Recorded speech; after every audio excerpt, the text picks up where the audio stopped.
Good morning. Yeah, it snowed. It snowed actually quite a bit. Normally I don't get this much snow in this game.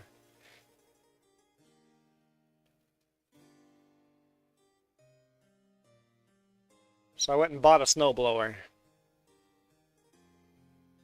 Yep, I know it's Monday morning and I'm here doing a live stream. Things did not go to plan. Drove to West Kelowna, grabbed my trailer, hooked on. I got a phone call from the boss going, just hang tight for a minute. The customer no longer wants a quad deck, they want a Super B, but we really want to keep you on the quad deck because we got another load planned for you for the quad deck. And then 15 minutes later I got a phone call back. Are you okay with just going home and leaving for work tomorrow and grabbing the other load? I'm like, absolutely, I'm okay with that. So I went to West Kelowna, grabbed my trailer, came back, and here we are. At least I got the trailer now and I'm ready to go tomorrow.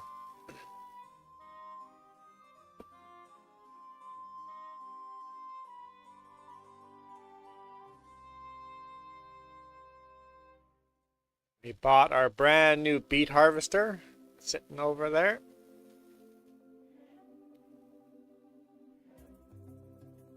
It's going to make life much, much, much better. Like 4 times as wide as what we had right now. That's the biggest one that I know of. The biggest realistic one I know of. We also, well, you guys saw yesterday we got the beet cart. So now we just need a tractor to pull that beet cart around.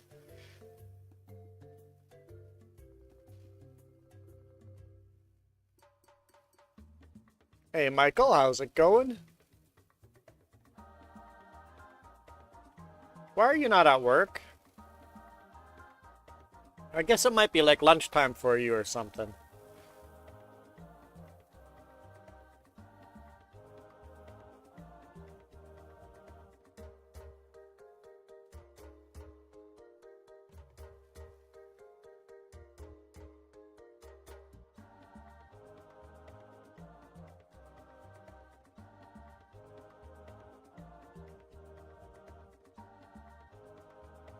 Ah, on lunch. Yep, makes sense.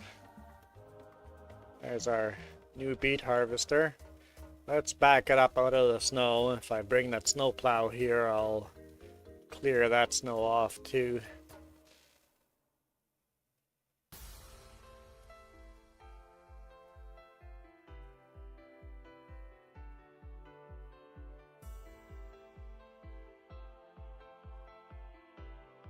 I started clearing snow with this bucket, and it was just so much work. I'm like, you know what?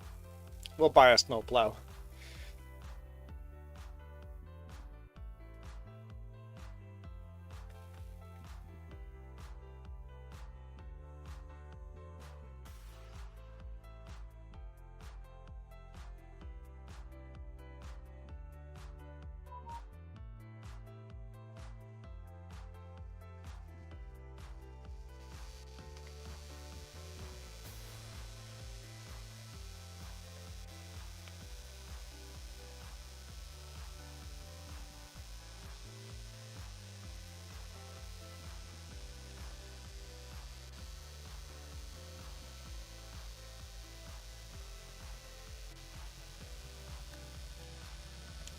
Snowplow's not super wide, but at least it gets the snow out of the way.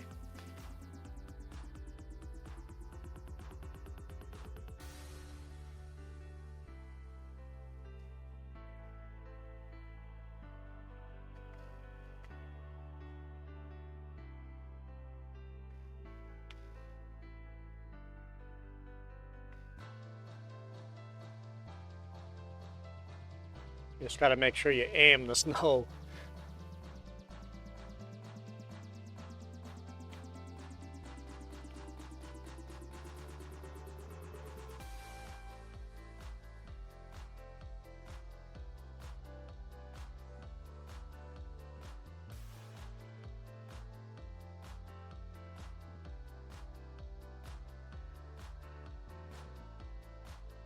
It is 21 degrees Celsius here. Quite a comfortable morning.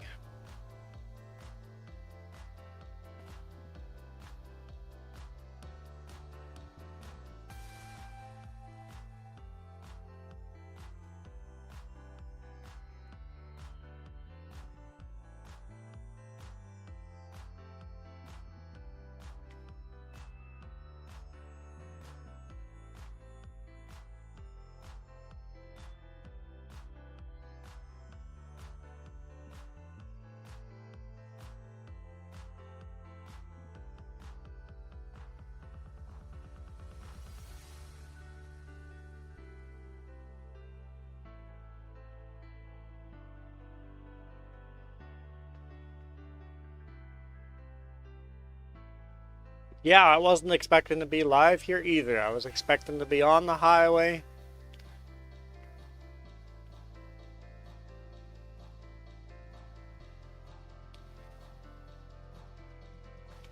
Sometimes customers can mess with your plans.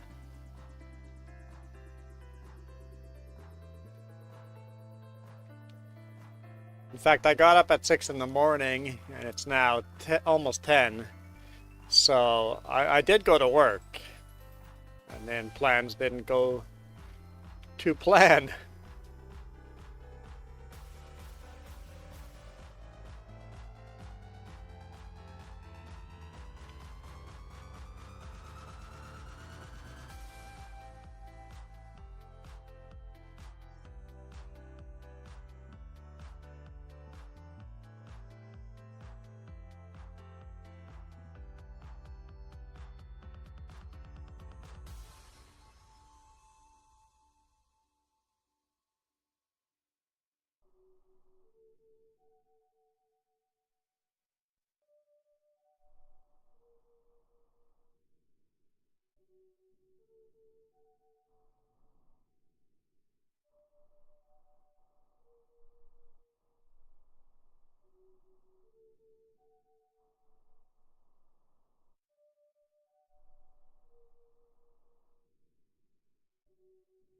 Let's clear this bit off.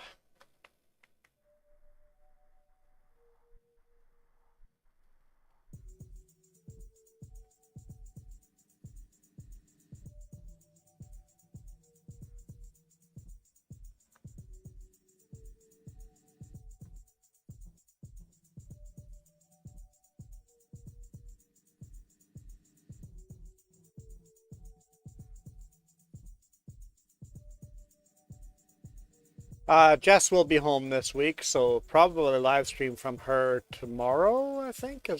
What does she normally do? Tuesdays and Thursdays? So yes, expect some live streams from Jess.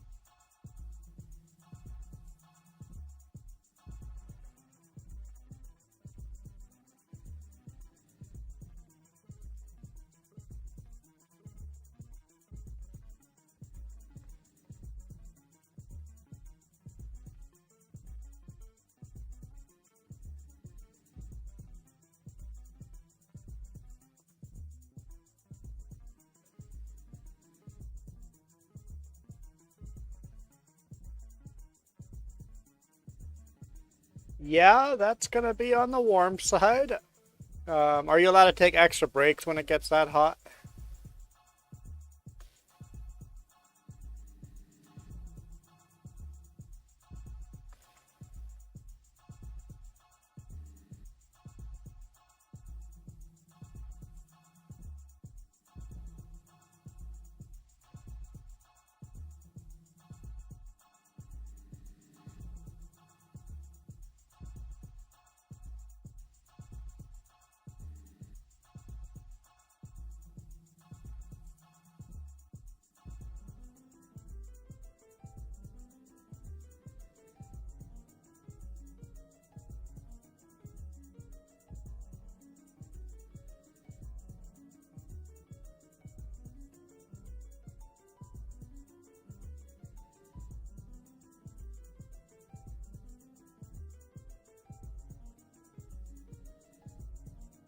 Oh, so you're allowed to come in 1 hour earlier, so that way you quit an hour earlier when it's the hottest time of the day. At least you're quitting a little earlier.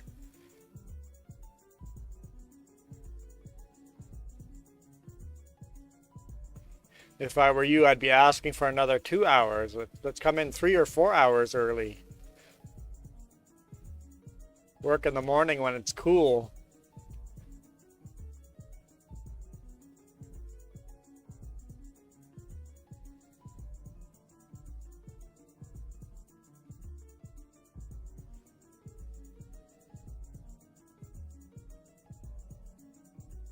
That's how, well, that's not exactly how it works, but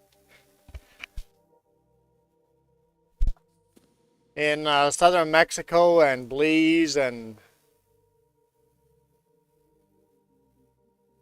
that part of the world, you go work really early in the morning, and then you go sleep in the afternoon, and then work again in the evening, and then go sleep again.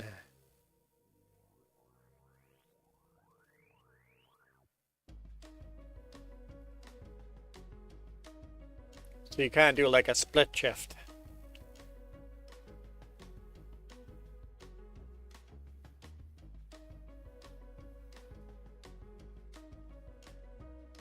Yikes. I don't know why there's some little sections where a snowplow just won't pick up the snow. That's why you see the weird square sections of white. Snowplow just doesn't pick up the snow there. And those sections are very slippery, it's hard to steer.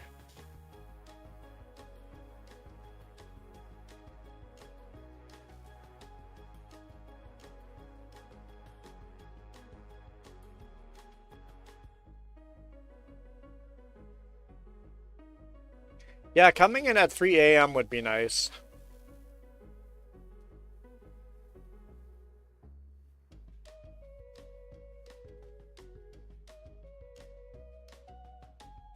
That way you'd be done working by, if you take 1 hour lunch break, you'd be done working at noon.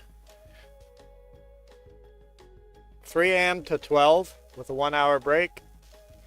I would actually ask for a half-hour break and get out of there at 11:30. That'd be the way to do it.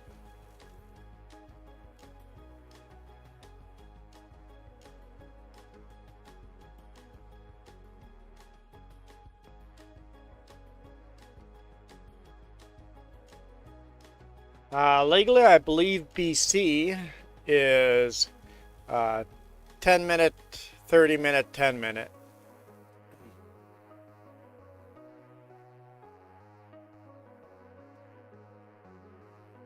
Other provinces are 15 minute, 30 minute, 15 minute. I know Manitoba was 10 minute as well. Oh, why'd I come down here? We're out of silage. Ah, don't crash. Hard brakes, hard brakes. Okay, let's empty the other silage bins.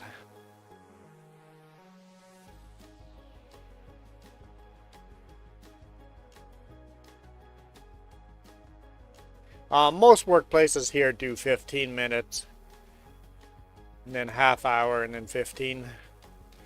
The 15-minute breaks are paid for.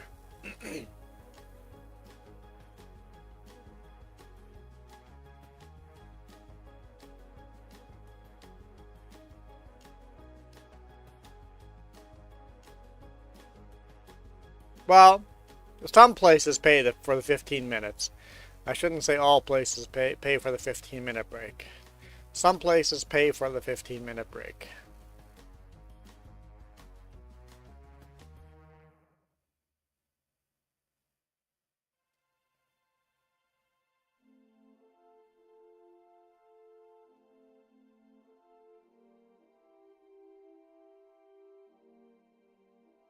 Help I actually got the trailer underneath there.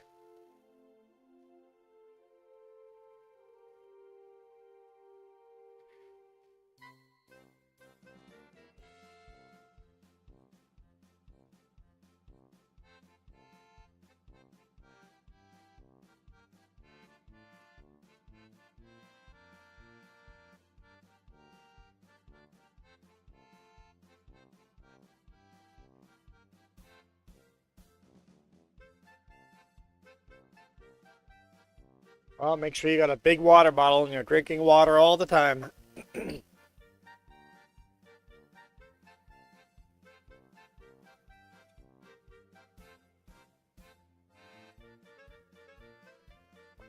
And wearing a sweatband around your head and around your neck helps a lot too.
Yeah, popsicles and a cool towel. Yeah, that's the way to go. Makes it bearable, right?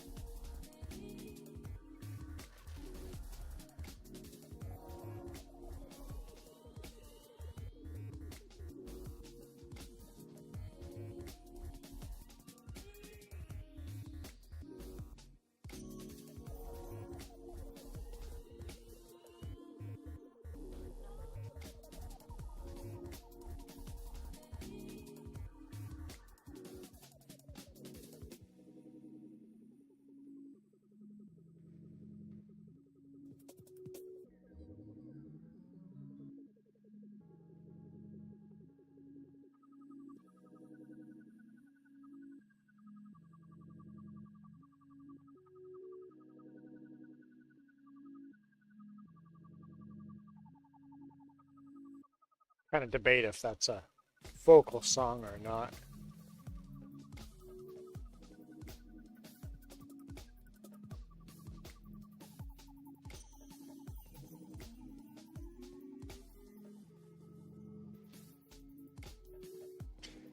6:30 to 3 o'clock. Yeah, it'd be nice if it was like 5 a.m. or 4:30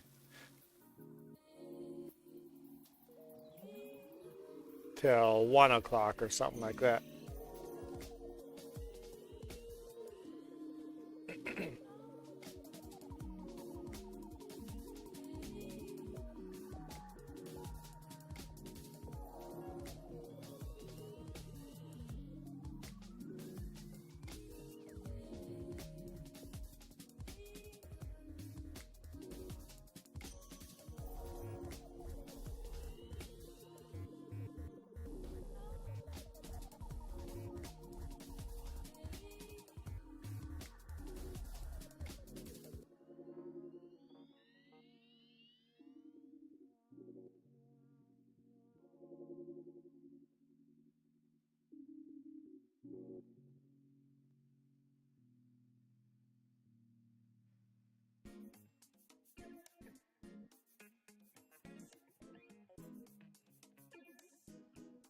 Yeah, I had a nice long stream yesterday. I don't know how long a stream I'm going to do today, however long I feel, but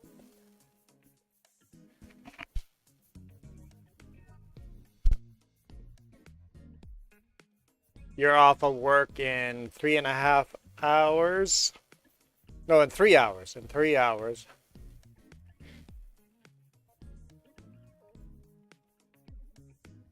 Will I still be streaming then by then? Probably not.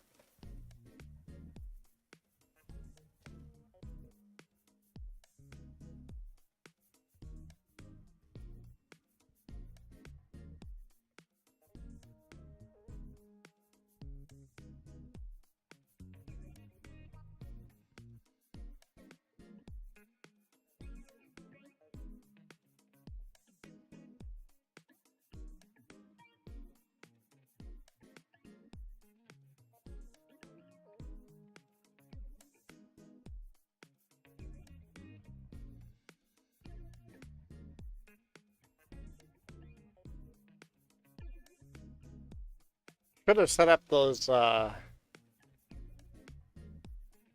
silage bins over here somewhere, and then set up a belt system that just feeds the silage straight to the sell point. Wouldn't have to drive the truck back and forth.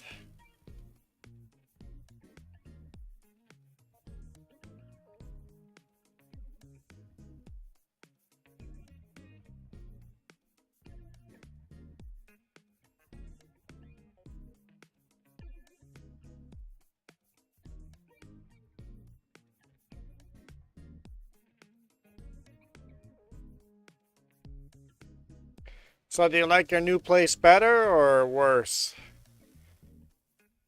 Assuming that it might be worse because you have to move to a cheaper place, right? So apartments, I think houses are always better than apartments.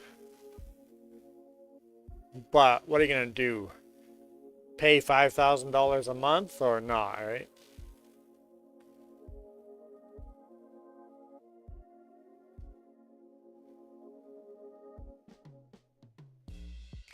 A lot of sirens at the new place. You'll get used to that. We live next to a fire hall. You get used to that.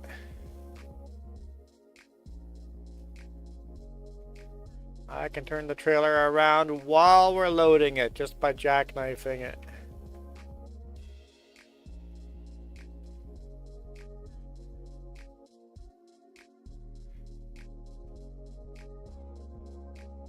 That worked out pretty decent there.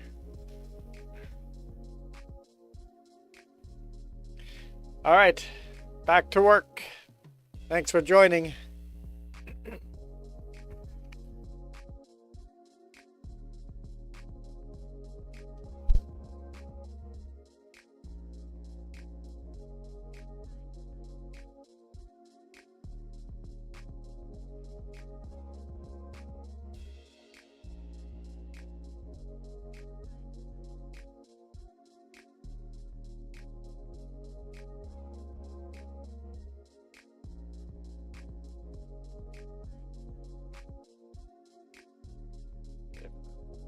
Slide waves there.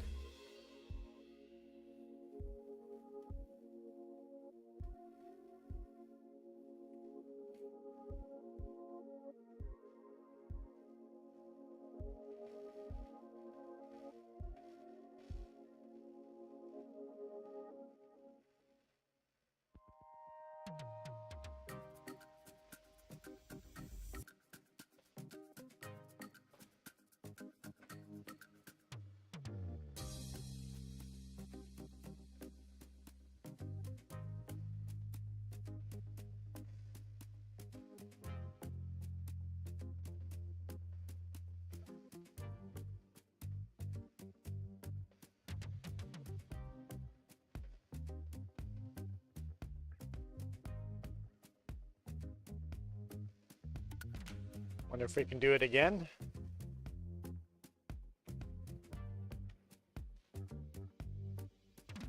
Nope, I don't have it lined up properly. It's gonna stop. So close. Nope, I've messed it up.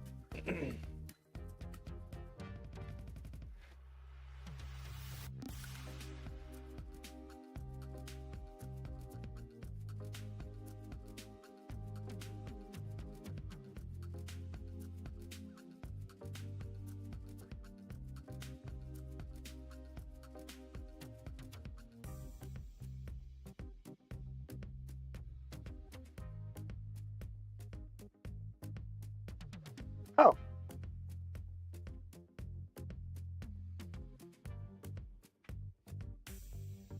That one's empty too.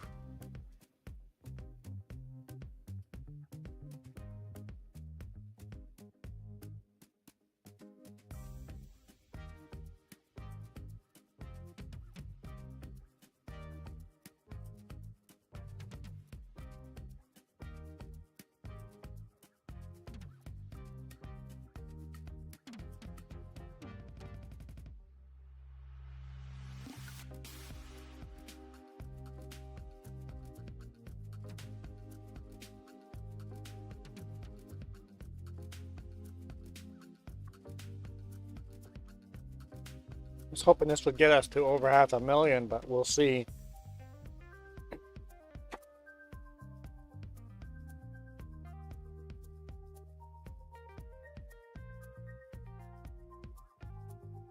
Somehow I think we'll probably be a bit short, but maybe the tractor will have to wait for next season.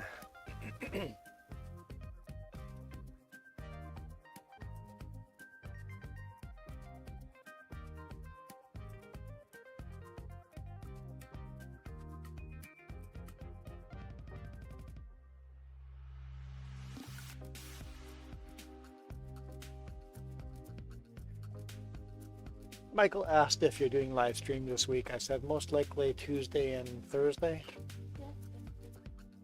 Oh, either way, I said most likely.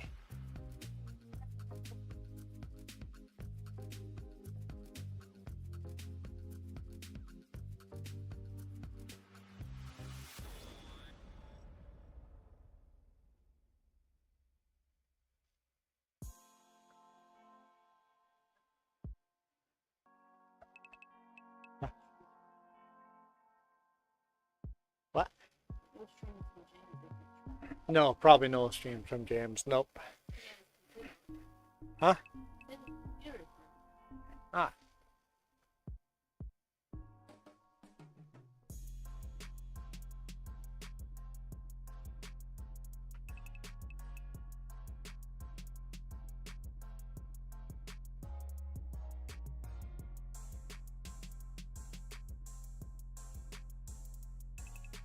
Jess is cold. I'll turn the AC off for now.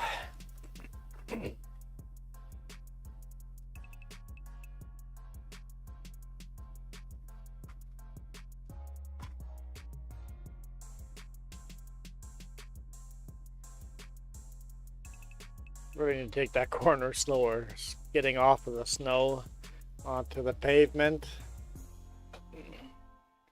A little sketchy.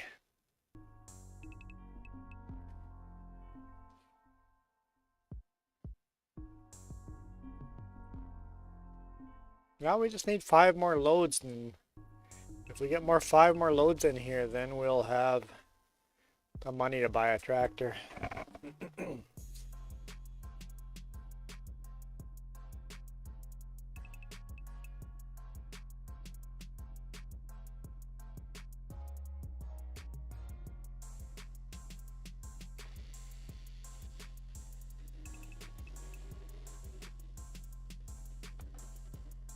All right, wrong side.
And I still take it too fast.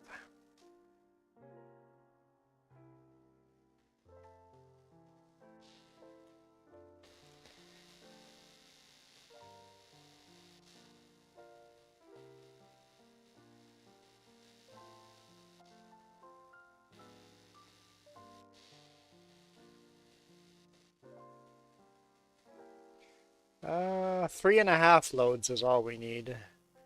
I don't know if there's not much left in that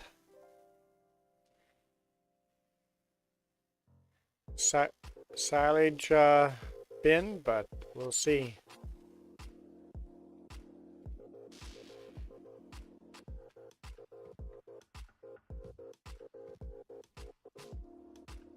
Game glitched out there for a second.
Two and a quarter. So we only really need 2 more loads. So we're getting more out of these loads than I thought we are.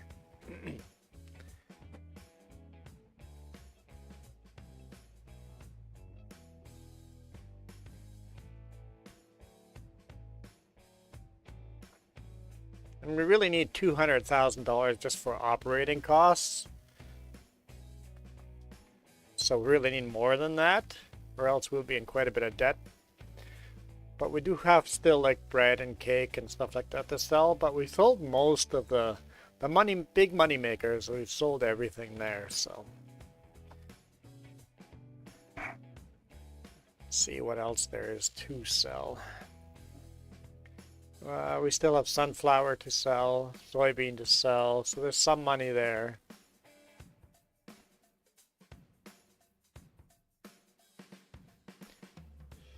Bread and cake. What else is there to sell? Probably sugar, cereal.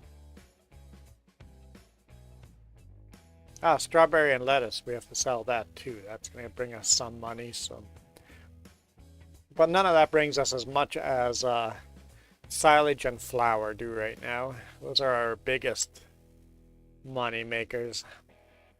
Silage is by far our biggest money maker. Not like it takes a lot of work to do the silage, so it's not the easiest money maker, but it makes us a lot. Big lump sum.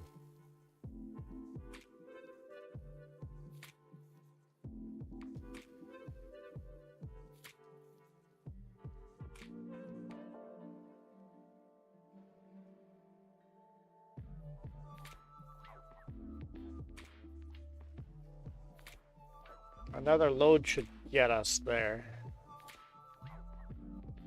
Won't be quite 500,000, but another full load should be enough to buy a new tractor.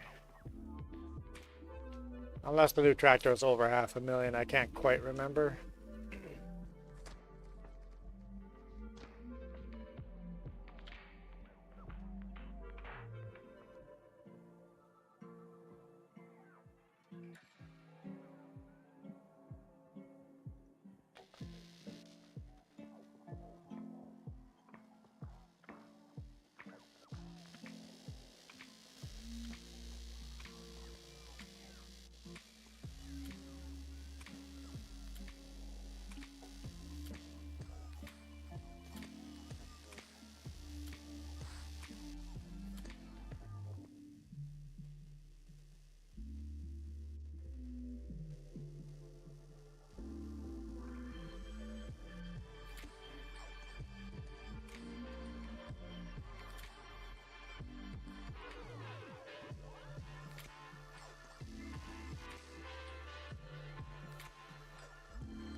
Alright, I think it's official. We're getting our new tractor.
Hope we got a couple more trucks in here so we can have some operating cost money.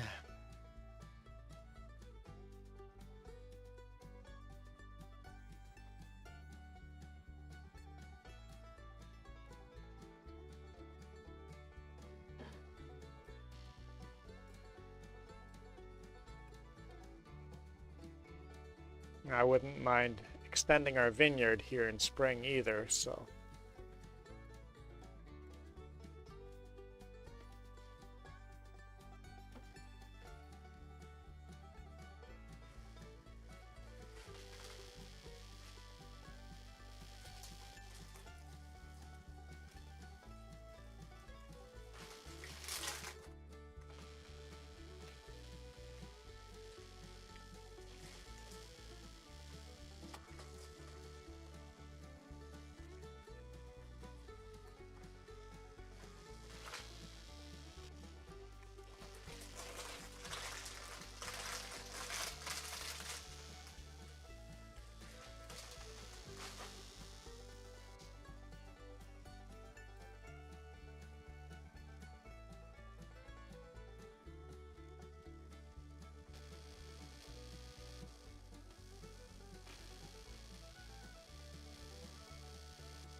Just about lost control there.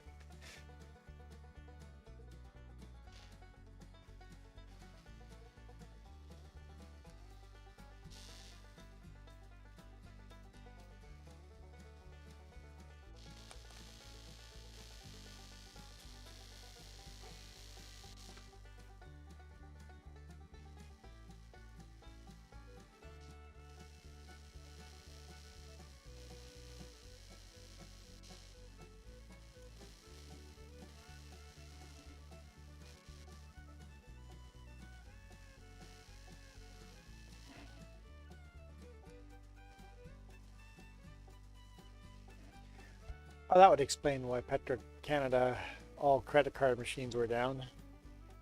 They had a cyber attack.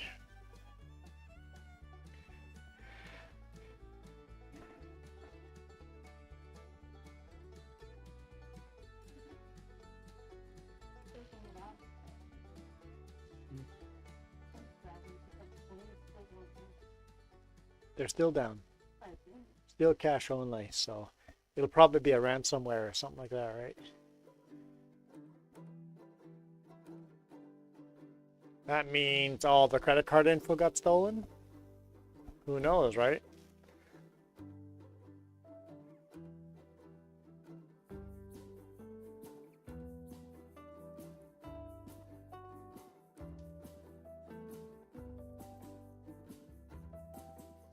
Hopefully they don't hold on to our credit card information after they get paid. But knowing companies, they probably do.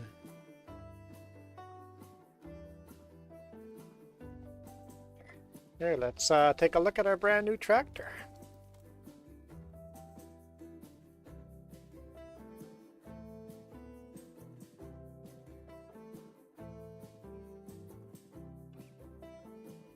First off, it's Case IH. I have to make it red. I can't do this black.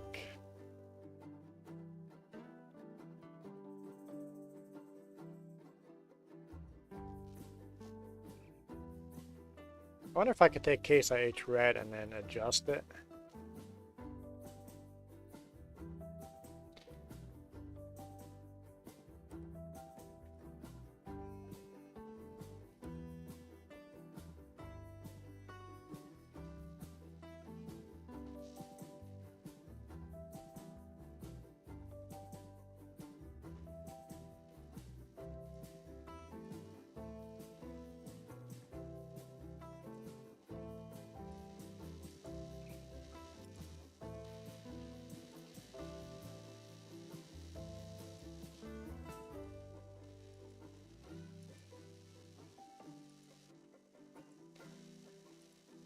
A lot of textures you can go.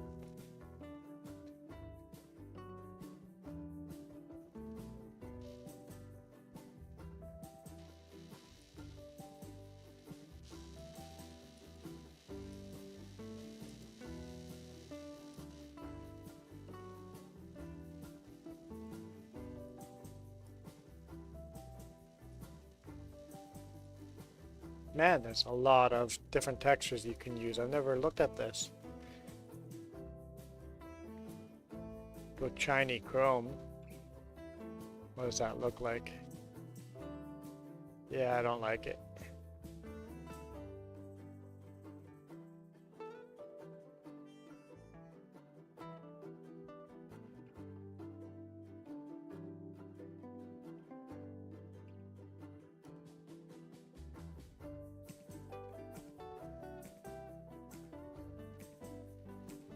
I think we'll just keep it.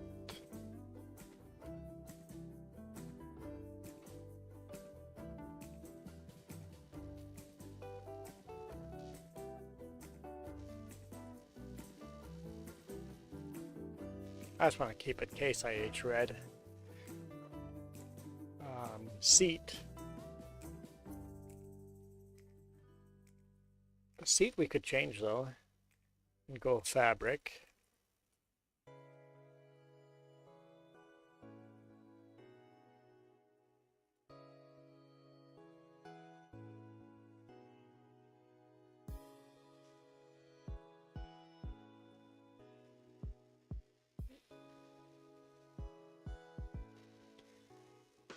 I like the beige interior for... I'm good with that. And I'm good with the rim colors staying the way they are.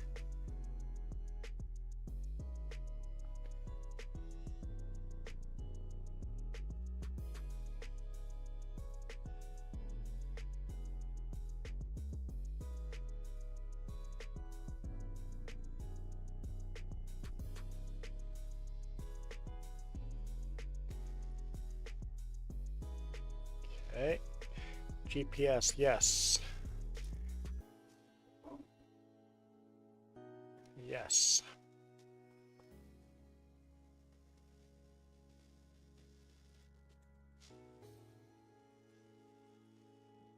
A little bit of tint. I like it.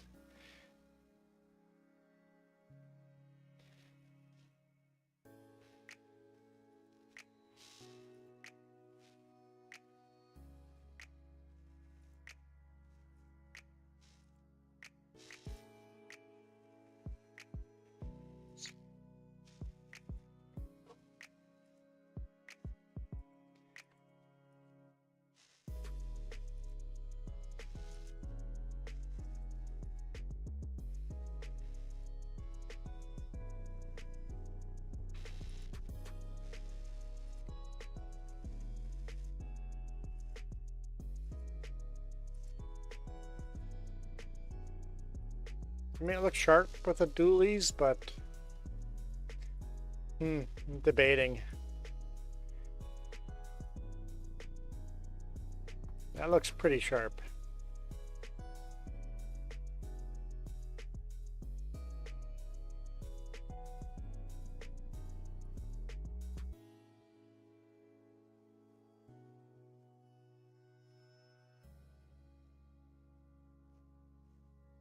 That looks really sharp too.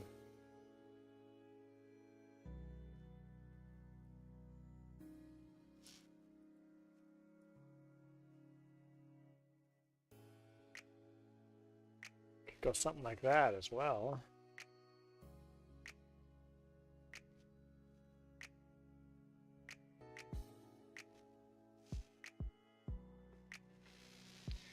Do you want a crawler track?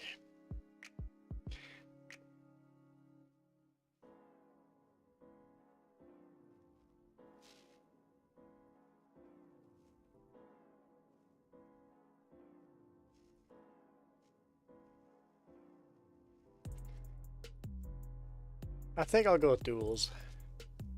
Rear and front duals without weights. I like that. I think that looks pretty sharp.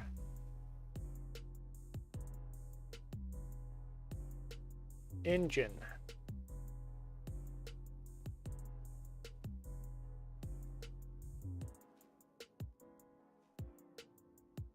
I'm going big time.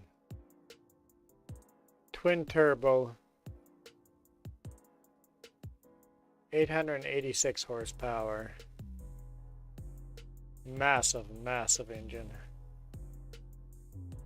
How much does that cost us? Oh, 419, so we're good.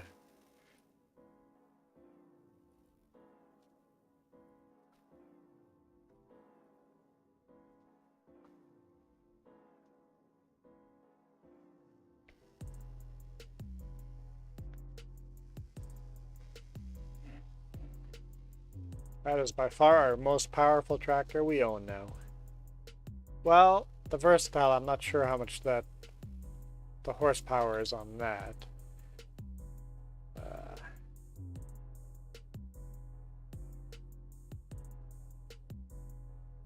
No, this outpowers the Versatile, so this is by far the most powerful tractor on the farm.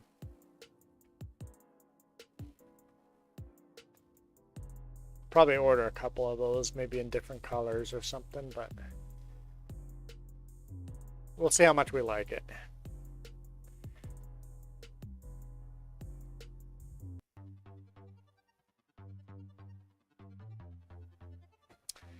Let's see if we have enough money to buy a grain cart.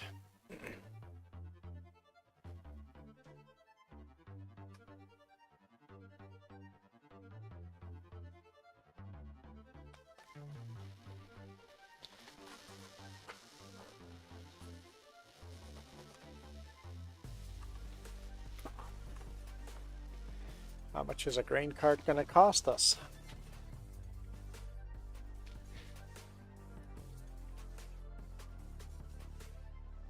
I'm not buying that. Probably go with that or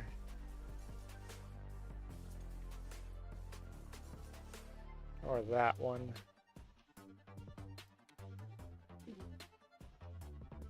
I like that one better.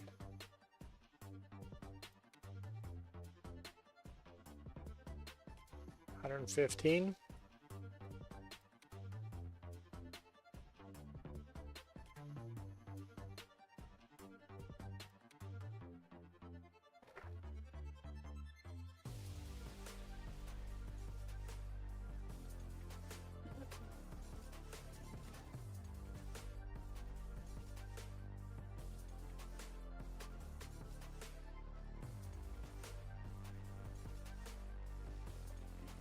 Yeah, let's just buy it. Deal with the cost with us being out of money later on if that's the case.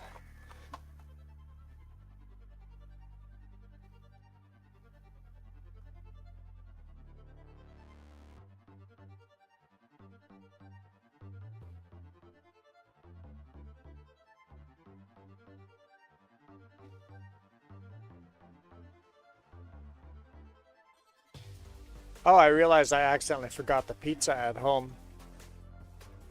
I'm like, well, I'll be at home today anyway. I guess I know what I have for lunch today.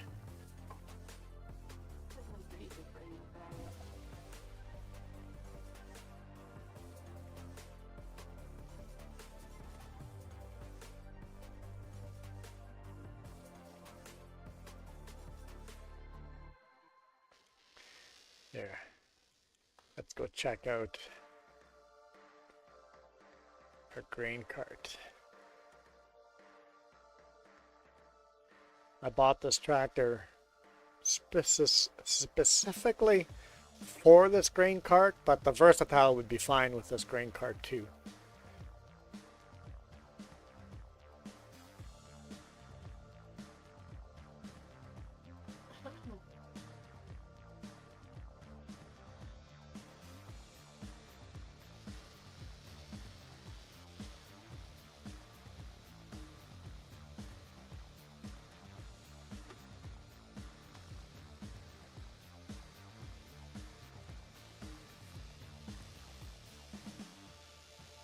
No more getting stuck in the fields with the semi. Semi can just park at the edge of the road.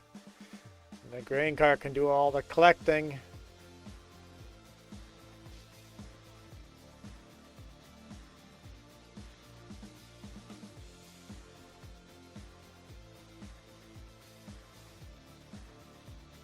And we have two grain cart. Well, we have a grain cart and a beet cart.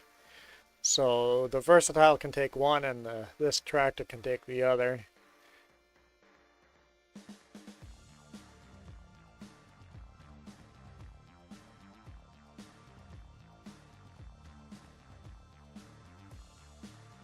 I haven't blown the snow on our main yard here yet.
Fill up that shed nice and properly.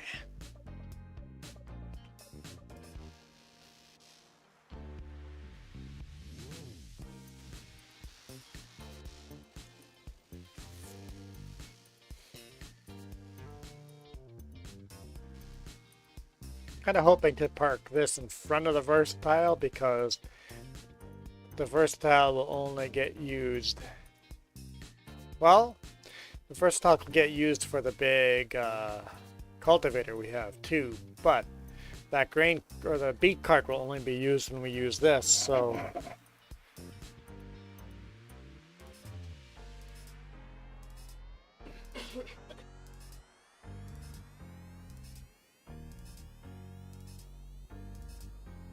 Yeah, Versatile only had one job, and that was a huge cultivator. Now that we got the big beet cart, the Versatile has two jobs. Get a little more use out of that tractor.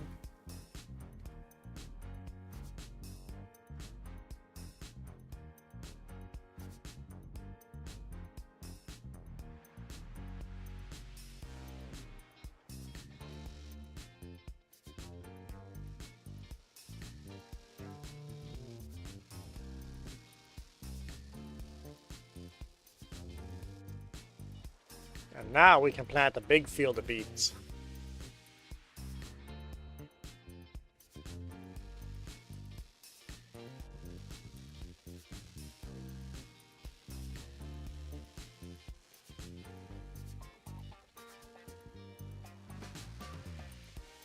This might be too long to park in front of the Versatile.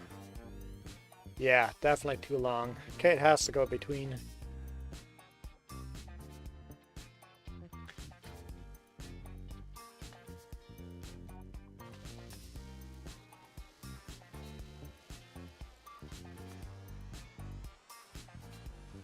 Hey, the shop's fairly full. So if we need the combine and the beet harvester will just have to trade spots, like a real farmer does. Have to always trade spots and move vehicles from one side to the other.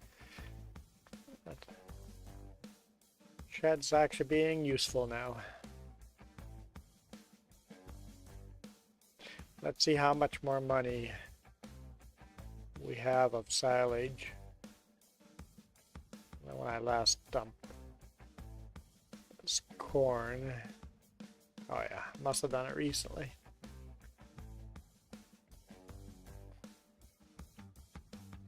All right.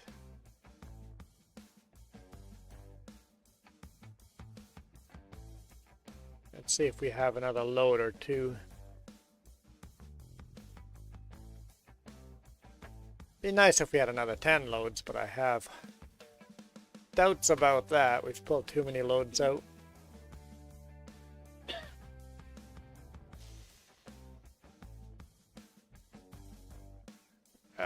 Slow down. Don't want to end up in the snow.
almost tagged the hydro pole.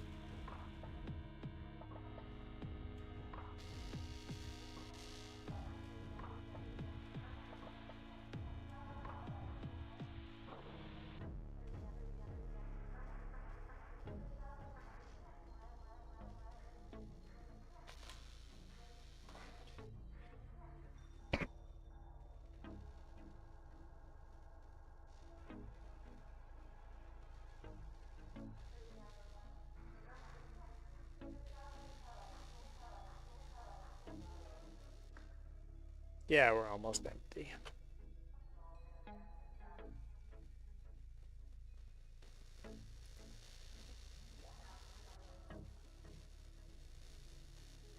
Honey, we're not selling.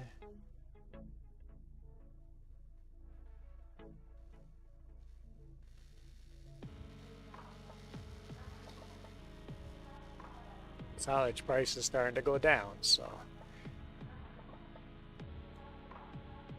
we've been selling at just the right time. It's going up, and we're still going up when we started selling, and it's going down by now.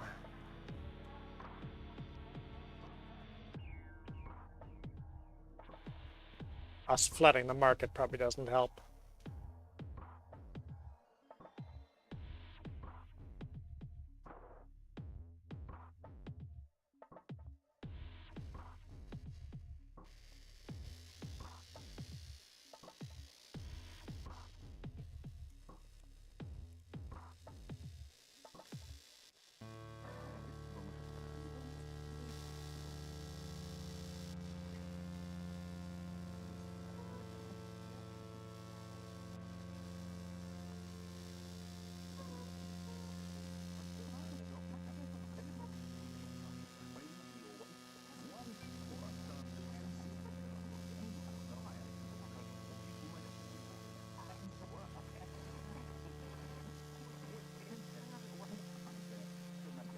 I'll be honest, I dislike this song.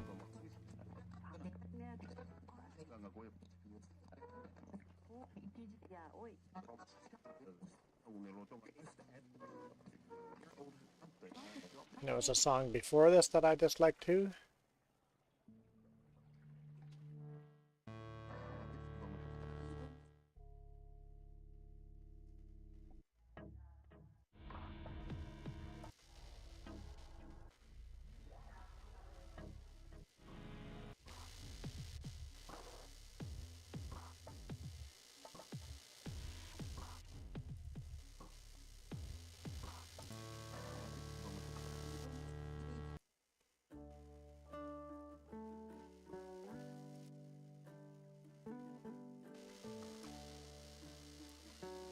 Yeah, there's another Jeremy Black song coming further down. We'll see if I dislike that one too. It's just weird with the background sounding like you're in the store or people in the background in offices. It's a weird sound that I couldn't get behind.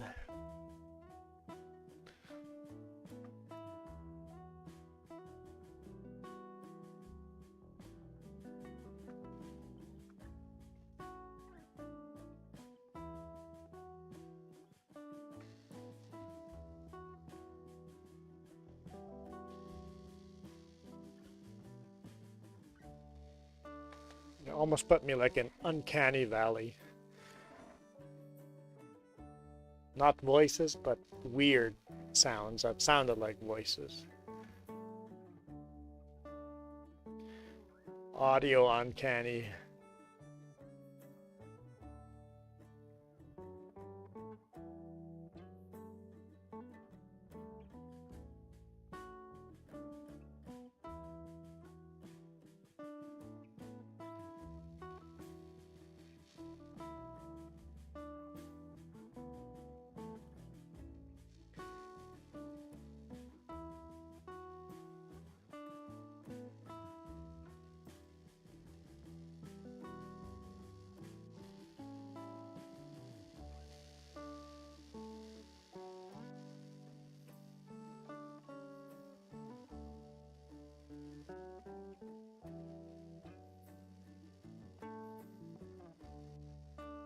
It's probably the last full load.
Honestly, we're getting more than I thought we were gonna get.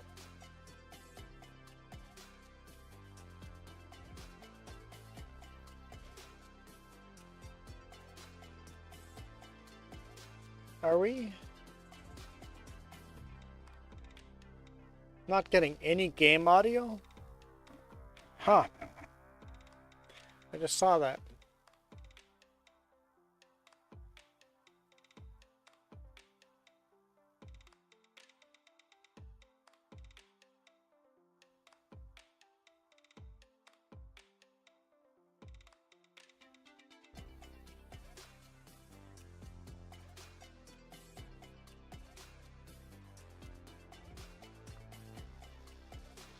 We're not getting any game audio.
Okay, let's see. Still no audio.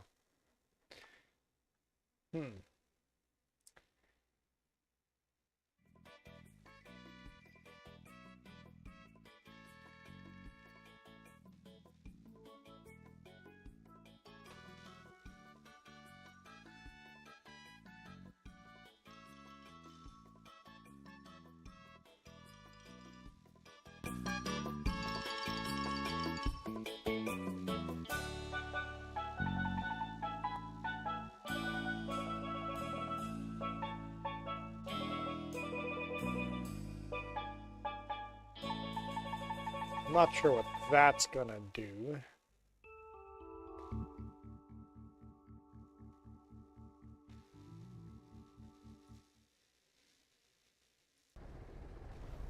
Okay, that definitely captures that. But now I'm capturing the music twice, so... we'll see.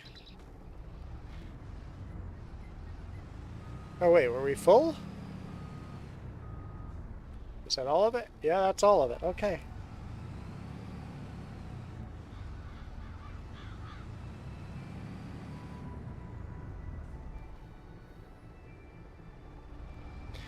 That's all of it.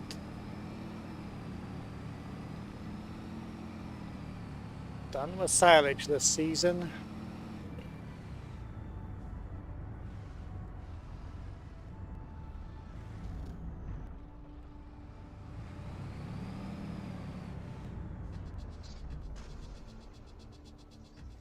We got 100 grand. It's not gonna be enough, especially with the vineyard extension we want to do.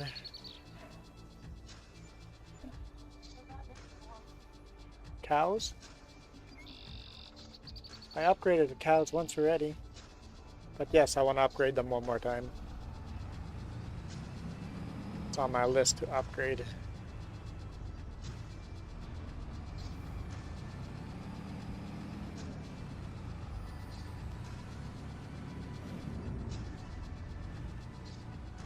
But we got some other stuff to sell, so that'll bring us. I think we're good for this season, though. We're doing all right. Harvesting beets and crop will be so much easier next season because of the grain cart and the beet cart. So we got that.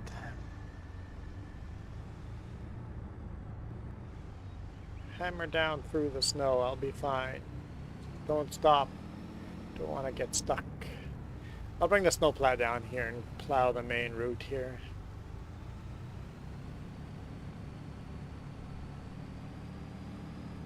Or not snowplow, but snowblower. Oh, come on.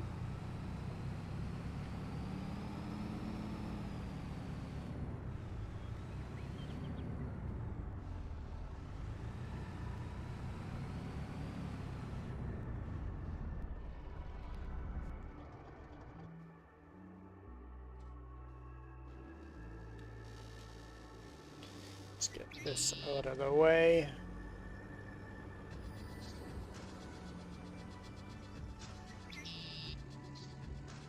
Struggling a bit in the snow. Hey, James. You got your computer up and running?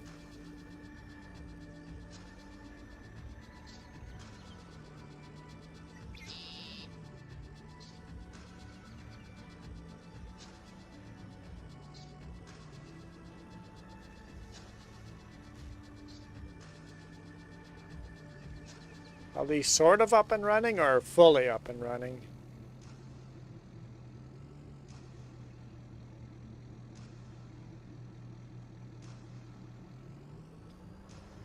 Whoa, no, no, no, no. Don't load stuff.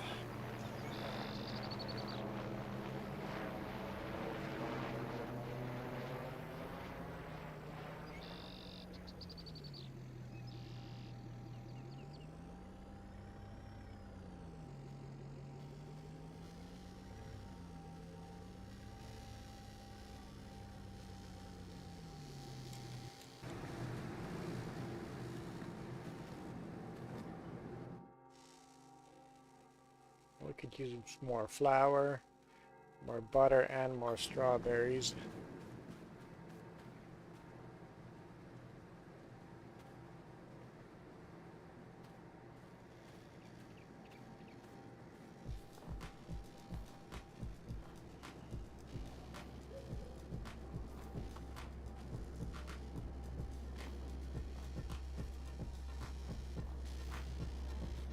I think we got strawberries over here. No, we don't. Okay. We'll drop off strawberries when we go to sell them. Do we have any butter back here?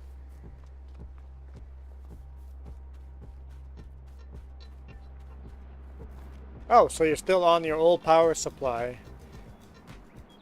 I know from past experiences, often when I blamed things on my motherboard, it was the power supply. Except power supplies are relatively cheap to replace. Where am I going?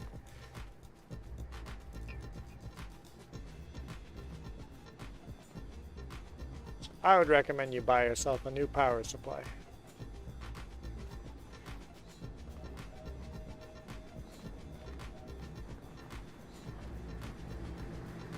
You know, with all that extra cash you've got laying around.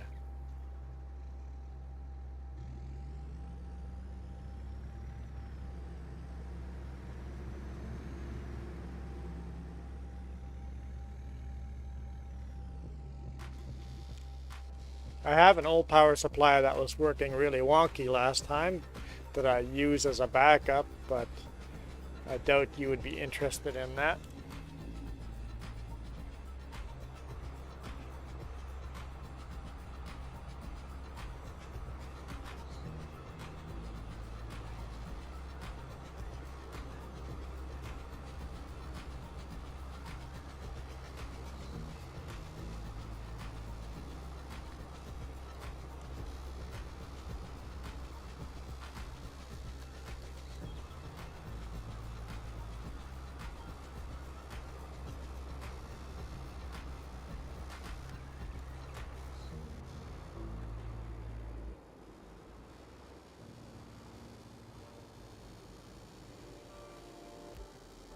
Well, that's a good idea.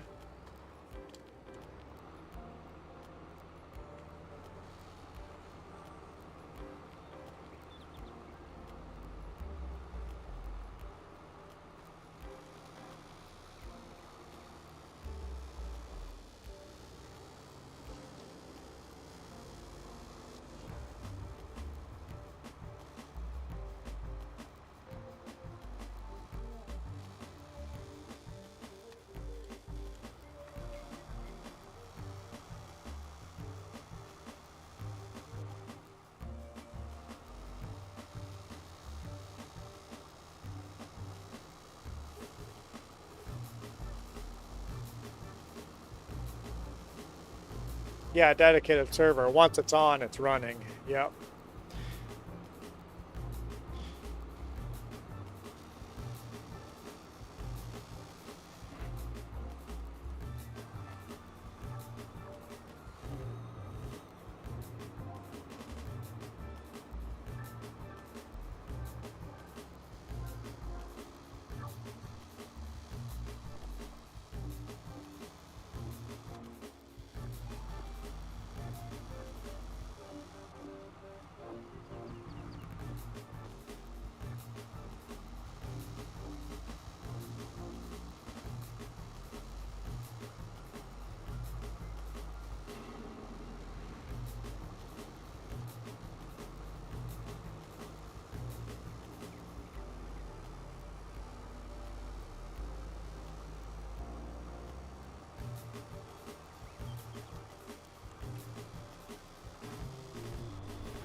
I was worried the snowblower wouldn't work very realistically, but it does. It works really well.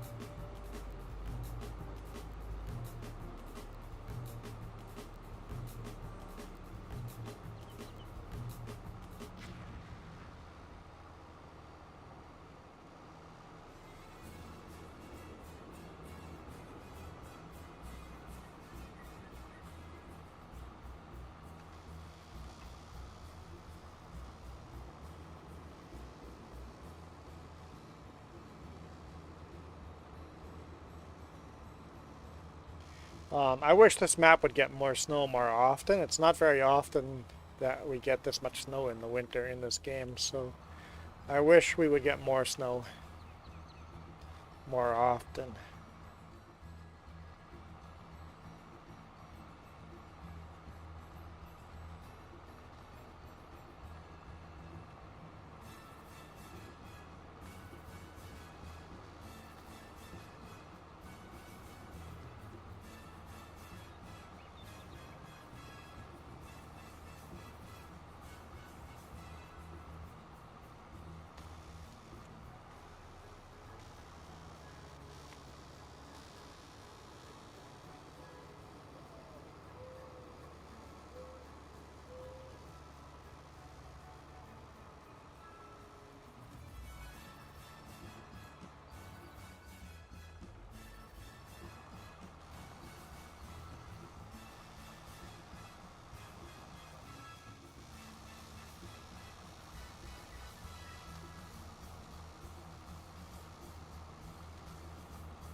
Ah, hydropole.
Okay, that's plowed.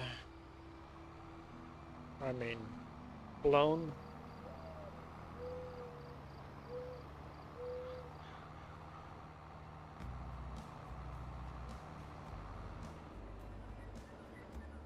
When sugar price is gonna go decent.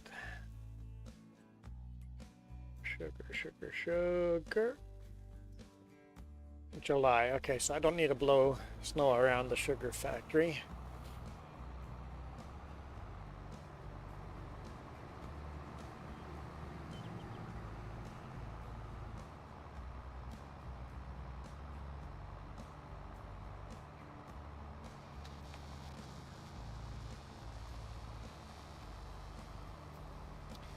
No, I went to work today morning. I got up at 6 a.m., went to work. And then the customer kind of screwed us. And they're like, yeah, I know I asked for a quad deck, but I really want a Super B now. And the boss goes, I'd rather keep you on the quad deck because I got a load for you that I really want you to pull on that quad deck. Any chance you want to just go home for the rest of the day and load that other load tomorrow? I'm like, sure. Because I'll send a different truck driver to get the load with a Super B. So I went to West Kelowna, picked up my empty trailer, and came back home. So hey, at least the trailer's at home. I don't have to go to West Kelowna tomorrow.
Sounds good.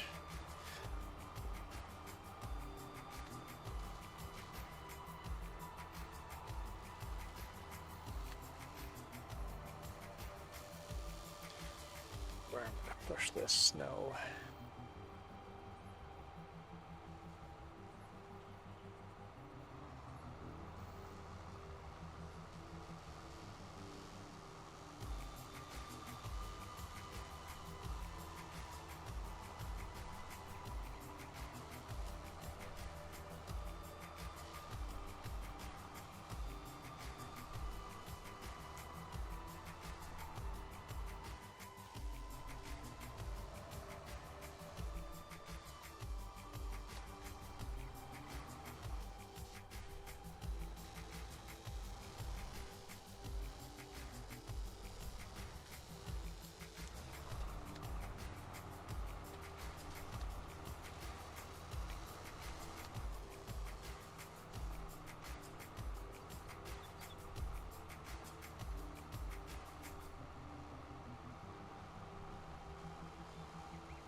Oh, low on fuel.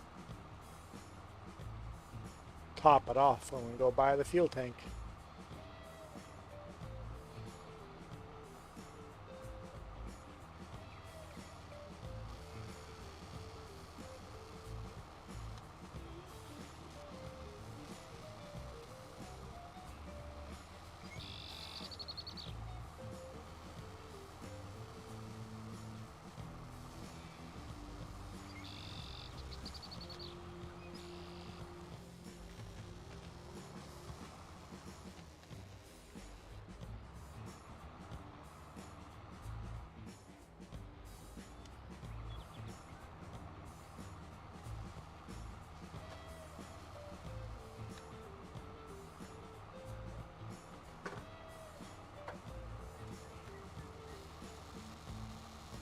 Kind of sling the snow over my shoulder here.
All right, forgot to fuel up. Okay, that deer is glitching out.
Hey, Kiram. Little snow removal.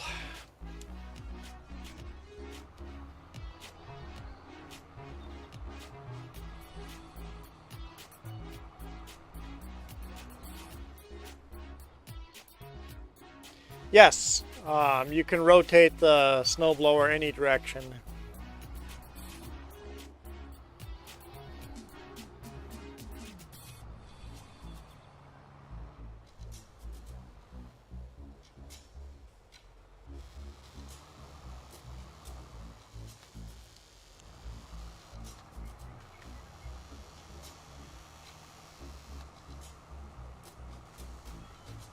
and up and down. Really shoot it out there.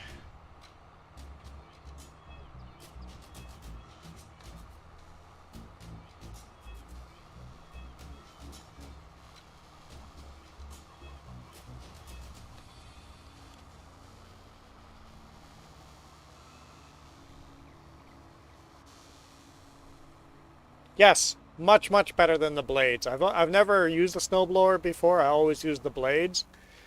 But now I can direct the snow where I want it.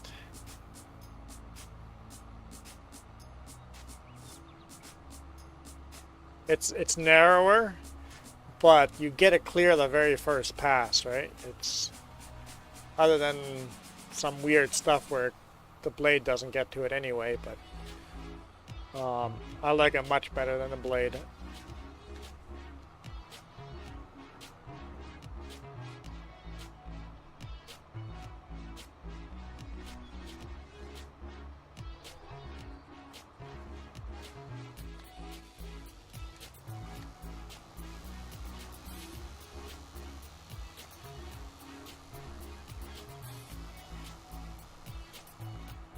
Yeah, with a blade, you're always leaving bits all over the place, and it's just annoying. This, it's slower, it's narrower, but when you're through it, you're done. It's clear. It's the first time I've ever used a snowblower, and I really like it.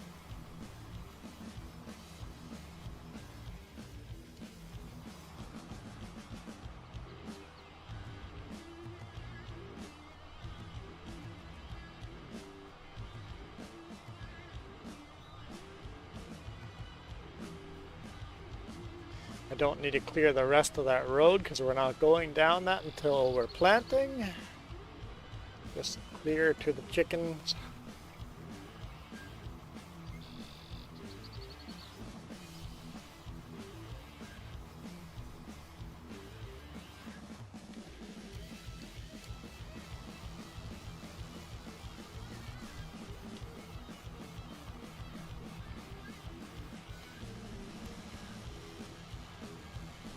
Awesome. Good to know I have a career in snowblowing.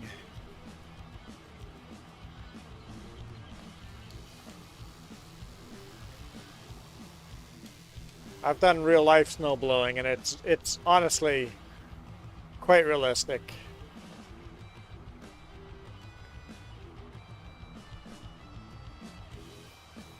We always had the snowblower on the back of the tractor and had to reverse through all the... Where am I gonna blow this snow?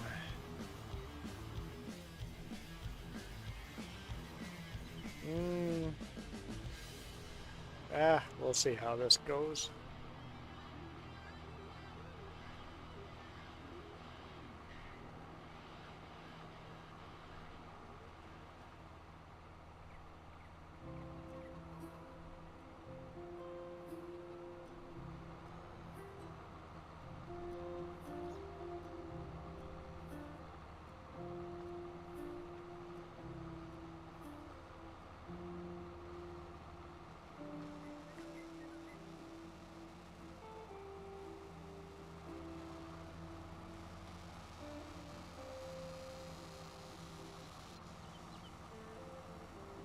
Put this on the bottom of the water.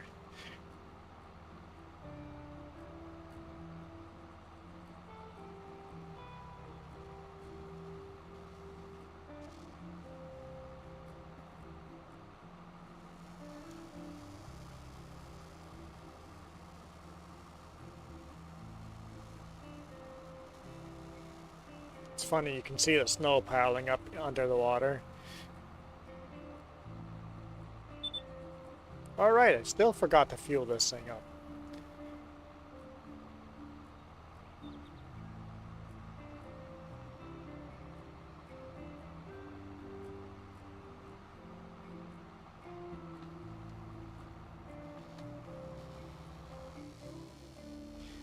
Turn the nozzle the other direction.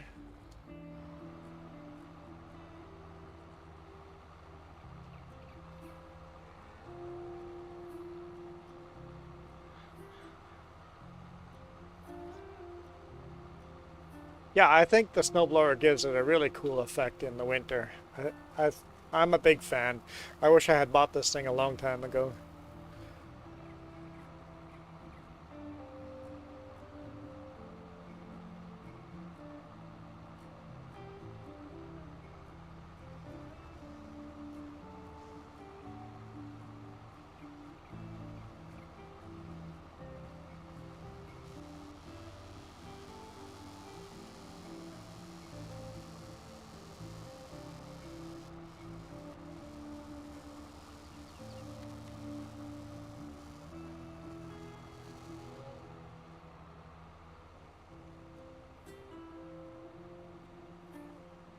Turn the nozzle over the other direction.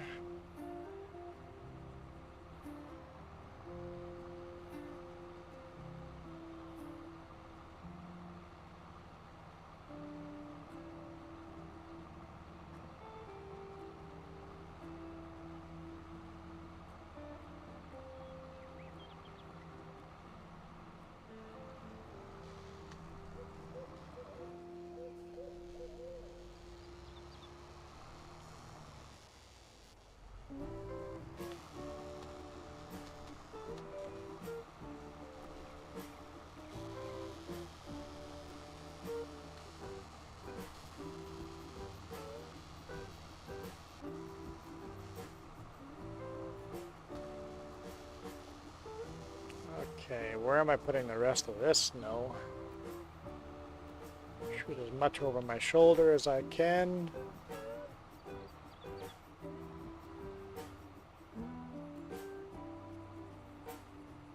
Guess we'll shoot it forward beside that warehouse.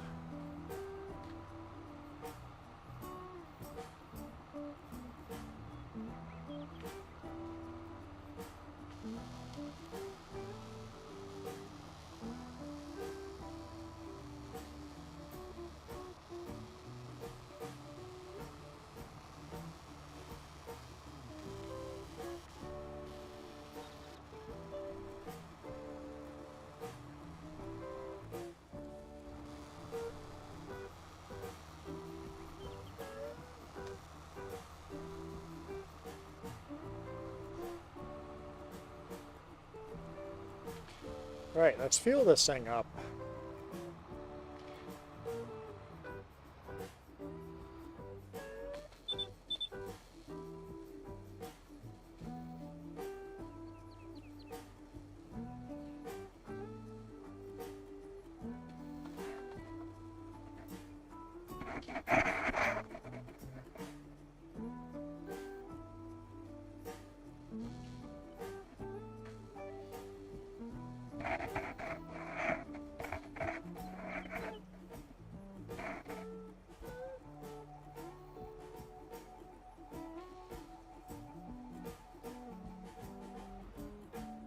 There we go.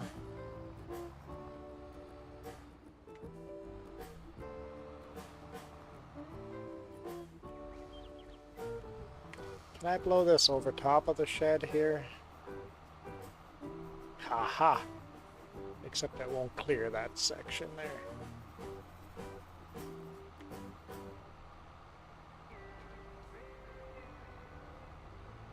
The little squares everywhere that don't clear.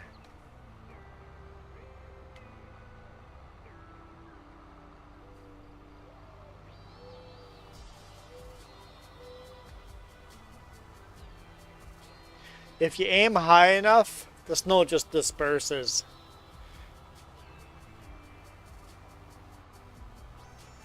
And the snow, it basically just disappears, the snow, if you aim the spout high enough. I prefer to aim it a little lower so that you have the snow to take care of, clear out.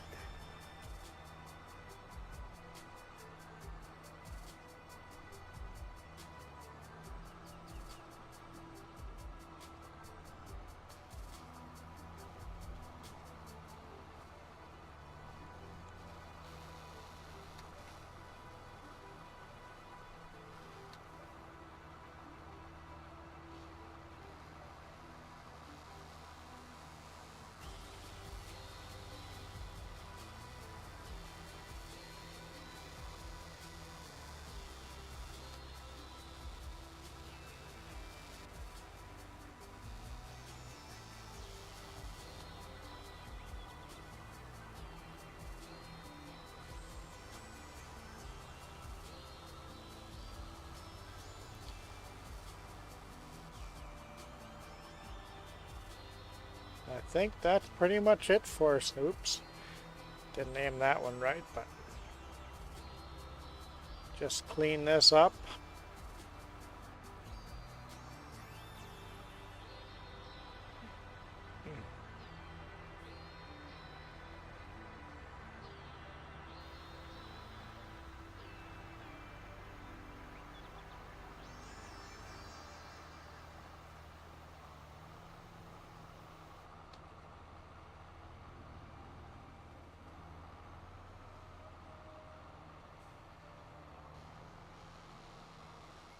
There. Snow has been removed. At least all the places I needed it to be removed. And now it's all gonna melt on me anyway, and I didn't need a plow at all, but hey, it was kind of fun. Where do I leave the plow? Oh, I know.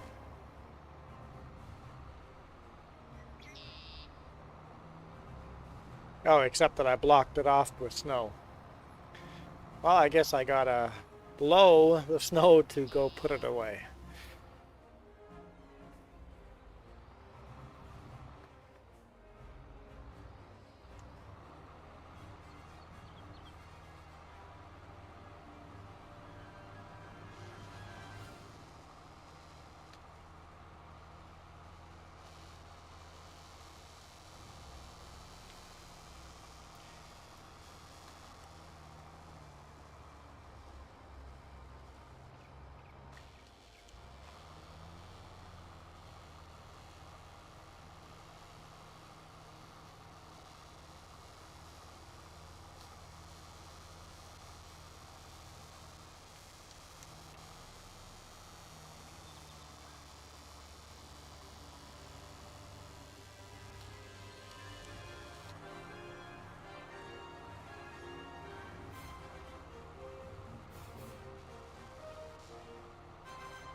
Poor bees are gonna get plastered with snow.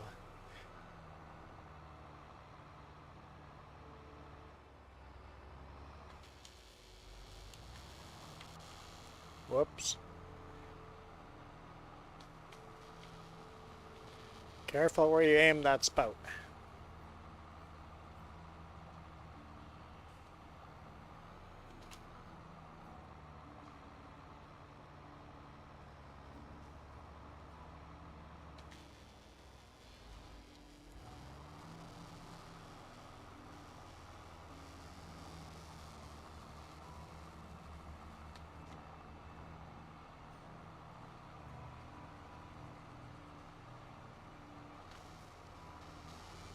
Good enough for me.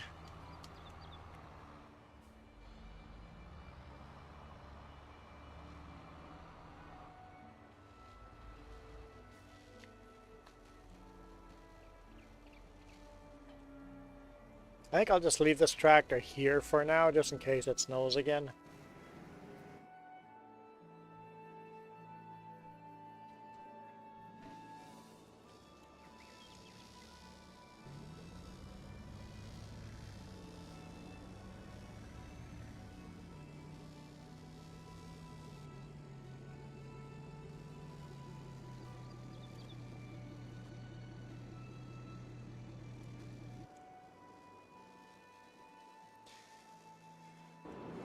Well, now I have nothing to do.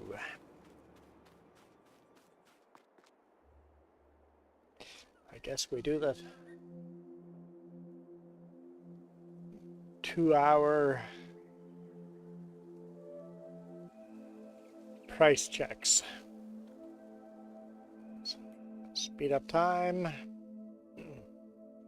Not selling honey. So we have to keep our eye on sunflower, soybean, March and July.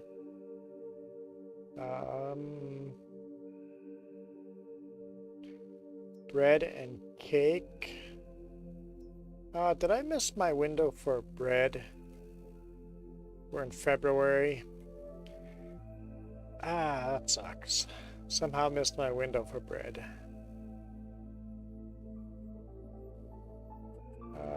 How much bread do the bakeries have?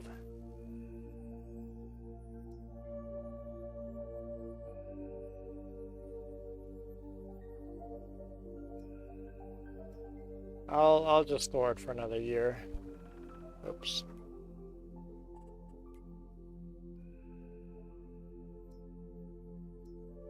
Cake is October.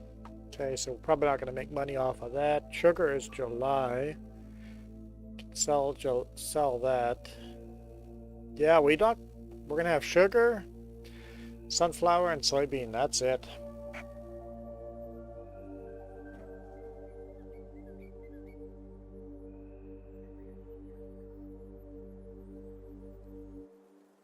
And none of that's going to be this month. Right? Well, March. Sunflower might be. So we have to keep an eye on sunflower.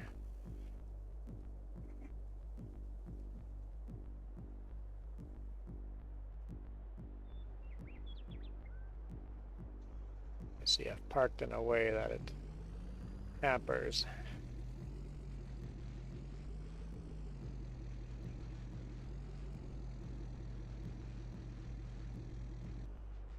Flower pickup. Oh, the snow all melted. I wish the snow stuck around longer. Well, I guess I blew all that snow for no reason, but hey, it was fun to do it.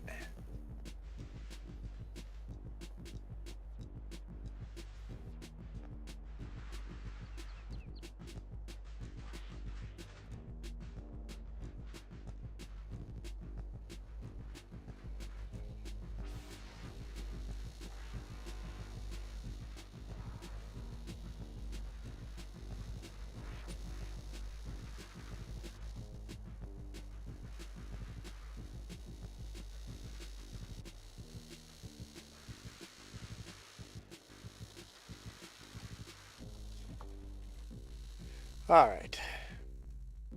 Sunflower is going up. Oh, I know what else. Strawberry and lettuce.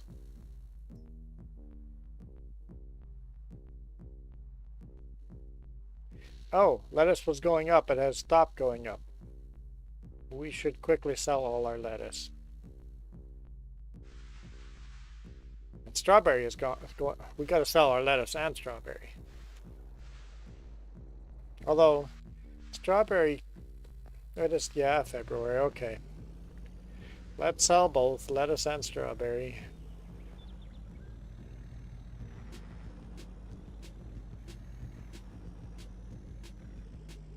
Keep an eye on all of those things.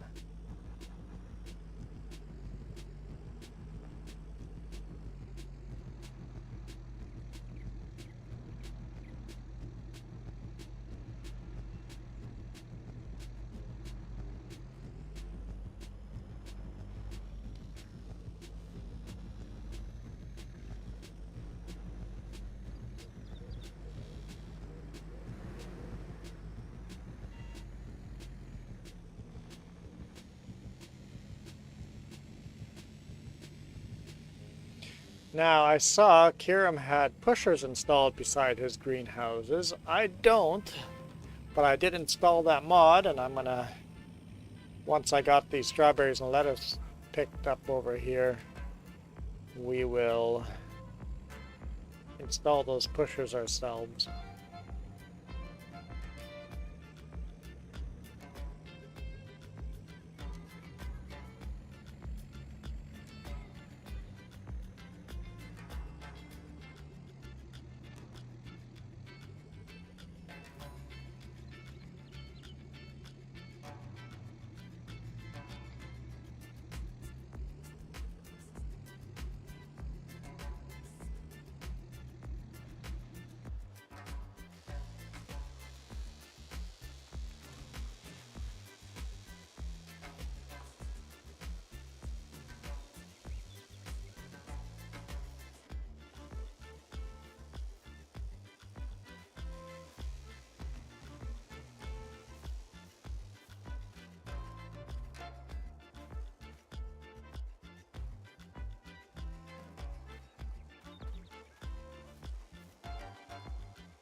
Oh, interesting. So a conveyor that's flat on the ground and will move flat on the ground? That could be helpful.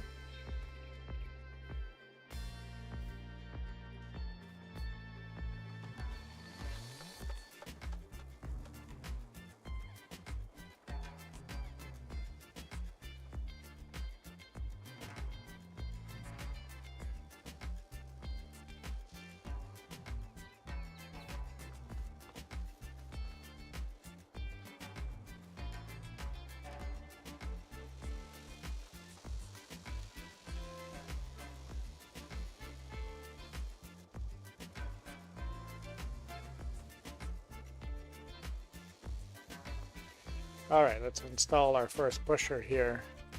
I'm not sure where they are. Would that be...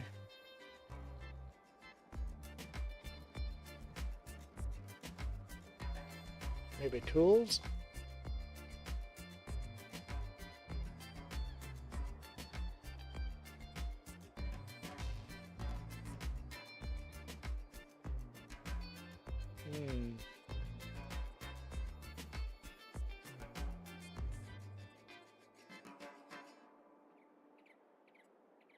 Oh, on the greenhouse maybe. No. Decoration? Okay, let's try that. Let's try others.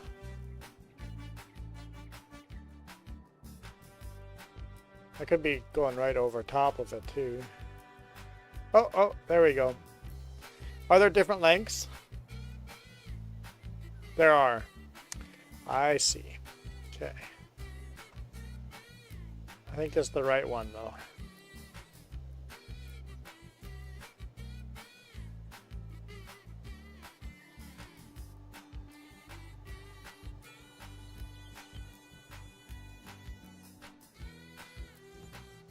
$500 right there.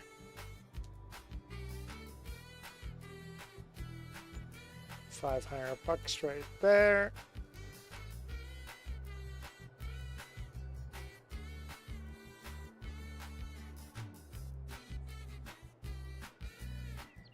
It doesn't want to sit on the ground. That one worked out. Ah, yeah. This one's not sitting on the ground. Okay. That's the wrong button. I'll have to sell everything out of there first.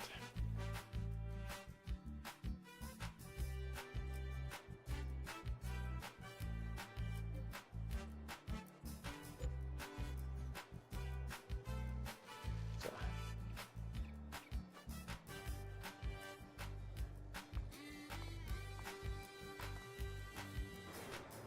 There we go. So we'll have to sell everything out of here before we can install said pusher.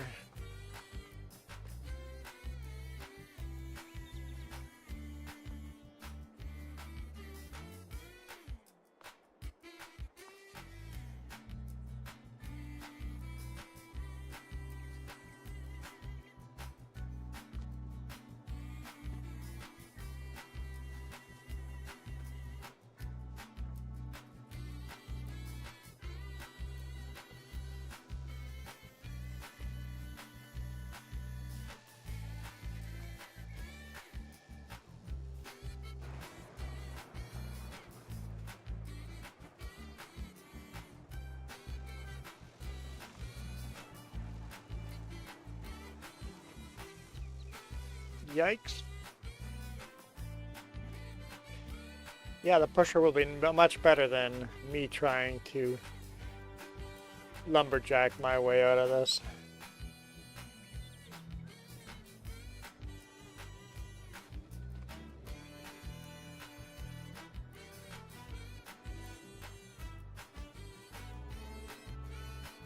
Yeah, I hadn't even thought of, I didn't know what I saw the description of it, or I saw a picture of it, I didn't read the description of it, didn't look at it.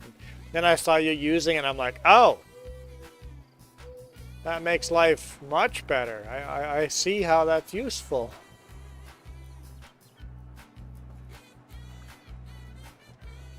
Sometimes you just need someone demoing it before you realize how useful something is.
That might be all of it.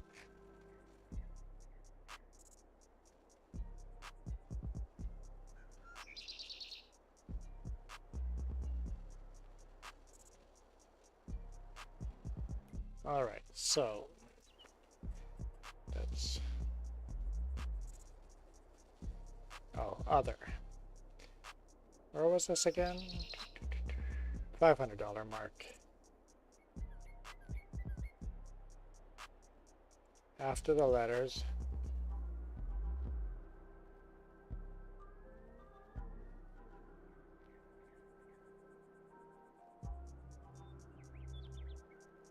Yeah, I can see it being very useful in factories as well.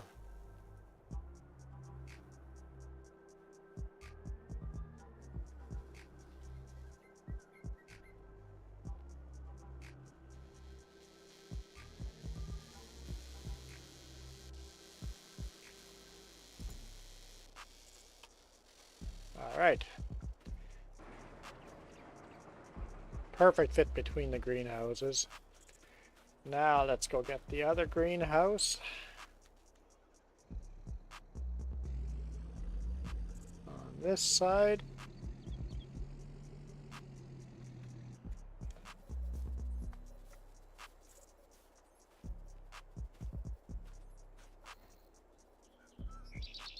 Okay, a little glitchy there.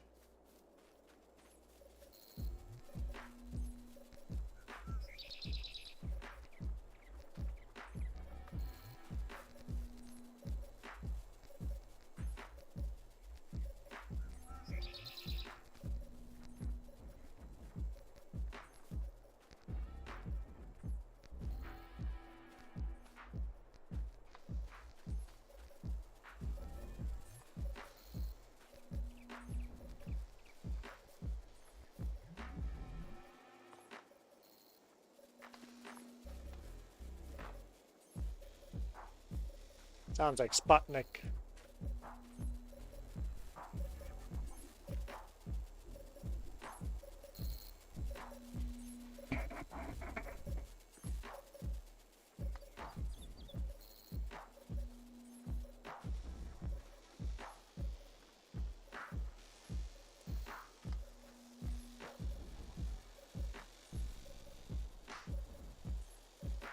I wonder if the pusher won't fit in here because of that rock. We'll have to give it a try anyway.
I don't know if these trucks are or these rocks are destructible or not.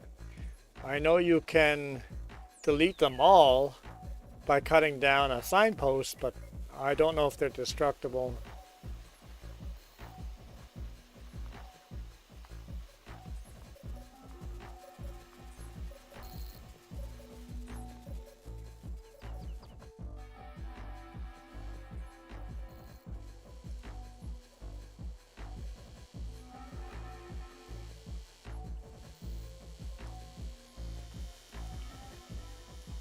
Alright, let's see what we can do here. I think this will work. We'll go through the rock. I'll have to be okay with that.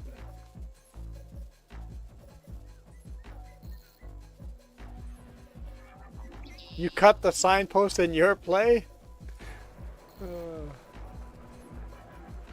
Goodbye all rocks, or goodbye all trees, or goodbye... Yeah, there's a couple of signposts to cut.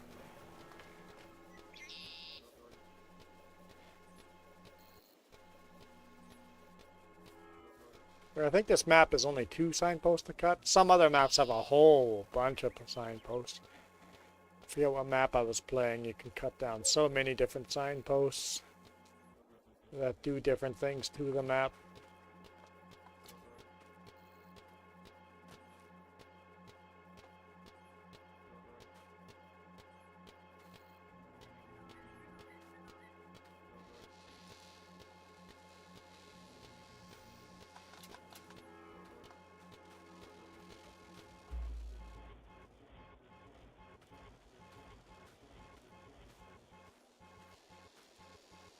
Whoops.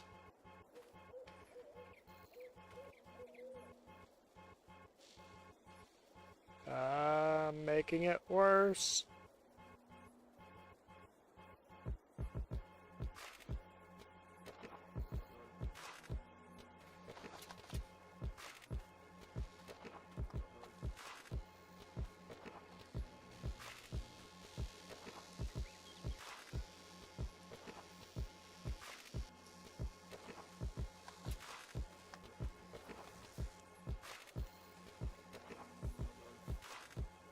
I can't get in the truck.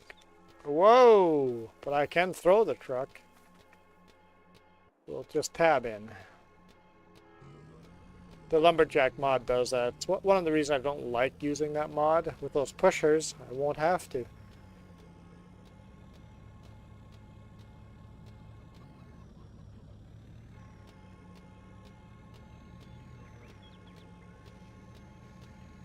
Cool. 3 new pushers installed.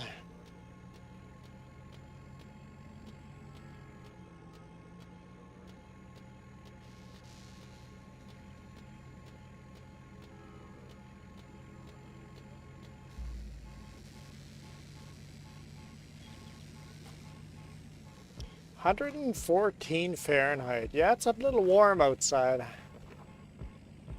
Or, that's inside. Okay, outside's a little better. Yep, the damp cloths, the damp headband, the damp neck band. Definitely needed in this kind of weather.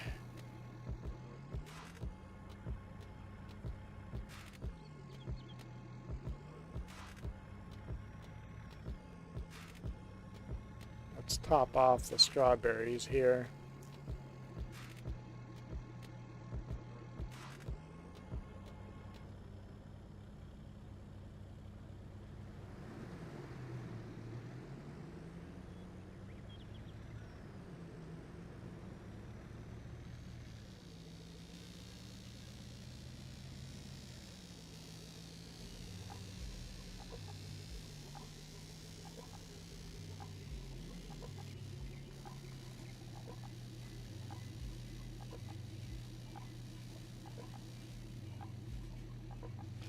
Okay, we have spent a lot of money on new equipment.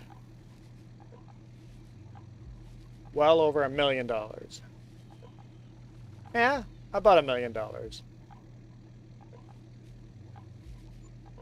Just a hair over $1 million.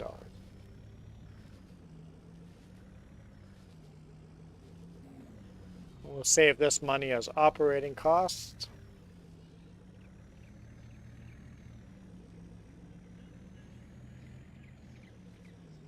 I think we'll just leave this here. It's always needed up here.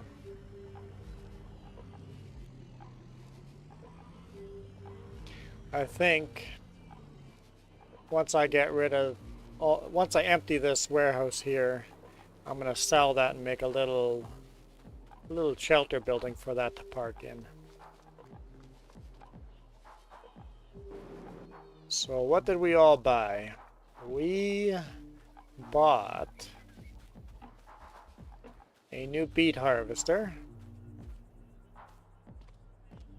Fancy schmancy beet harvester.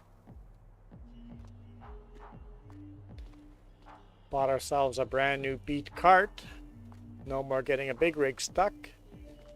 And then we bought ourselves a grain cart and a fancy schmancy tractor to go with that grain cart.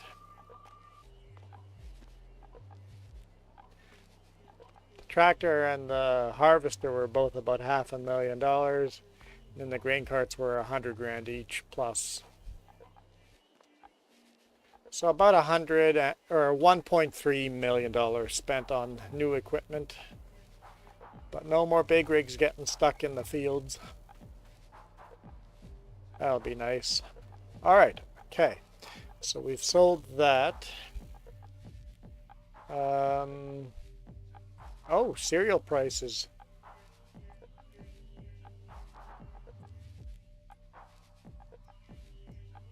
I think we sell our cereal right now. That's a good price. I'm not risking it. Keep an eye on... We're not selling sorghum. Sunflower and soybean. Whoop, that is... the wrong button. We don't have a lot of cereal. We just started doing cereal. But let's sell what we do have.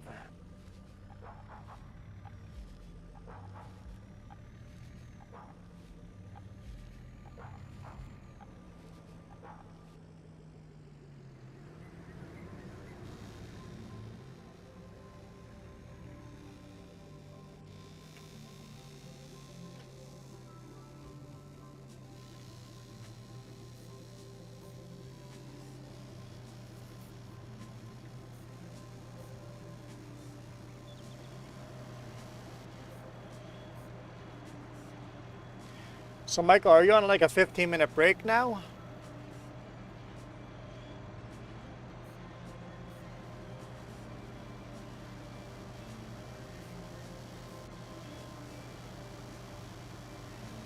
Super addicted to your phone.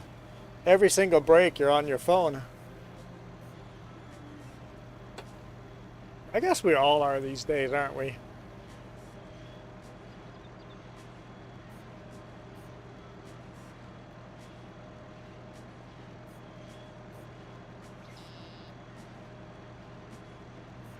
Is that it? Is that all of it? Is there more coming? Oh, one last pallet.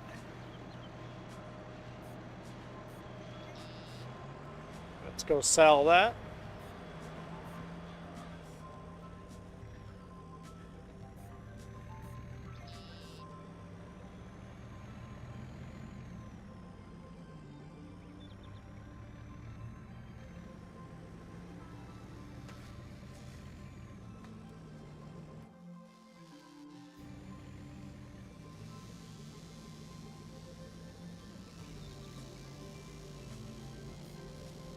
Hey, William.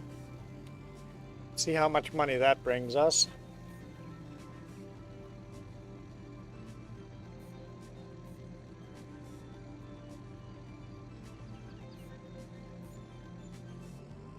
Uh, 80, well, 90 grand. 90 grand for that half a year of producing cereal. That'll be nice to have an extra, basically 150 grand or so in the future from cereal. Yeah, that'll be nice.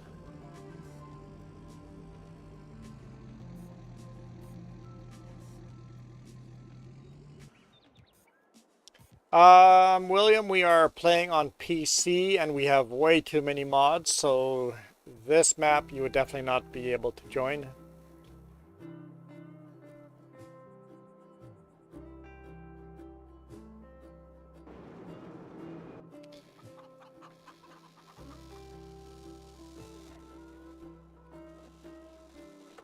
So this is definitely not a console-friendly map, but we have done cross-platform live streams before, but I found nobody was interested in it. William, if you stick around for a couple of weeks and show up regularly, maybe we would consider starting a new map once in a while to do a platform-friendly map. Okay, sunflower still going up in price. Soybean going up in price. Cake.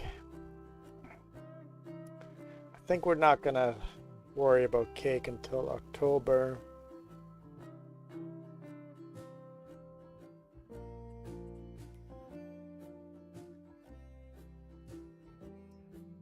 We're out of milk.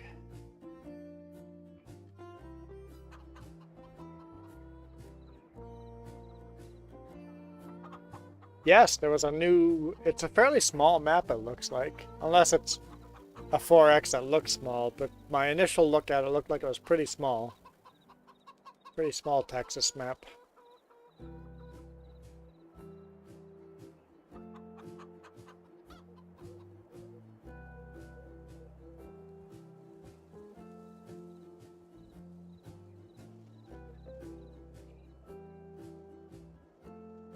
What do I set my bit rate at? I don't know. Where is that? In settings?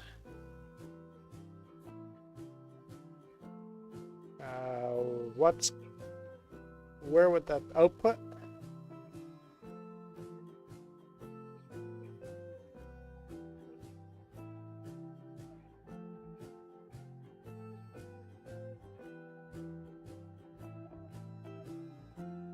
Recording.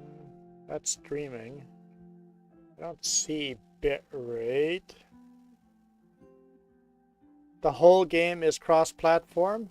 Well, no, it is not. Anyone on PlayStation and Xbox is cross-platform, but anyone on PC, we have a lot more mods that if we install any of those mods, anyone on Xbox and PlayStation cannot join. Oh, bitrate right there. There's my bitrate. 2,500.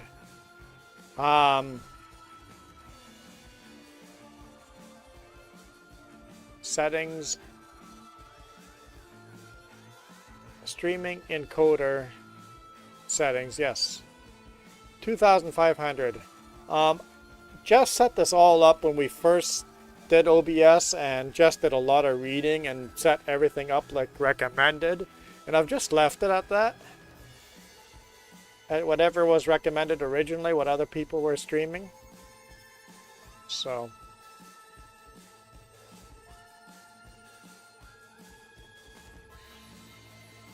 So yeah, Farming Sim is cross-platform, but not when we play with mods like we do. Okay.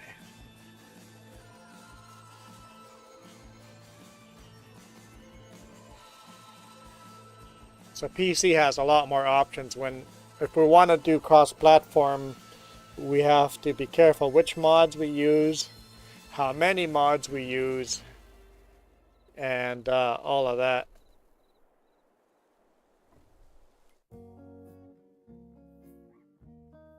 Nope, I saw a red dot. Where was my red dot? There's a red dot. I'm out of grapes.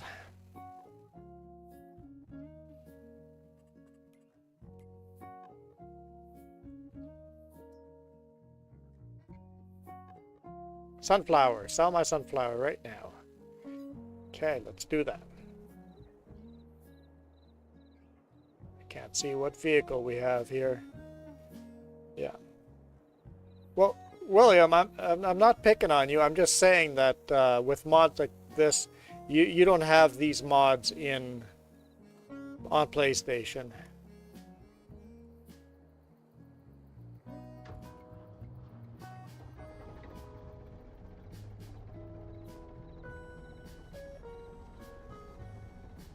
YouTube Studio says that you're over bitrate limit. Interesting.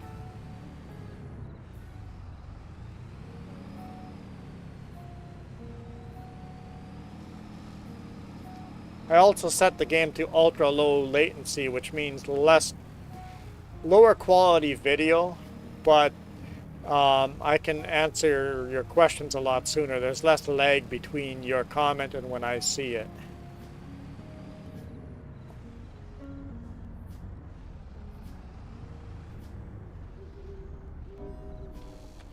Sunflower. But yeah, as far as that goes, I'm willing to do a console game if a bunch of people want to join on console. I just found that most people just don't want to join. They don't have the patience for it.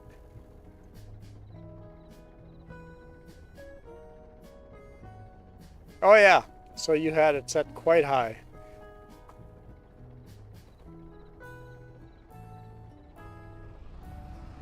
So you are costing YouTube money. How terrible. I found I'm getting more and more when I'm going into YouTube. I'm getting low resolution videos. Yeah, I have to keep going, clicking that gear and clicking 4K to watch 4K videos because YouTube is throttling graphics because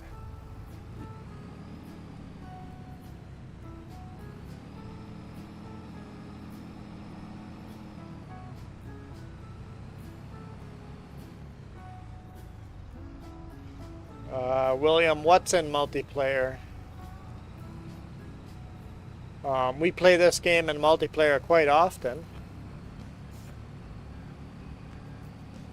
Jess joined us in game yesterday.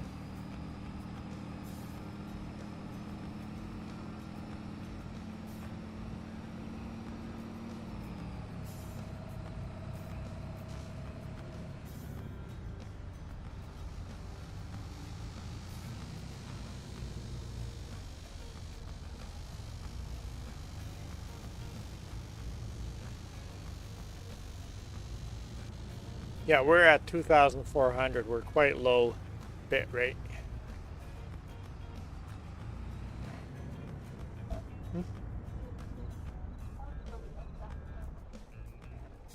Yeah, maybe we should up ours by a bit.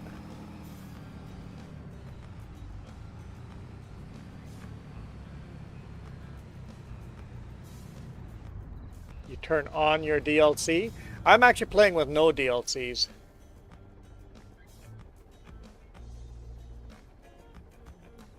Only mods.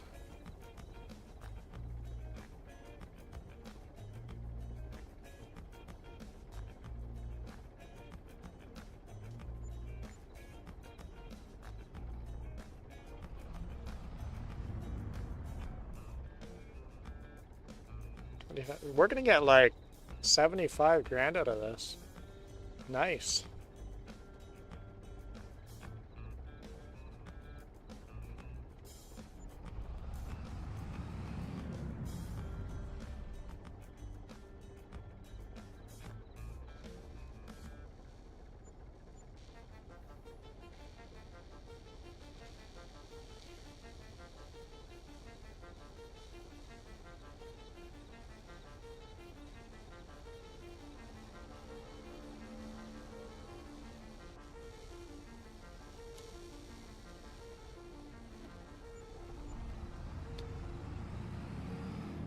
All right, that's nice money there.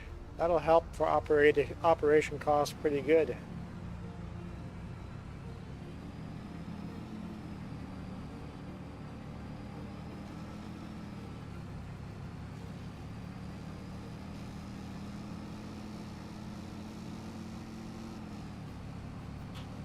Let's go park this and then sleep through the night.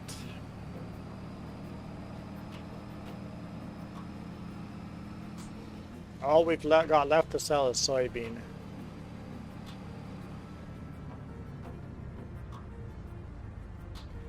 And bread and cake, but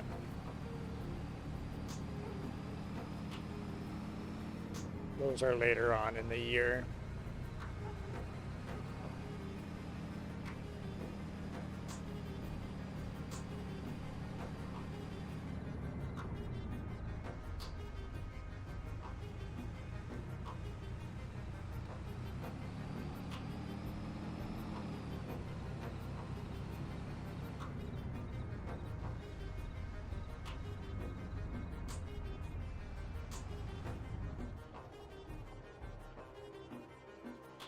I'd like to get rid of this silage bunker too sometime and put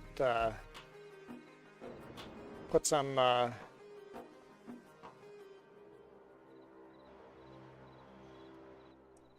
what's the right word? A shelter. Put a shelter over there.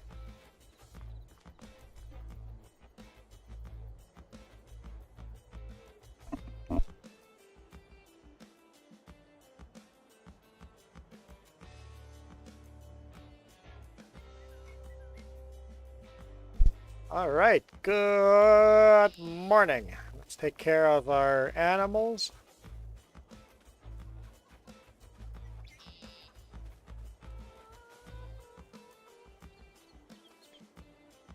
Okay, let's throw the bobcat. We'll have to tab because I've messed up.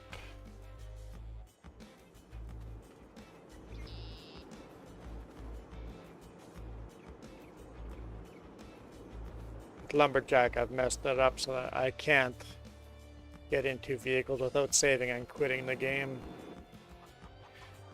There we go. Sorry there, hen. I'll back it up out of here. Sorry to intrude there. My mistake.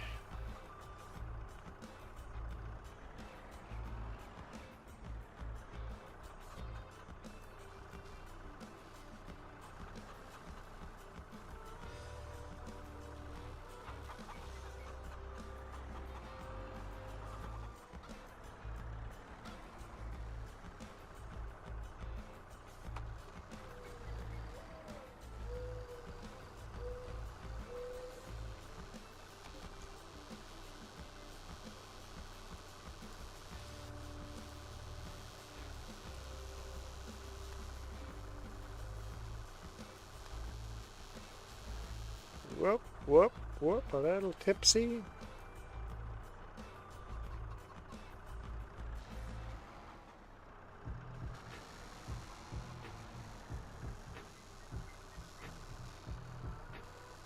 Should really get a bit of a bigger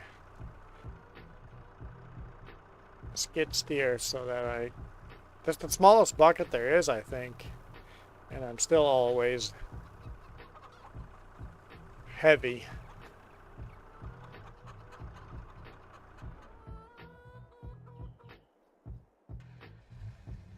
I also want to buy another pickup with a water tank in the back of it, so I don't have to tow this trailer around everywhere.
Yeah, the biggest downside to playing on console for me, but the biggest downside playing console-friendly games is no GPS mod. And I feel this game is so much better with GPS mod. There's a couple of versions of a GPS mod in this game, and all of them are. I think the game is broken without it, so that's downside to console.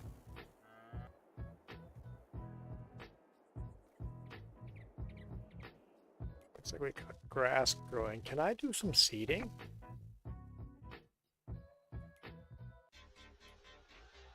I can. I can seed quite a bit. Seed some beets, sunflower, and oat. Oh, we can up our grapes. Let's work on our grapes first. Let's spend our money.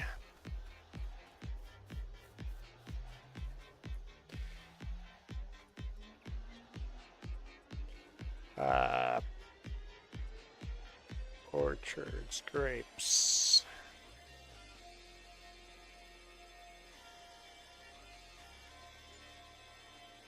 Let's just do all the rows one longer.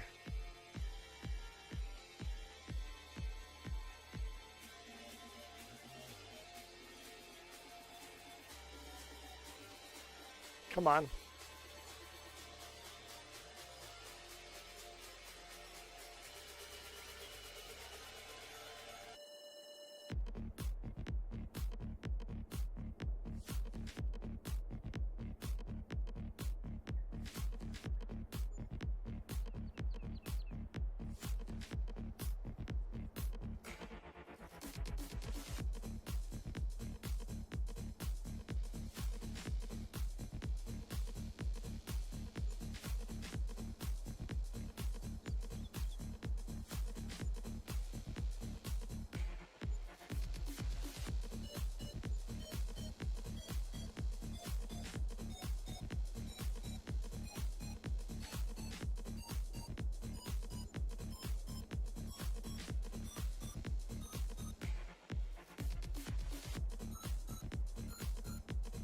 Come on now.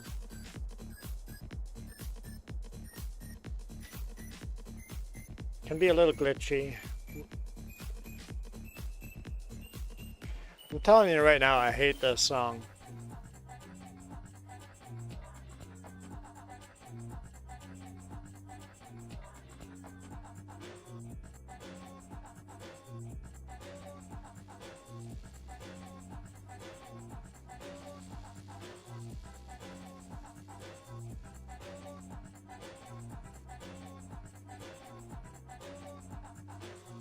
Yeah, come on.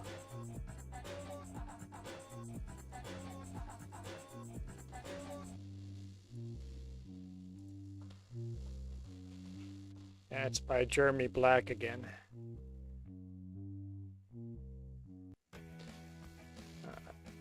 Finding I'm not a fan of his music. There's some more Jeremy Black songs.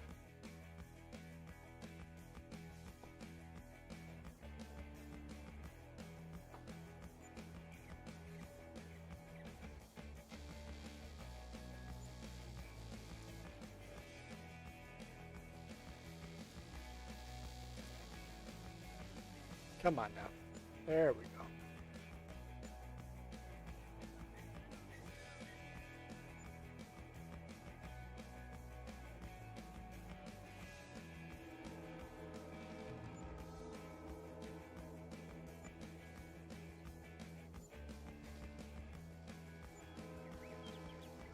I'm setting up the grapes the first time, not glitchy at all, but trying to extend the farm like this, sometimes a little glitchy, but it eventually works.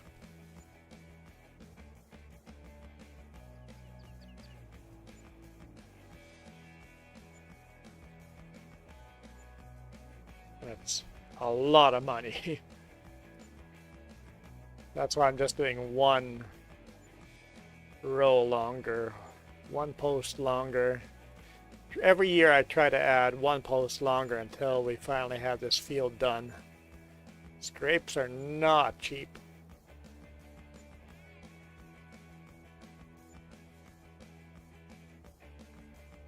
Okay.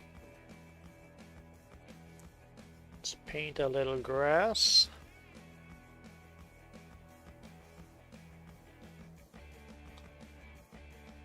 Both ends.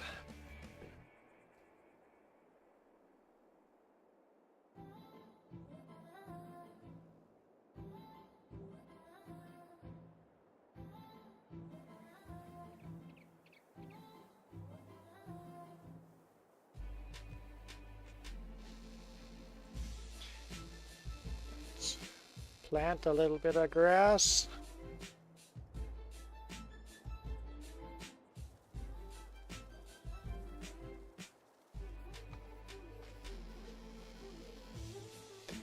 Our vineyard now is 1 post longer.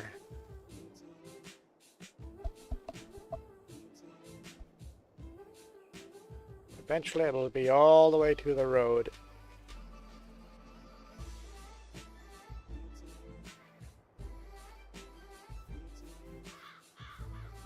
We don't have that much further to go. We're almost there.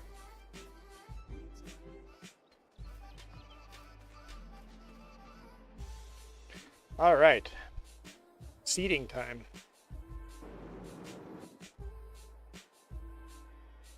Oh, wait, cows. Let's take care of the cows.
Top off the bakery with milk.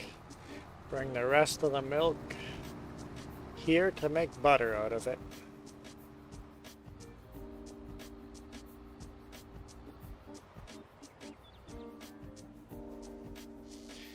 Okay, that's the wrong button. Where is our butter? There we go, turn that back on.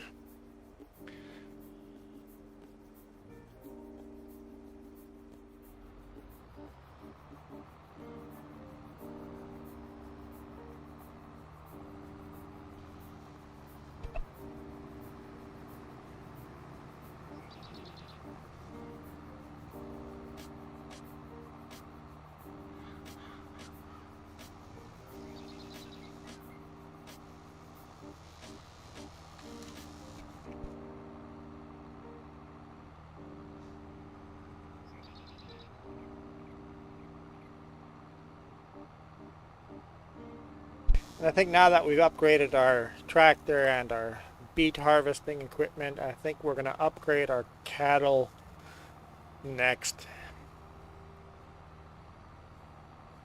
Get a much bigger cattle pen going.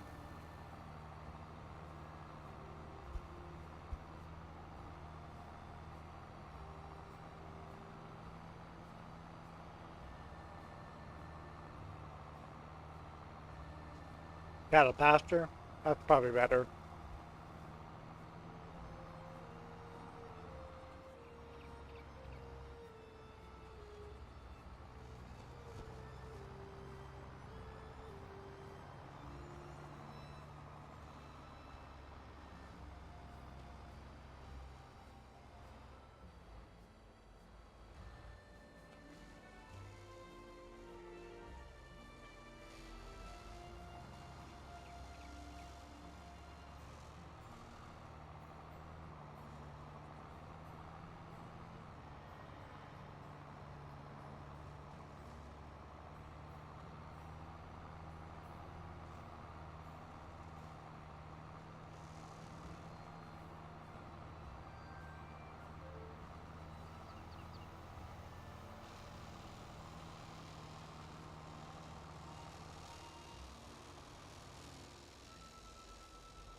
Are we gonna seed?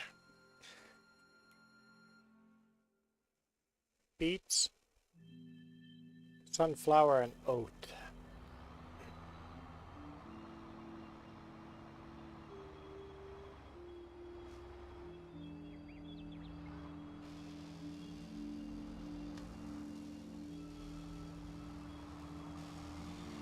Oat it is.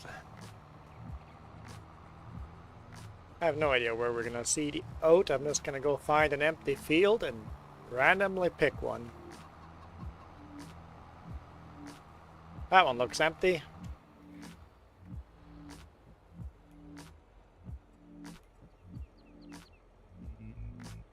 We haven't taken care of our cows yet, but you know, distractions.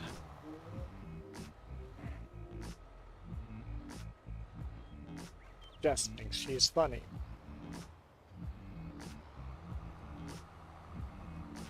We'll get back to seeding later on. We empty this trailer yet?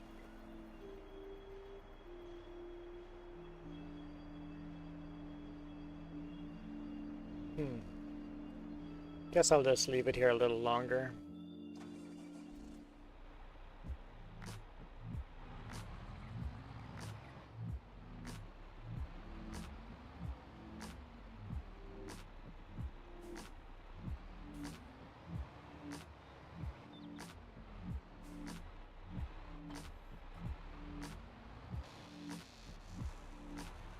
Sunflowers.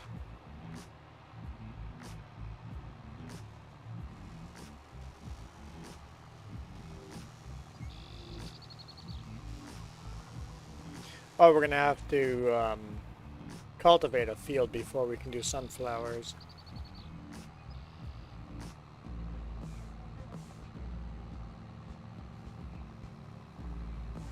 So we'll just park this to the side.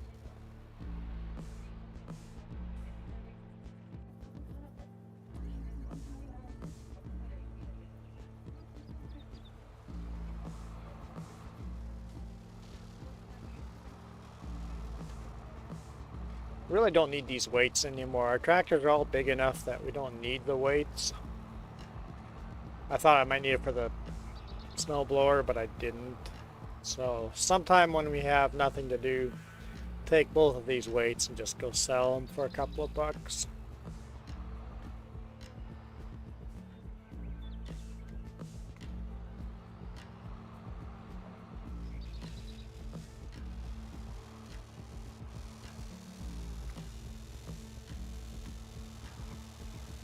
Well, we need to roll those fields.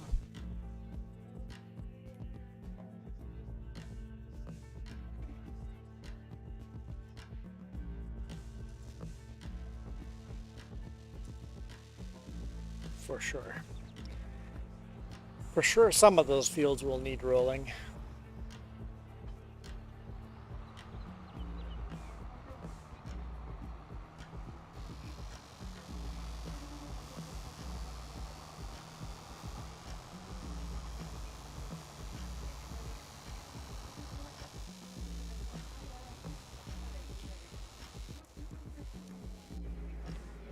Here's our cows. Probably gonna run out of total mixed ration, so we'll have to mix some more. Yep. Let's go mix some more.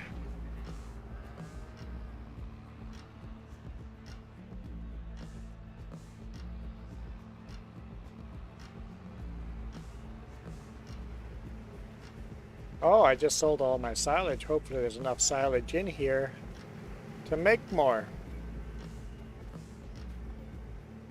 What was our formula again? 7,000 straw.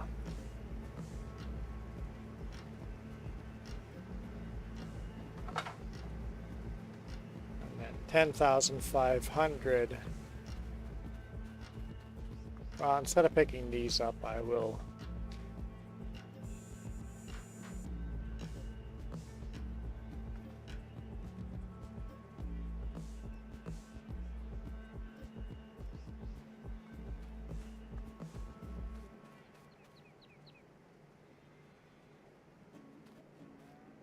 hopefully they'll fill into there.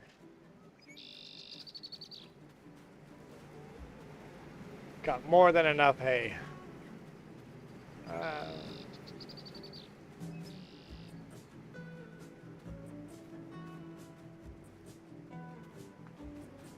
Seems the bales have to be moved out and in again to disappear them.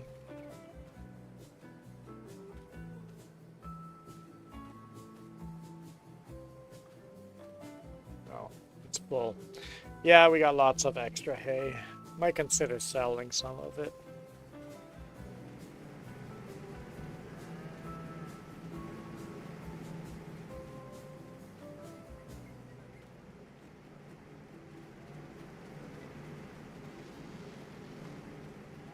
Let's see how much silage is in here. Right.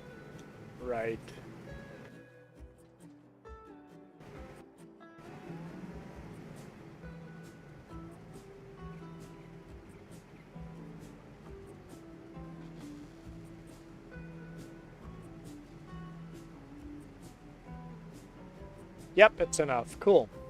Cool, cool. Before we do that, let's fill the straw.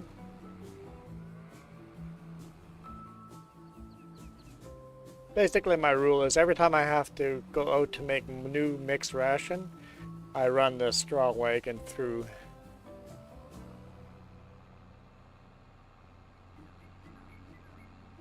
And it's usually every 2 or 3 days. Once we get more cows, we'll probably be more often, but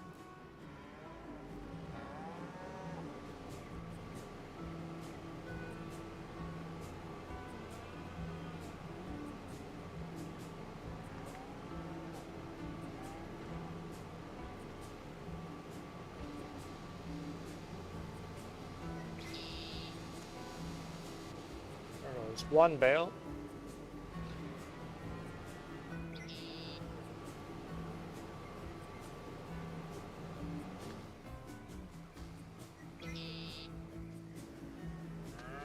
That's it. 1.5 bales.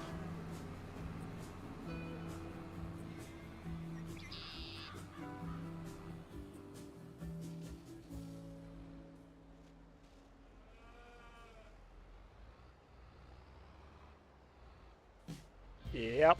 Watch the professional back up and take 5 tries. I thought I did pretty good today morning in real world. There was a truck and trailer parked in front of my trailer that I needed, so I pulled that truck and trailer forward, backed my truck into that corner, pulled that out, and then backed the other trailer in where my trailer was.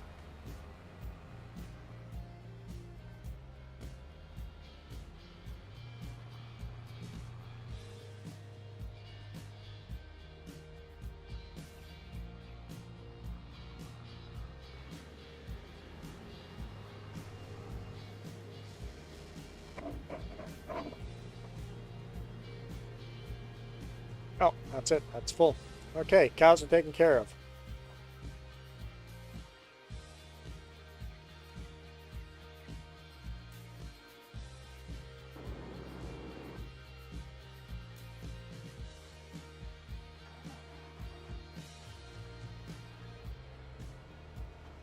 Drop that trailer. Can I get out of here?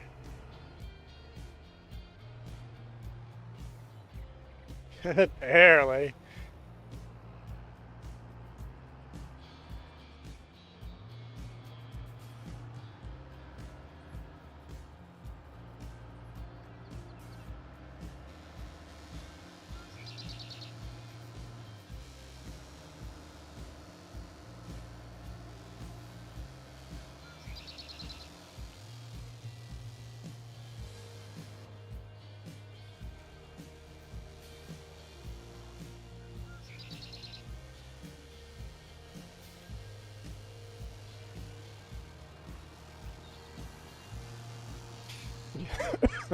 You guys don't get to see the versatile work very often.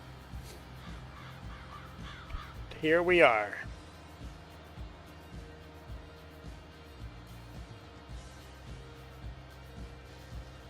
It's the biggest equipment I own.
Did I turn soon enough to make that corner? I don't think so.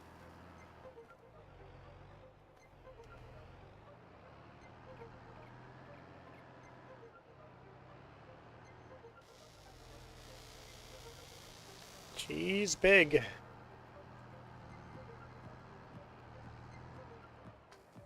Come on.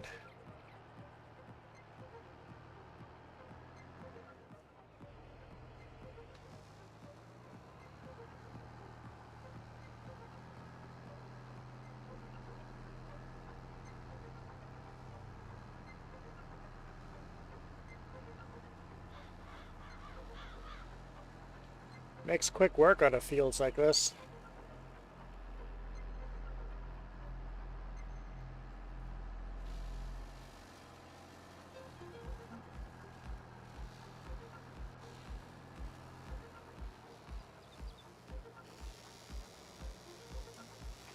Guess you don't really need GPS on a field this small with a cultivator this big.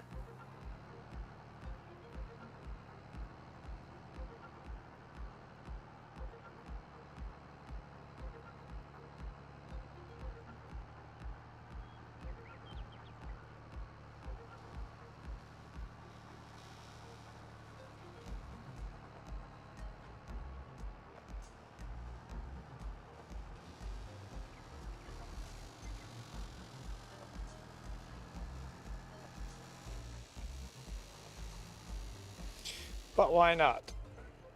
Why not use GPS? For at least one pass.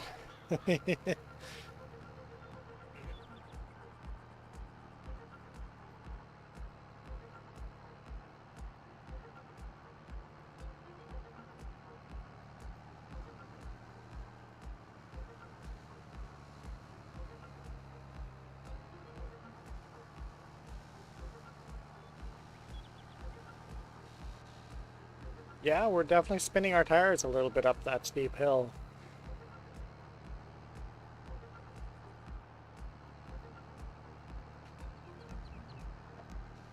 Might want to get a bigger tractor. Put that on the bottom of our list. What would the tractor have to be like to get...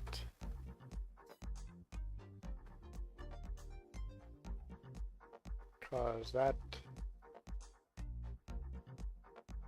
Okay, so... That was 886 horsepower.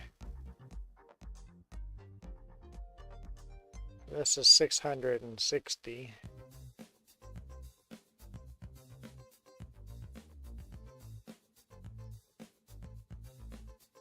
That'd be 690.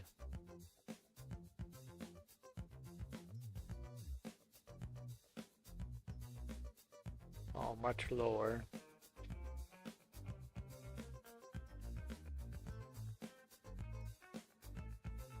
$400, $400, $690. Here's 1,000 horses. We could get a big bud. $747, big bud.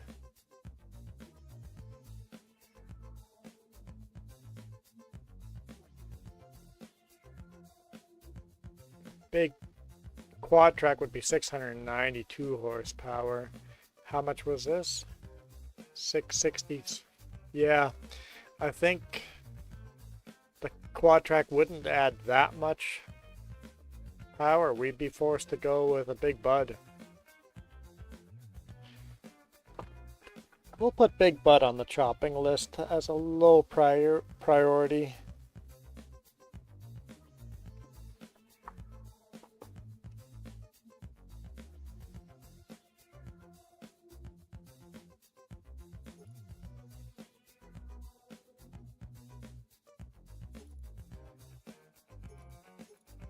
I think you'd have to go with twin wheels.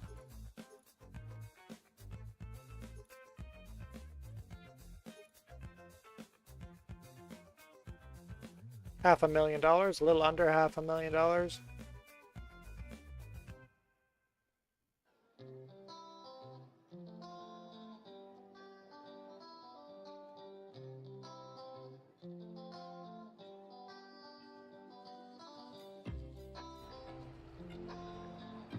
On our wish list.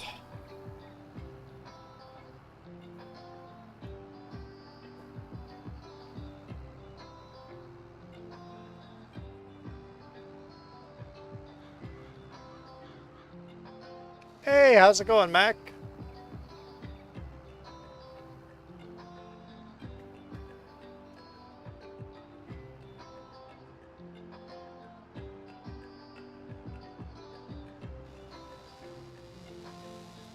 Really good. I wasn't expecting to be home today, but other than that, really good.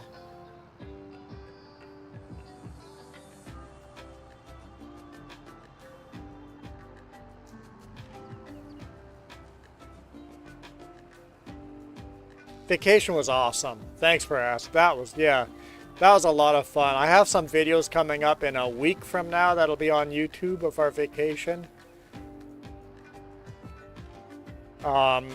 We had some serious audio issues, so the videos aren't going to be the best videos to listen to, but the video themselves are just beautiful. I learned some downfalls to our microphone setup, unfortunately, but visually they're beautiful. Audio wise, well, you can sort of understand what we're saying between all the rattling static.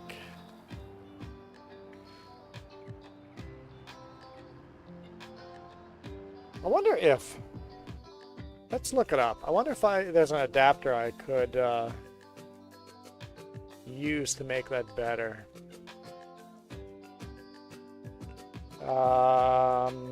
Action. Let's go DJI Action 3.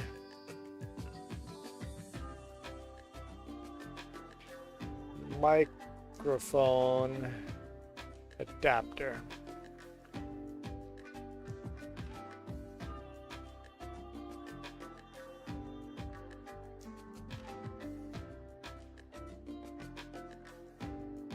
There's videos about it.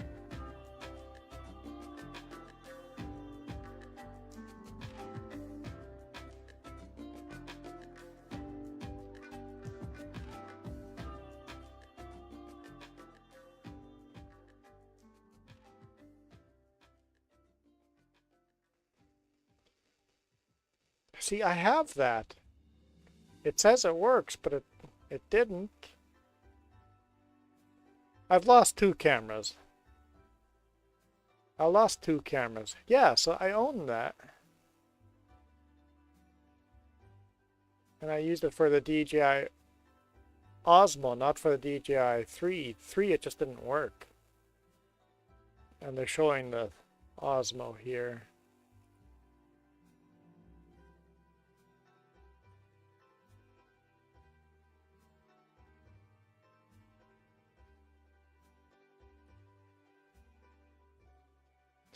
I'll have to research more. Okay, so I just picked up an... Get copyright strike. Is that an Action 3? Yeah, it's an Action 3.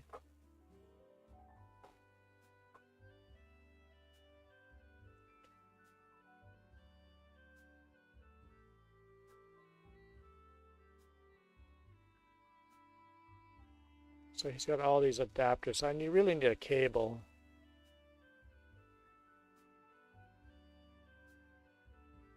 Yeah, I'll have to watch this later.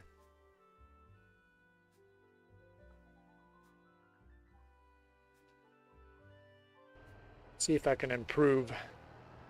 Oh, I guess you guys couldn't see what I'm looking at. Right. Because I have window capture or game capture on. Now you can't see anything. Display capture, there we go. Right. So yeah, I'll have to watch this video and see what I can find. There we go. I forgot I had that. I did the thing. Oh, gotta lower the cultivator. Yeah, lost 2 cameras. One of them is a $450 camera and the other one's a $400 camera. Yeah, that kind of hurt. One of them was completely just me being dumb. And the other one was okay, I could have done better. I've learned from that one. Really, I've learned from both, but... Hey, this week we have beautiful new cameras, right?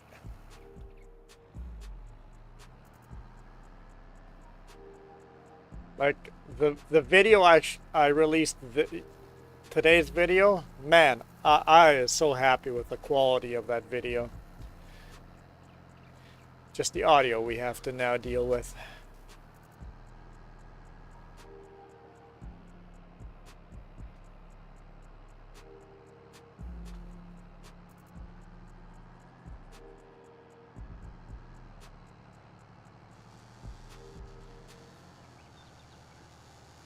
$3-month salary?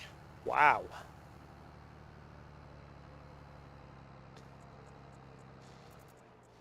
Yeah, I bought 3 brand new cameras. It cost me $1,000 and what, 1,300?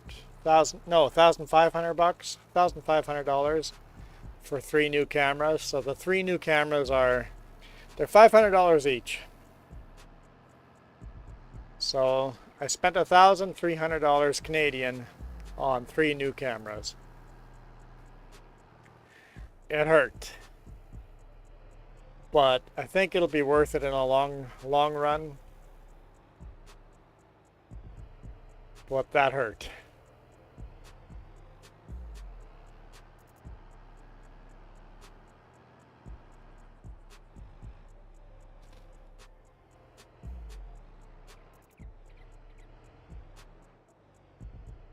Yeah, it happens sometimes. We all make expensive mistakes sometimes. Hopefully I've learned from those expensive mistakes. And at the end of the day, you can't take any of that with you anyway, so it's not that big of a loss.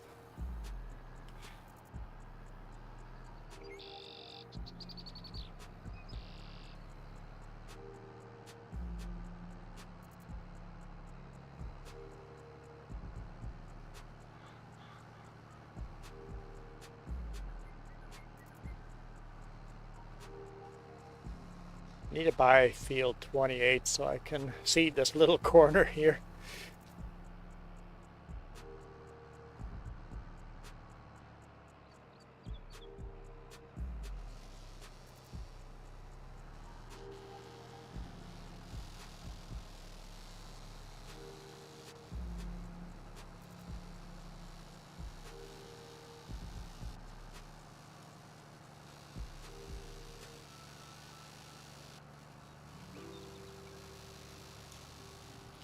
Yeah, most likely it got broken, but it was in both cameras were in an aluminum case, so most likely they survived falling. As long as not a whole bunch of people drove over it, the camera should still be usable. So hopefully somebody out there found the camera and is using it and making use out of it. That's what I kind of hope. It's like, hopefully somebody found it, and even though I won't make use out of those cameras anymore, hopefully somebody else is getting use out of those cameras. Because they were in a very nice aluminum case. So they were in a small rig case. So small rig.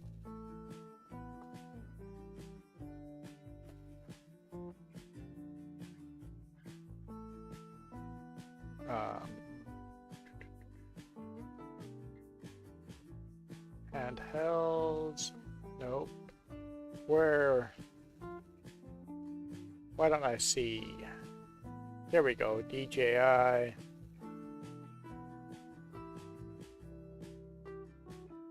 So they were in. Cameras are in that metal case, aluminum case. The lens very likely got scratched and destroyed, but lenses are easy to replace. So they're pretty high-end metal cases, so I think they should have probably survived the fall, as long as they didn't get run over by big rigs. And if anybody tried returning it to me at this point, I would tell them just to keep it because I've replaced them already. But if somebody attempted to return them, I don't know if there's any way of, maybe some of the video footage might have been able to get it back to me, but it would have been hard to return it to me. But I would tell people to keep it, even if they tried returning it to me, because I've already replaced them.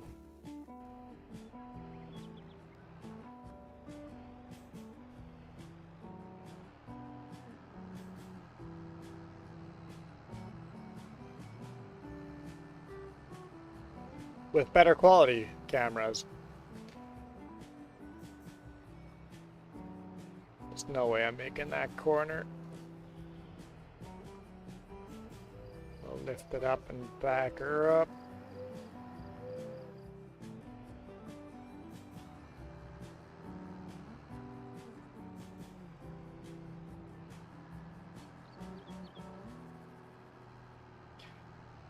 Yeah, GoPros are the most expensive.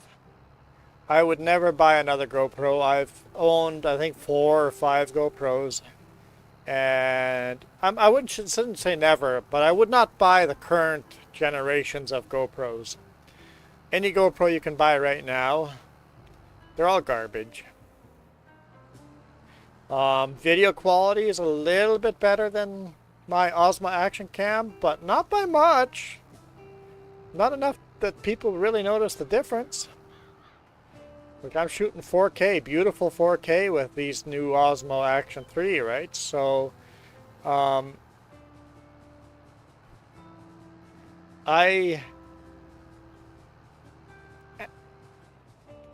think I would, if I had a choice to spend the exact same amount of money on a GoPro or an Osmo Action 3, if both were exactly the same price, I would pick the DJI Action 3. Why? Because it doesn't overheat every 5 minutes, and it doesn't give you the black screen of death. It just works. GoPros have so many software problems. I complain about DJI software, but GoPro is much, much worse. For no reason, GoPros will just stop working and you have to pull the battery out to reset them. They're really quite garbage cameras, other than they produce very beautiful, high quality video. When they work, they're beautiful. My DJI will overheat if I leave it on the hot dashboard without having any air flowing over it. But nothing like the GoPros. Nothing like the GoPros. Like with a GoPro, there would be no way I could do an hour-long video. I could have a fan blowing on it at 100 miles per hour, and a GoPro would not make it through an hour-long video.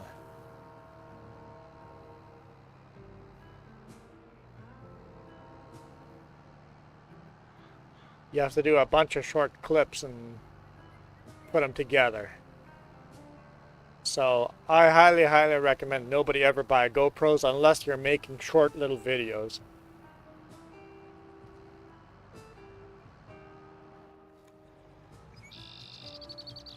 Yeah, if you have a AC vent blowing on it, so it's cold air is blowing on it, GoPro might be fine.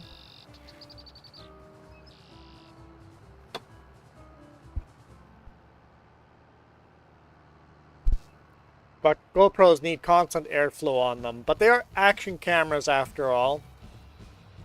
So they like to be out in action. They like to be moving. That's what they're designed for. But even when they're not having their overheating issues, they'll just shut down for no reason anytime. For just no reason, just all of a sudden shut down. Screen is locked up. None of the buttons work. Only way to fix it is take the battery out and put it back in. You've got a question? I've got an answer. I didn't say it'd be a good answer, but I have an answer.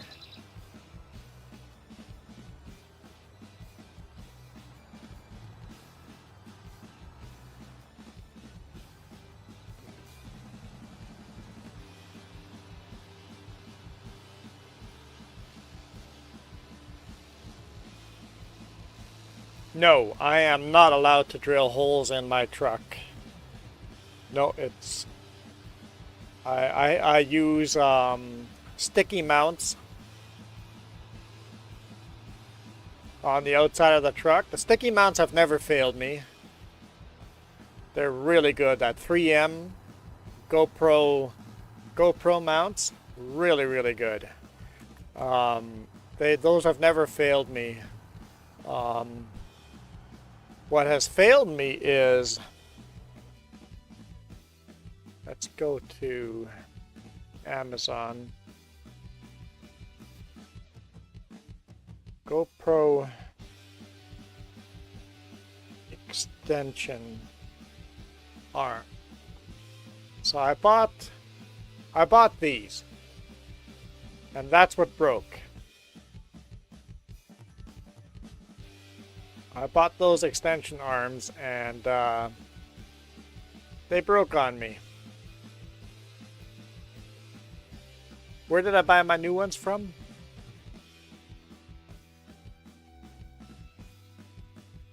I can't remember the company. I bought new ones. Huh. I have no idea what company I bought them from.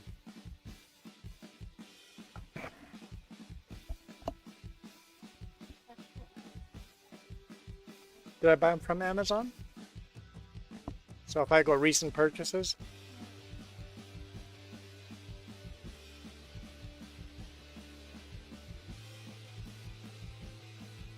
Where's recent purchases? Orders. That's... oh, right here. I bought these. They're aluminum extensions. They're not going to break on me. They're nice and sturdy.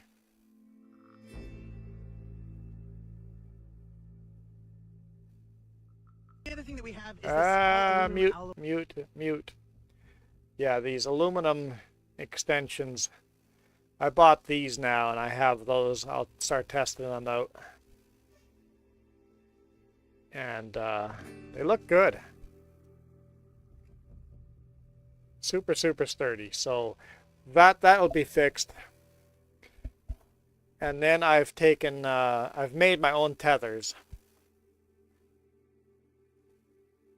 I went to a hardware store and made some tethers.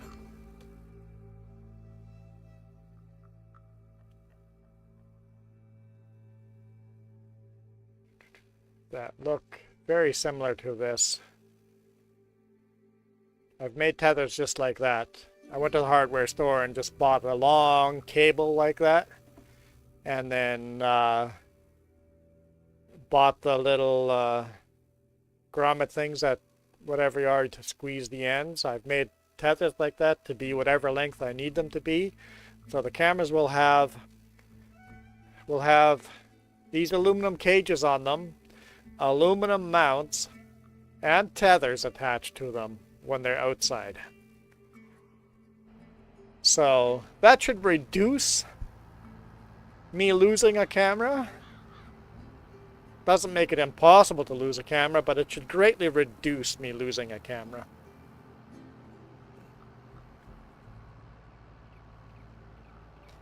And those tethers I have mounted directly to the aluminum cage.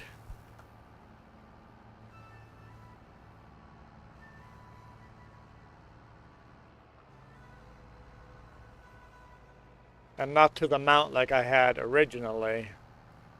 So like if I lose the mount,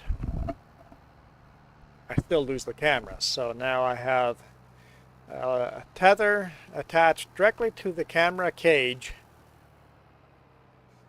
that's attached to the truck somewhere.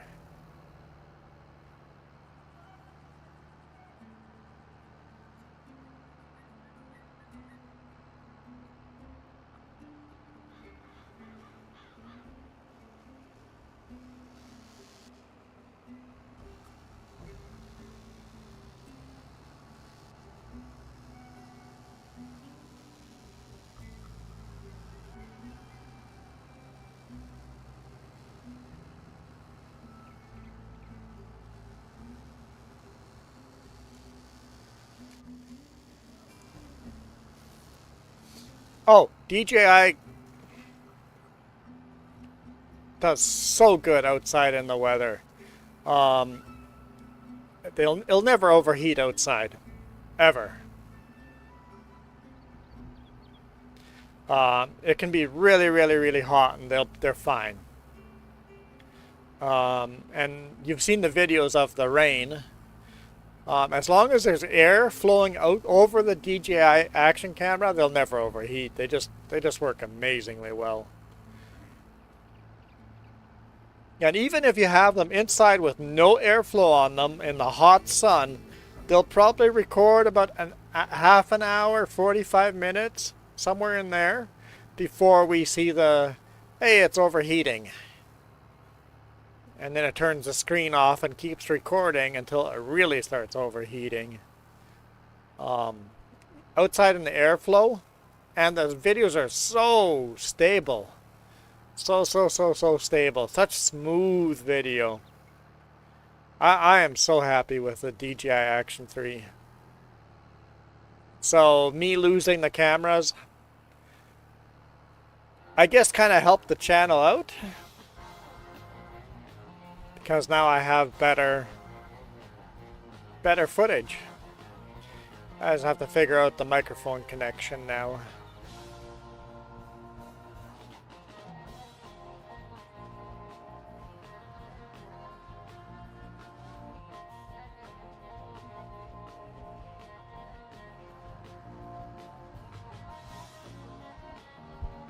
Your farm looks pretty.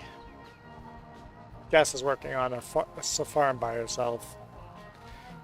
I guess she'll be live streaming that farm tomorrow.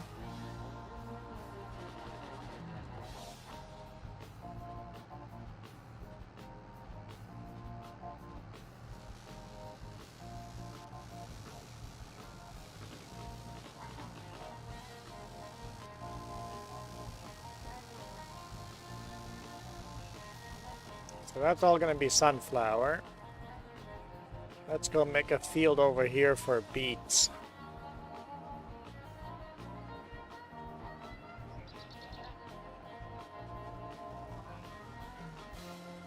Let's go really huge.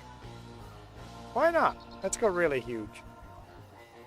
I don't know, I might regret this, but this is going to be a big field. Welcome back, Michael. Apparently you're off of work and I'm still live streaming. I am very hungry though. I should probably stop and eat.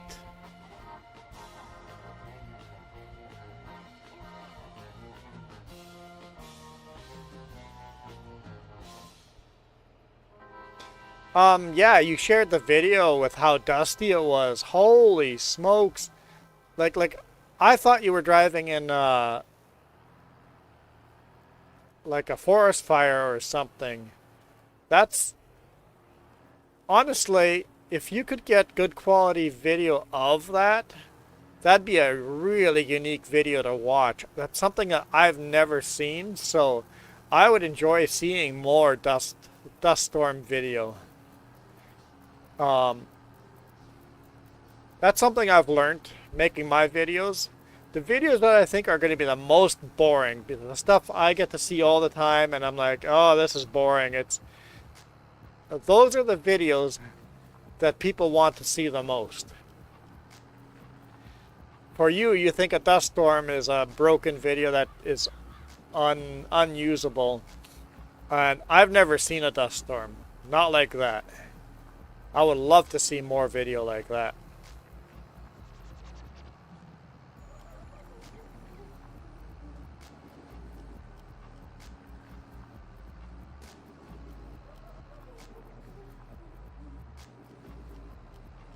Michael, are you dyslexic?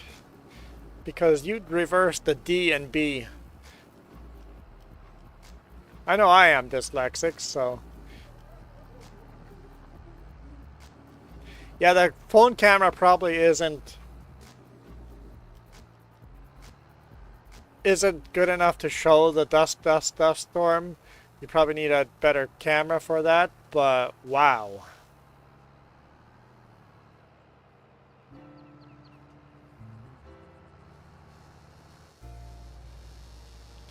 Yeah, phone cameras, it's funny.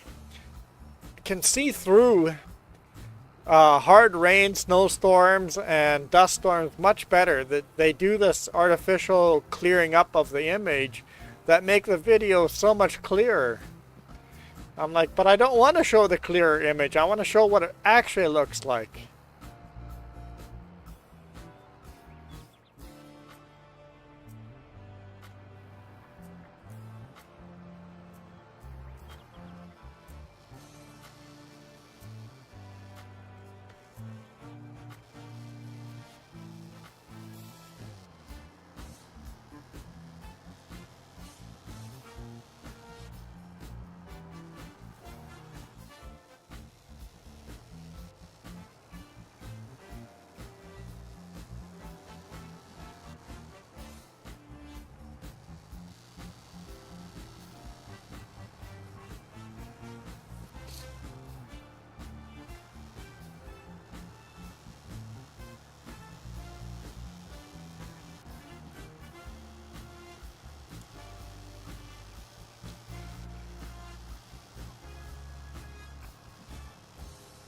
Yeah, it's funny. If you look through your phone screen, you can see past your hood in a snowstorm for us. It's like, oh, in real life, I can barely see the end of my hood.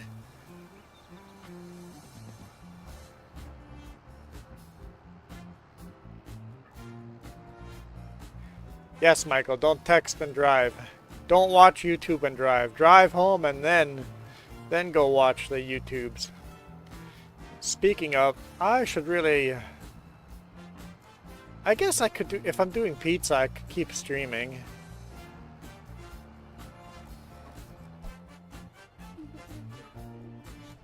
I think I'll do that. Hang on, I'll be right back. I'm gonna throw some pizza into the oven.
Okay.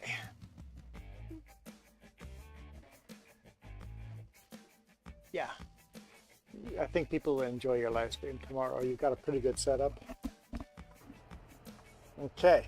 Pizza will be ready very quick, just warming it up.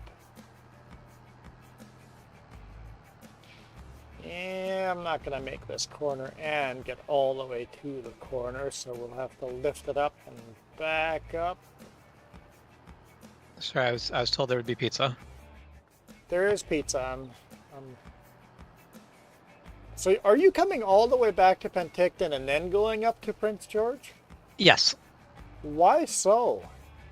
because the stuff I need to bring up to Prince George is at my house in Penticton. Oh, okay. So while you're picking, so you're giving people a ride. How are they getting a ride back? I'm going to go back to Penticton, even though that drive's not one I technically need to do. But mostly, I don't want to bring all that stuff out to Vancouver okay. to then haul it back. It's a courtesy, plus it's beneficial to not having all these swords in the back of your truck the whole time, not knowing where to put them. Yeah, basically, if we had more space here, then I would have just brought more stuff originally. And then you wouldn't need to make that long trip. yes, I'd be able to get 3 hours off. Yep. Yeah. Which is honestly not that much. That's significant. It's enough, but it's not. It is not a huge amount. Not a huge amount. Here, let's look at a map. Let's look at a map. Map. Directions. Let's just say Vancouver. Hey, look, Vancouver General Hospital comes up. Directions. To Prince George.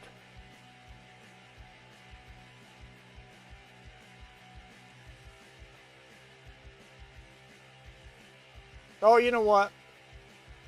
That's not going to add that many hours, is it? So this is a direct route would be 9 hours. And then And you from drop Penticton up is 8 hours. Penticton in there. It says 12 hours. Yeah. 10, 11, 12, 3 hours. Yeah, you're at So it adds 3 hours. yeah, 3 hours extra to the trip. And if you're driving 9 hours, 12 hours isn't that much of a difference, although it is. And the entire thing is I'm making a 3-hour trip or a 4-hour trip, Stopping doing for the something day Penticton, and then doing a day trip. and then the next day I'm going up. So it's So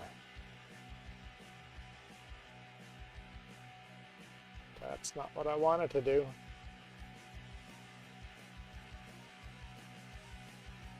Just remove your waypoint. Just get out of their waypoint.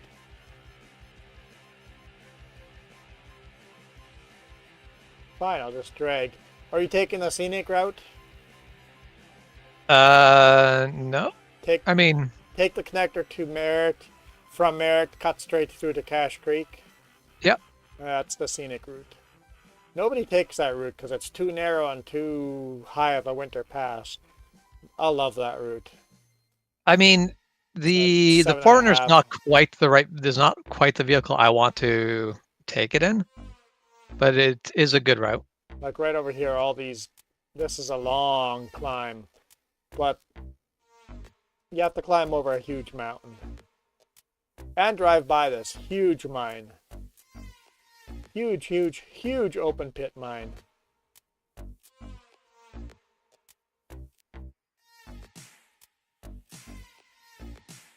So yeah, it's a long drive for you. I don't like Yeah, it this won't be that song bad. at all. It's rubbing me the wrong way in all the ways. That'll be the last time I listen to that song.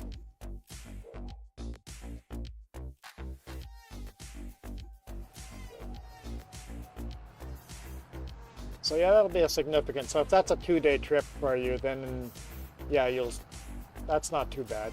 And that is because I'll be coming back probably on the Monday. So when you're back home, what happens to your roommate? Where does he sleep? I mean, Currently, he's sleeping in the living room anyway. Oh, okay. So, no And difference. if he wasn't, then I would sleep in the living room. It's the nice thing about having a hammock setup, pretty much always set up. You just can't walk around in the nude. Which is not a thing I have a tendency to do anyway, so nothing I lost. do. If I'm at home and I have no intentions of going out anywhere, oh, it still says BRB. I like my birthday suit. Today I had to go to work, so I'll be fully clothed all day.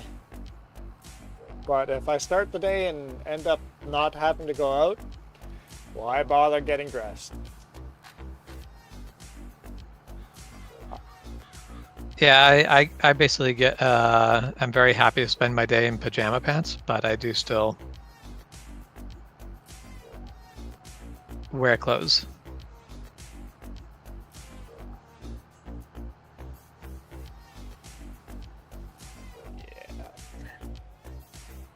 This is going to be a big field of beets.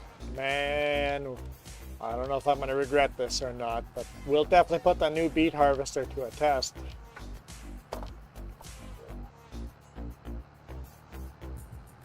Hang on, gotta get my pizza before it burns.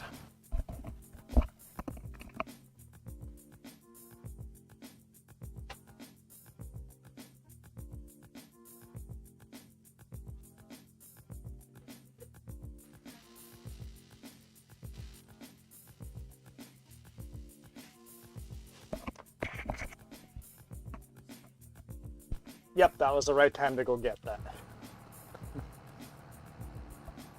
Any longer and I would have been in trouble. Now I need to let it cool off for a little bit.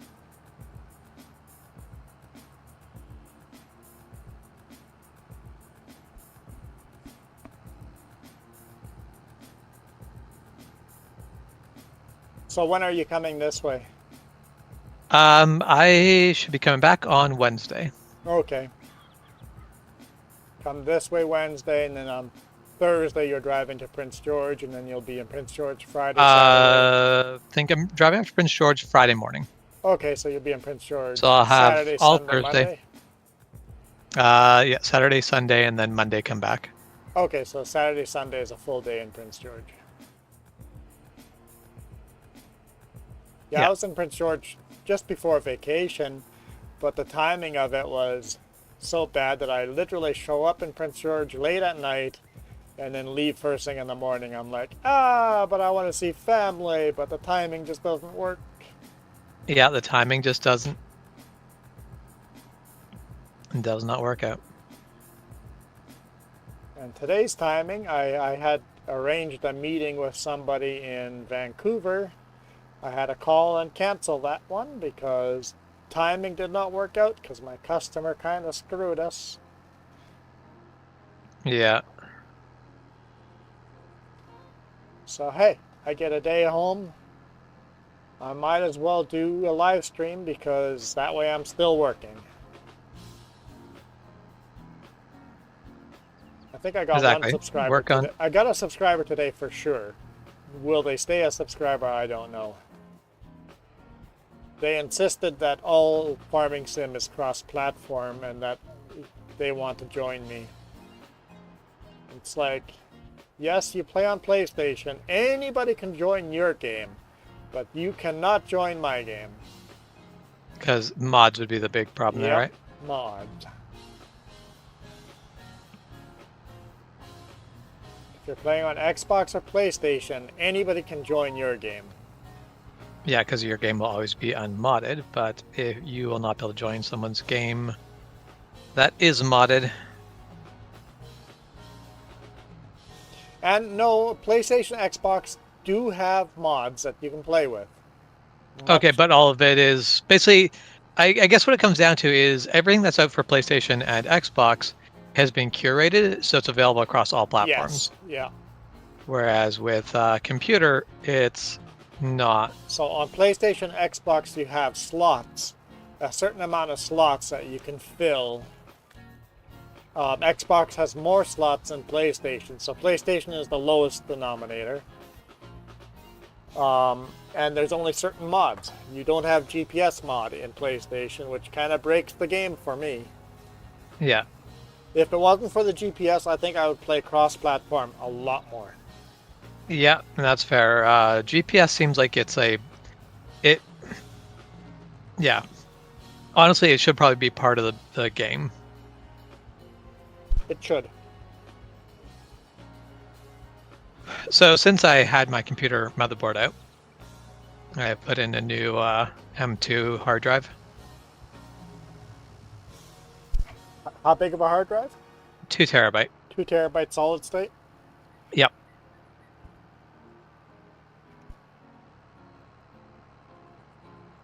Which I do feel like solid state does slow down fast enough that, like, a lot of people are like, oh, the slowdown doesn't matter. I'm like, the slowdown is noticeable. Because the 500 megabyte hard drive that my Windows is on, like when I first, state. yeah, it's solid state. Like it is when I first got it. It's like the transfer speeds were so ridiculous, Lightning and fast, yeah. they have slowed down. They're Yeah. still faster than a regular hard drive. You They're way probably faster want to than a replace regular a solid state every 5 years, or at least get a new one for Windows every 5 years or so. That was my thought. I'm like, I'm getting a small, cheap one for Windows because I can justify replacing that in a couple years. Yeah. That way you keep your transfer rate, and then you can keep the old hard drive for other stuff, right? For Yeah. slower stuff.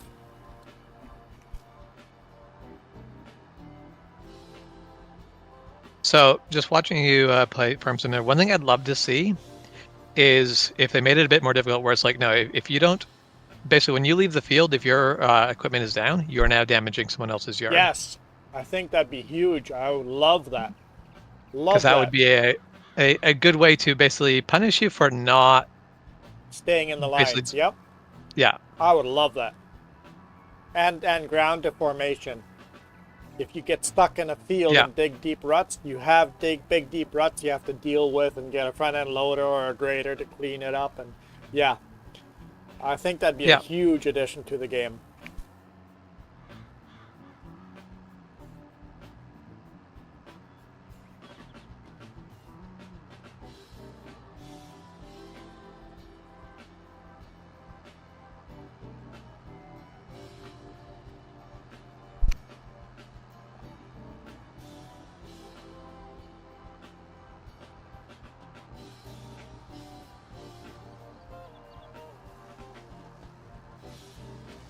It would make the edges of fields always change slightly in size. yeah, And then make the edges of the field, slowly the grass takes over if you don't. So that way you can keep Yeah. them smaller. After 2 or 3 years, if you haven't plowed an area, the grass takes over, right? yeah.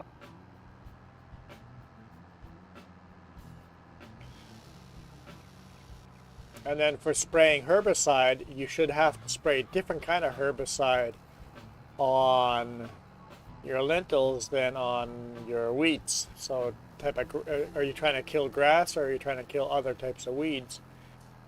That kind of would really help add some depth to it too. But yep, just add little things like that for FS, whatever the next one will be, Yeah. FS25, FS26.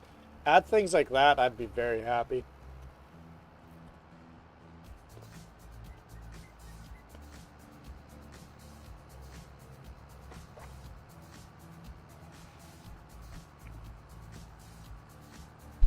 I hope I'm right that Giants is going to come out with a new engine.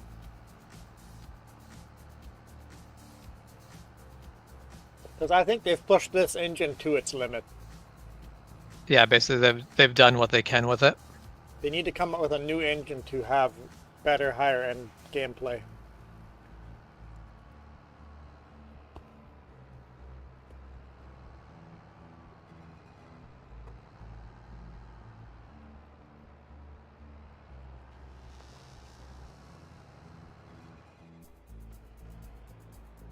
I don't know what they base their engine off of, if it's just Unreal. Yeah, I'd be curious to modified see. Unreal Engine or not, or if it's completely Yeah, ground up their own engine. Because they don't use the Unreal Engine, but did they base their engine off of that?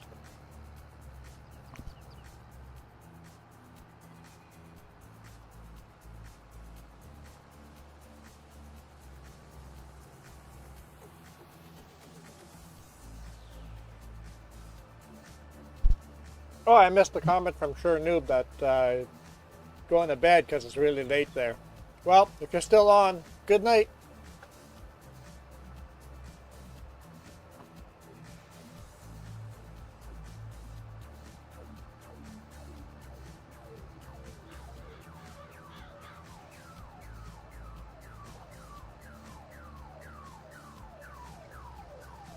This music is annoying. it is not the right music for almost anything that you could live stream. It could be the right music for some things, but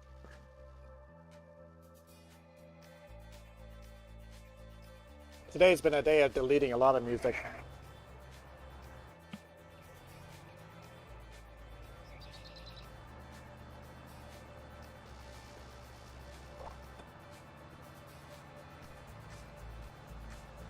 Had some weird stuff.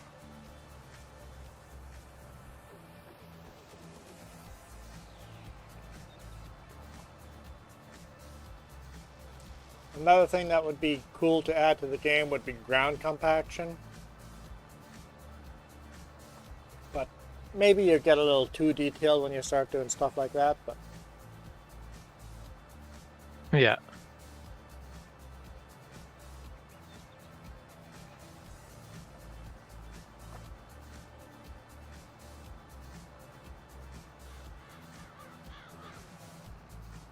Well, and that is always a thing of. I feel like it's good to add it, and then make it, and then basically, make it an option you can opt out. yeah, basically let you like, and that's the thing I think why Forza made such a good racing engine for their racing games, is they basically went with the philosophy, let's make it as realistic as we can, and then we'll scale back. Or not scale back, but like then we'll add basically assists on top of that. So if you're playing like just a casual arcade-like game of Forza, all the realistic and as realistic as they can make it, tire physics is going on underneath it. The card just sometimes goes, we're going to ignore the fact that you should be losing control right now. There's an assist that comes in and says, we're just not going to worry about it. But the physics, it happened. Which actually makes it, your computer that can run that game has to be fairly good. Because it's doing all that calculation. That's another thing, because the fact they're working with the Xbox, they had to figure out how to optimize that stuff. So it's funny. No racing game out there has realistic tire physics. Not one. Because tires are actually very complex. You can get realistic tire physics. It's not running on an Xbox, and that is just trying to simulate the grip on a tire, much less a grid of cars. Because tire companies, they do realistic grip simulation. But when you make a racing game, you're talking to all these people. I can't remember what it's called, but basically it's so there's a guy's name who basically came up with the formula, and basically it's called it's like Mike's magic number or something like that. And that's basically it's like a super simplified version of tire physics that's good enough for racing games. That is basically when you just need to have a accurate number, like an accurate-ish number quickly, this is the number that basically tire companies will use. And also, it's the number that people use when they're basically building race cars for actual races. And when that's they need to not the simulate something number up. that the simulators use that the actual race car drivers practice in. Well, like it's all, any simulator is basically running this. It's the only people who are running better simulation than this is the actual tire companies. Because But basically, NASCAR got rid of practice since COVID, right? So cars can no longer go on the track and practice for hours like they used to. yeah. All those companies have now millions of dollars worth of simulator. And each track, each tire, each everything is very precisely simulated. Yep, I'd be willing to bet that they probably still don't simulate the tires actually realistically, but it will be a much more high-end simulation than what you get in a racing game. And a lot of that is it's essentially because the really big problem with trying to simulate tires is you can't just simulate, like if you actually are going, I want to simulate this completely, like I want to simulate this the way that a tire company needs to. You don't just need to simulate you need to simulate, okay, so the tire is going, the weight is not evenly distributed across the tire. Yep. Your tire is going to have different amounts of pressure, air, like the air pressure pushing it out is going to not be even across what the tread is. And then you won't have to worry about any of the like the different tread blocks in NASCAR. Well, they do have rain tires. I mean, they do have rain tires, but either way, But that's not a. NASCAR or Goodyear tells NASCAR drivers or teams you should set the pressure between this and this for the best grip, Yep. and still have your tire make it to your next fuel window. Yeah. And then so one of the really complex things that no tire simulation that I've seen outside of an actual tire company that does is basically simulate heat through the body of the tire. They simulate basically tire temperature, but it only simulates surface temperature. Not through the whole Meanwhile, tire, the tire companies, they simulate basically as you go into the tire, it's different temperatures there. And the reason why this really matters for a tire company is that's where your failures happen. Last year, Where's NASCAR your building up? Cup Series came out with a brand new wider tire, lower profile. The amount of tires that were blowing was crazy, and everybody's like, Goodyear has broken the tires, whatever, and Goodyear goes, Yeah, they're crappy tires, and it's like, nope. no, Goodyear goes, crew chiefs are not putting in the recommended tire pressures we're telling them. They're putting it in as if they're still running the old tire. These are new tires. Follow the new recommendations, and the tires will stop blowing up. Because they were running on really low pressure at the beginning of each run. And then as the pressure built up, they got really good tires. But during those first couple of laps of low pressure, you destroyed that tire. You put too much pressure on those walls, and they're now going to blow out. So now, yeah, they actually put different kind of pressure in it depending on how many caution laps they think they're going to run. It's interesting. Like, we're going to have 3 caution laps before these tires will be raced on. We can put lower pressure in, because during those caution laps we can slowly build up the pressure. If you're going straight to racing at that low pressure, you will blow that tire right away. Well, yeah, not right away. In 20 laps, you're going to blow that tire. So yeah, you're going to blow it out. if it's a green flag pit stop, they will put less pressure into a tire than if it's a caution pit stop. Yeah.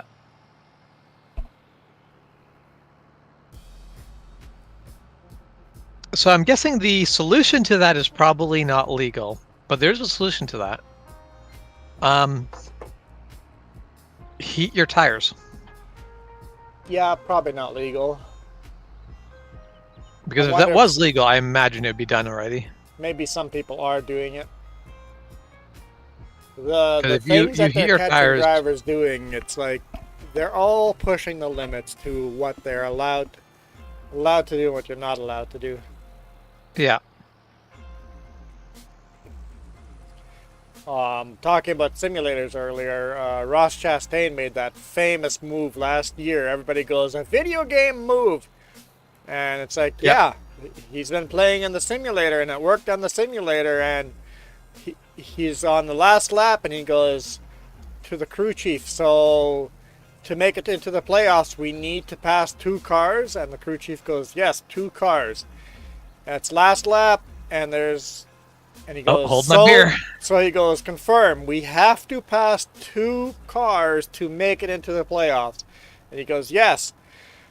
Okay. And then all of a sudden, here comes the video game move, and everybody's like, what? Nobody remembers who won that race, because he didn't win the race. But he passed 4 cars in one corner. It looked like his car was the only one set into fast forward mode when everybody else was in slow motion. Yep. Yeah, he basically just didn't slow down for the corner. Nope. And Full his car speed survived. in the wall. His car survived that corner. Yep. That's all it did. It did not survive anything else really, but it survived that corner. There was a lot of That's talk all about it. needed. Some drivers loved it. Some drivers hated it. And then I mean, it was cheesy, but NASCAR's always been break the rules, and they wrote a rule against that. So that's a rule you can no longer. That's an illegal move now. I'm not surprised, because otherwise that would just be Well, the end of every race would come down to that. every single racetrack, somebody would try it at least once. Mm-hmm. And go, it doesn't work on this racetrack, it doesn't work on that racetrack. A lot of drivers came out later and said, we've tried that on the simulator, and we were all too scared to try it in real world. Yeah. But for him, that race was a, hey, we get in the championship or we don't. Yep. And he almost won the championship because of that move. He didn't win it, but he almost won it because of it. This year, he actually won yesterday, so he's in the championship much earlier this year, so he's doing better. Everybody hates that driver. Like, he gets so many boos at certain tracks, certain depending on whose home team you're on. Yeah. But I love him because he's like a Dale Earnhardt. Break the rules. Yeah, I mean, like the whole thing though, like my thing that gets me in NASCAR is you get these people who get all hung up on the rules, and it like basically following the rules. And it's like NASCAR has been always built on breaking the rules. All racing has been. It's always a case of what can you get away with. And then people complain the race is so boring. Yeah, because you've told them not to hit each other. That's something that European fans can't understand. North American racing is rubbing is racing. In Europe, you don't hit each other because open wheel, right? It's a different style. Yeah, an open wheel, that's dangerous. So that's understandable. But yeah, and it is a case of there's no perfect way to race. You do your best to block the other driver. They have rear view cameras in the cars now, so it's much easier to block cars. Good. So blocking has become much more in the new car the last 2 years. I don't know. I stopped watching NASCAR altogether the last 10 years or so. Yeah. And they came up with this new car last year, and all of a sudden it's like, oh, they're not just all these soap bars that are so aerodynamic that the driver doesn't do anything. It's all about how many millions of dollars you spent into the car. Now they have these big, unruly cars that a driver can barely hold on to, and you have to have a good driver to actually drive it. Oh, that's fun to watch again.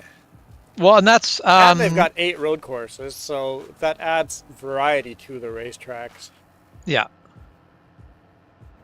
Chicago, racing a street course in Chicago next weekend.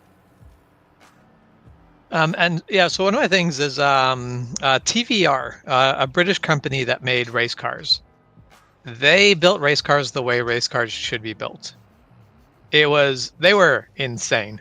driving these cars, like, and they made legal cars as well, just because you have to in order to be in a lot of these races. But they built the road cars the same way that they built their race cars, and they were making just insane cars that you shouldn't.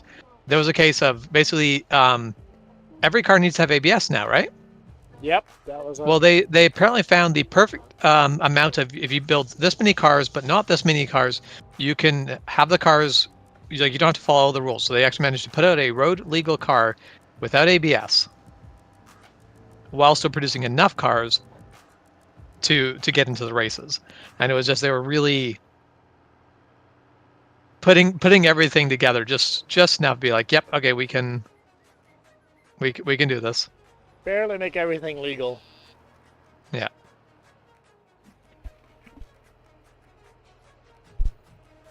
Speaking of, the Camaro's no longer being built, so that'll be interesting for NASCAR. Yeah. I mean, because what was it? Because back when, like, because it used to not be the Camaro for Chevy. Yeah, it was I like guess they'll just change it Monte to a Carlo. Corvette or something, right? I mean, Corvette would be all right. But like, yeah, because that was back. It used to be a Monte Carlo, and Yeah. It used to be. Yep. that was fine. Not a race car. And it used to be a Ford No. Taurus, right? They wanted Yeah. to sell the family car. And now it's the Ford Mustang instead, right?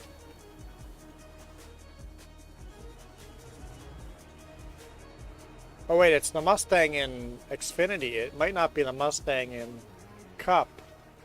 I'm not even sure. I don't think it's a Mustang in Cup.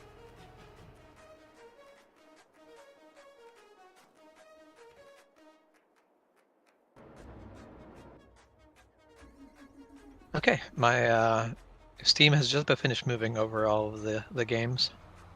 Your Gonna New have room hard for drive? activities again. Because my games drive just kept being full, and I kept being like, well, what games do I have to delete to? 2 Make terabyte room. hard drive. I think you can. I mean, it'll be surprising how fast you run out of room there too. But Well, I mean, with 100 gigabyte games, yeah. yeah,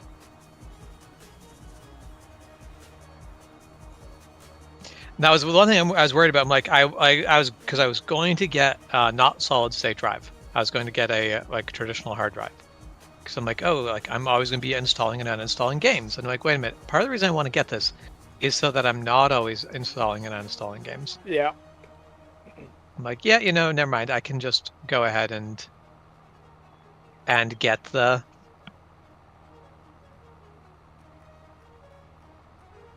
solid state, and then, like, yeah, some of the newer games are getting updates very frequently, and that'll burn the hard drive a little bit. But other than that, it should be pretty all It right. should be decent. Yeah.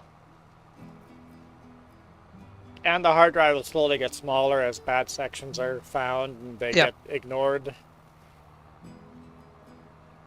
But I'm willing to pay the price for the quick solid state. My entire thing is it's just solid states are cheap enough now that It's worth the price. Yeah. Yeah. How much was a 2 terabyte? like 180. Yeah. See, it's And this is a good solid state. Like, this is not. You can get them for cheaper. yeah, This is not one where I'm bottom like, of the barrel. What I'm brand name? paying. It's a Western Digital yeah. black. Like we so- said, their latest. So nice, Their nice latest fast mid. Western Digital. That you can't go wrong there. Yeah.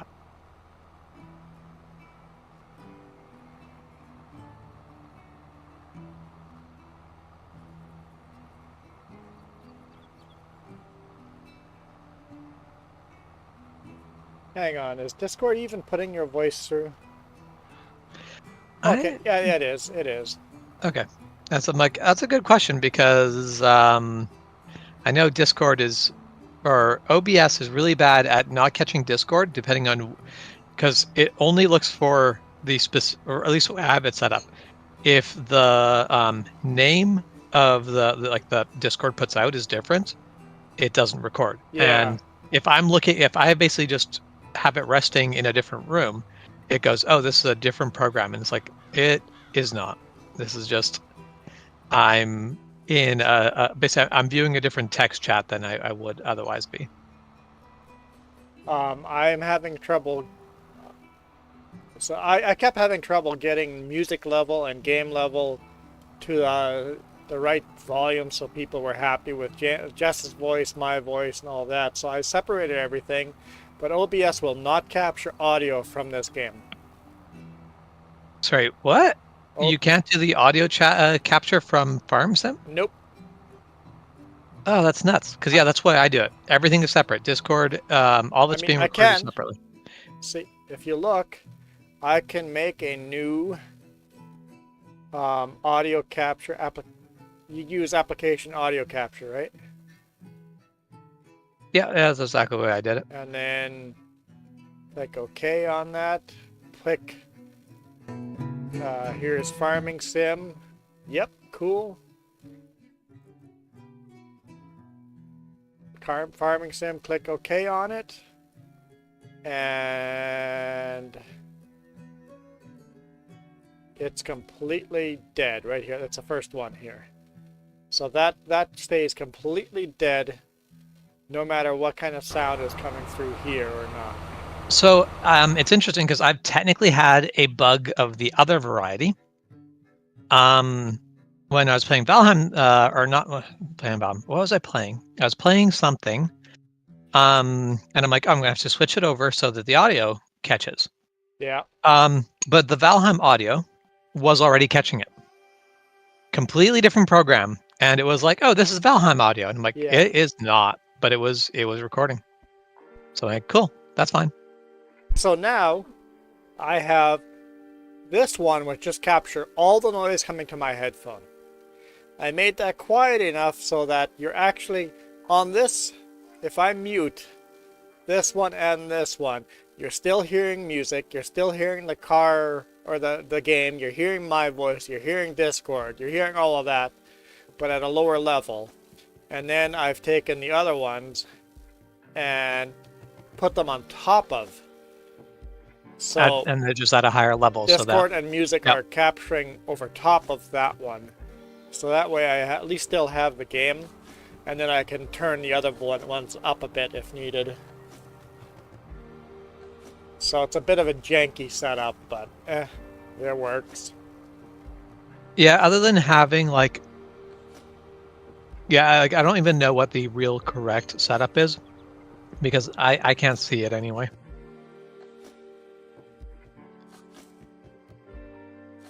You can't see what anyway? I can't see a nice clean way to do it. Yeah, it just won't capture the audio from this game. It's like, oh, I guess that's just something we're not gonna do. Because that's what, like, if you had a more like professional soundboard. But even then, I don't think, because of the fact that it's all coming from PC audio, it all gets mixed together. So I don't think you could separate it even then. Well, with a soundboard, you could mix it all and then send it into PC audio or some, or do a soundboard and have it capture. How do you capture? Output. Yeah, how do you capture like Discord and output? Game you capture separately, audio output. You basically just capture all audio output, and it would capture your sound mixer, right? Oh, yeah, that. Yeah, I'm not sure. I'm sure there's a better way of doing it. I just don't know what it is. I mean, like, theoretically, you could do it by the dumbest way possible. Have an exterior soundboard where it has your mic input to the physical soundboard. Have a second, like, PC, like a tablet or something, running Discord with an input to that. And then have the game audio separate. But that would just be such a way overkill. I'm sure the high-end professionals do something that's better than what we're doing, but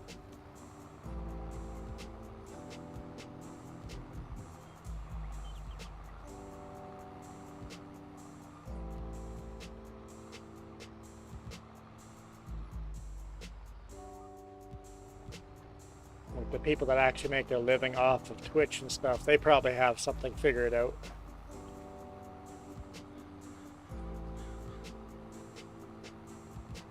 Speaking of, how many subscribers do we have? Say not enough. Got to remind people to like and subscribe. Well, don't even care about the like, just subscribe. Yeah. We're not asking for likes today, just subscribing. Just subscribe. So screw all the rest. Just subscribe. We need 1,000 subscribers. We're getting there.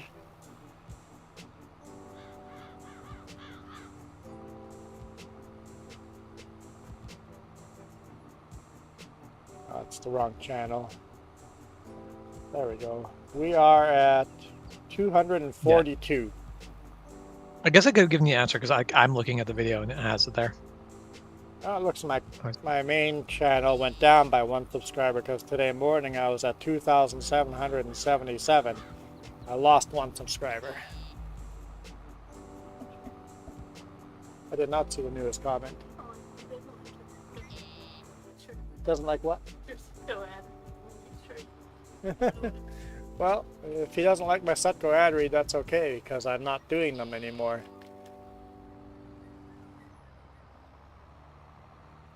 Apparently I have a commenter that hates my Setco ad reads. Hey, I do an hour-long video. If you can't listen through a minute or 2 of me talking about a advertiser, well then, screw you.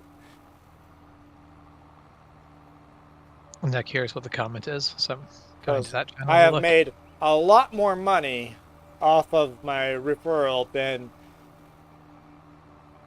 well, no, all the YouTubing the last 2 years. So, no, off of just YouTube ads and YouTube memberships, I've made as much money as I did off of one referral. So, yeah. 1 referral, yeah, I'm going to keep doing referrals.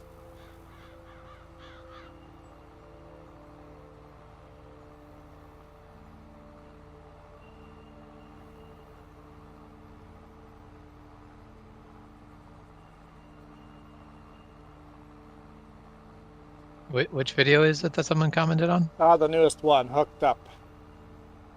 Really? I don't... 4 hours ago. By Tim Brown.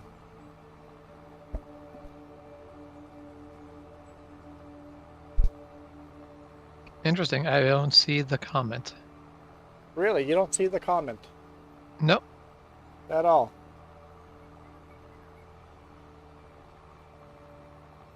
Let's see if the most recent comment I see was like 11 hours ago. Well, this comment went up 4 hours ago. I see replies that you made 4 hours ago. Huh, that's interesting. You don't get to see that comment. Let me respond to it.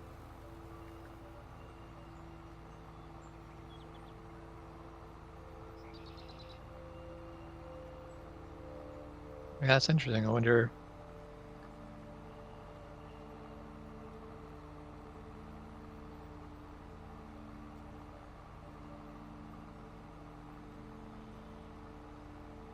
I do love the little map. I didn't do much for maps while I was on vacation because it just is too chaotic, but I'll get back to the map starting again. So those that maps little map take like 20 minutes to do. Okay, I was going to ask how long that took to, because what I'd love to do is go for rides and basically have a sort of map overlay. It's a free. You can get a free app or a free version of that that map. There should be a link or a name of it in the description below. Travel boat. Right at the bottom. Boast? Travel Boast. Boast Travel or something like Travel that. Boast. Travel Boast, yeah. It's a free app. I'm paying for it to get the extra stuff. But get the free app and drag them around. You'll see how hard it is to line everything up. You literally have to drag and place a point for every single corner, multiple per corner, to get it to do as accurate as I do. Okay, basically it won't follow the road No, it won't auto follow the accurately road. enough. You have to actually draw the dang road in. So it's a lot of work, but it is the prettiest map app out there that I've seen. So Yeah. at the end of the day of hard driving and work, I like to just sit back and relax and listen to a podcast.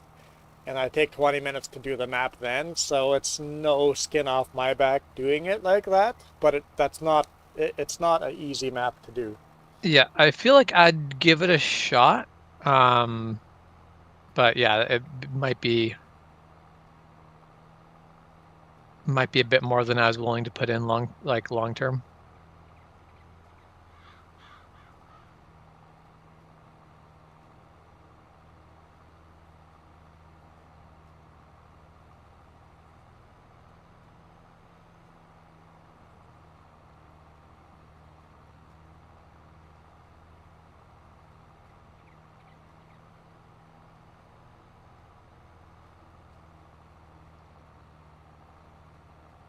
Yeah, with everybody using ad block and everything, you just can't make money off of the YouTube ads. Um,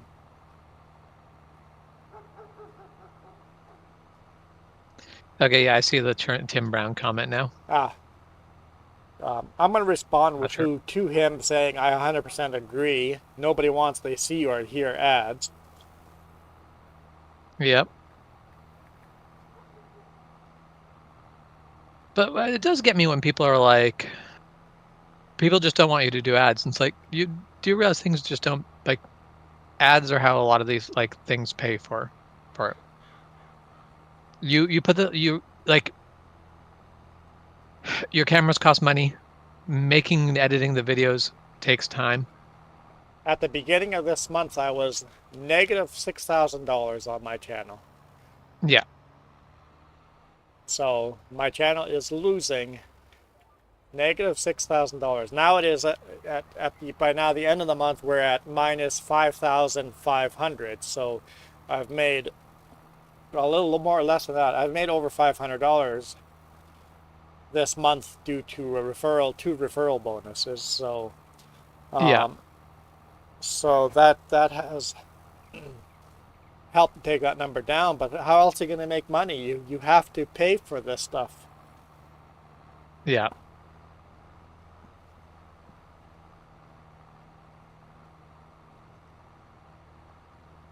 Yeah, no, it's and the thing is like all content creators have that fight of you have some amount of your people who watch who will basically just want you to keep doing what you're doing, but don't want you to do the thing that gets you paid, even if you're really unobstructive with it. Yep. Yeah. Like I don't I try not to. Like I watch some YouTube channels. It's just dude. Every 5 minutes there's an ad. I'm out. Well, I can't do this. very frequent ads, I can't do it. And I don't like the like there are certain ads where I'm just like I don't like seeing these ads.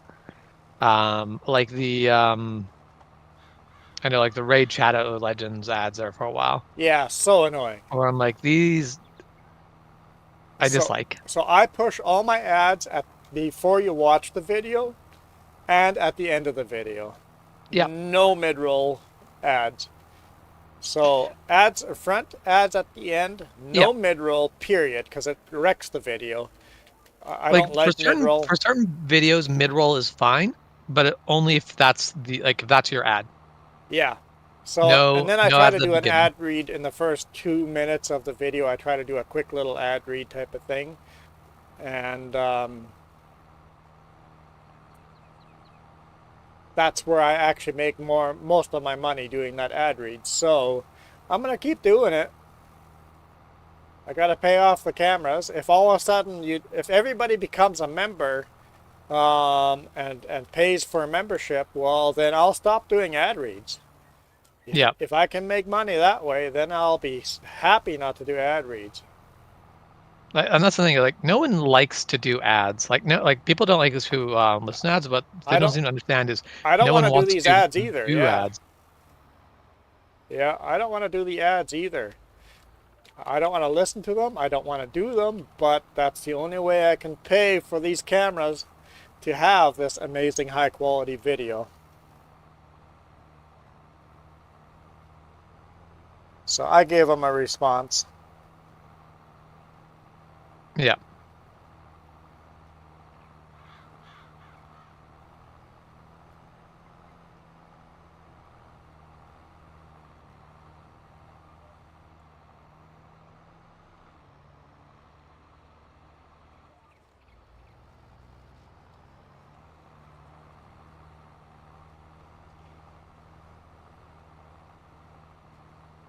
So that's a trick. If you don't want ads, just support that person monetarily, and then there'll be less pressure to do ads. Yeah.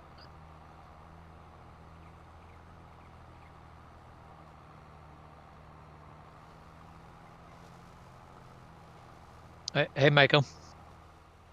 So the ad he's talking about is my brand new, not ad read, it's just the referral read. Yeah. And I don't know if I can even pull those up, but the new ones, I guess you could just watch the video, but the new, oh, our music stopped. Okay, we'll fix that while we're here.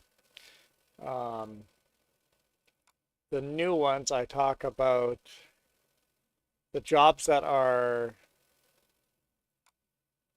there we go. So I make these every week now. I go talk about, hey, these are the jobs that we're hiring for, blah, blah, blah, blah, list all those.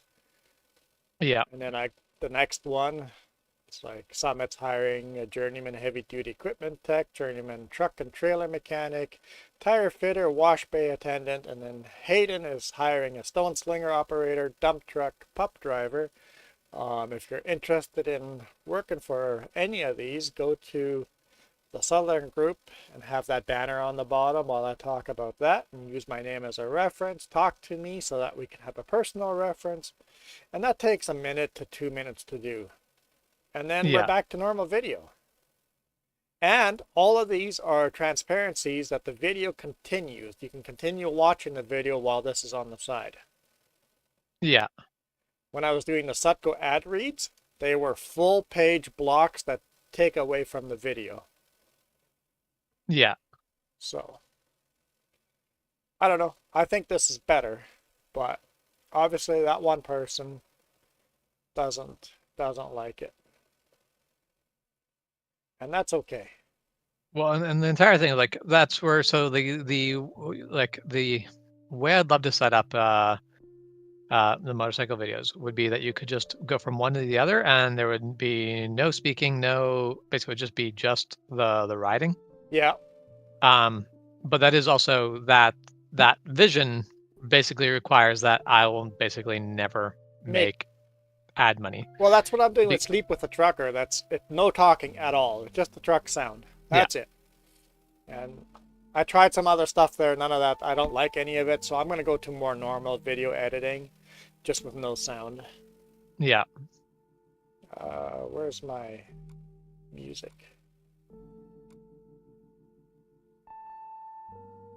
So I've decided to.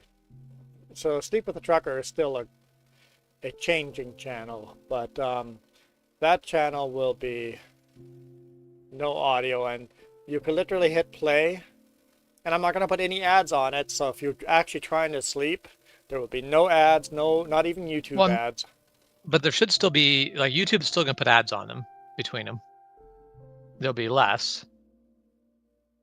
Oh yeah, even if I don't put ads, YouTube will. Yeah. Yeah.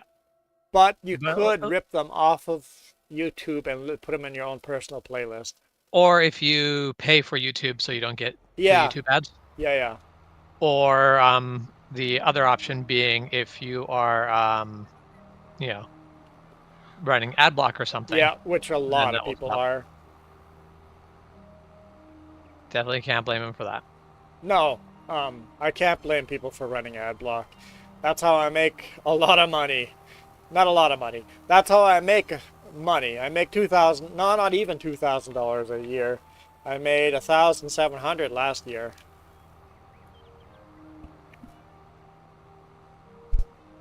because last year wasn't as hardcore COVID.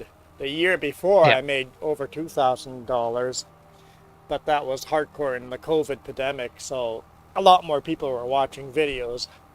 Yeah. I've made the most money on YouTube during COVID, so thanks I feel like COVID, I guess. Yeah, I feel like that's probably across the board common.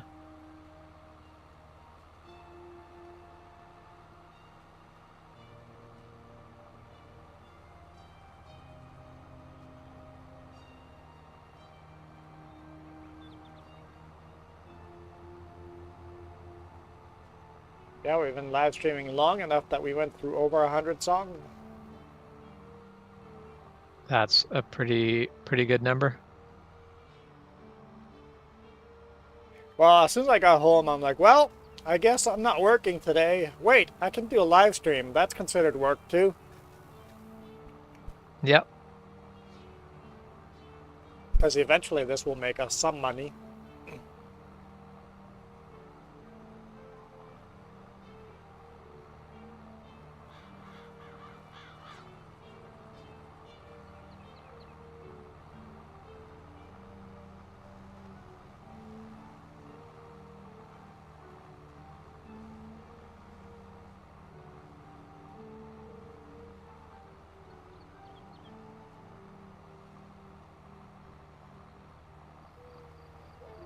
I was thinking when we get monetized,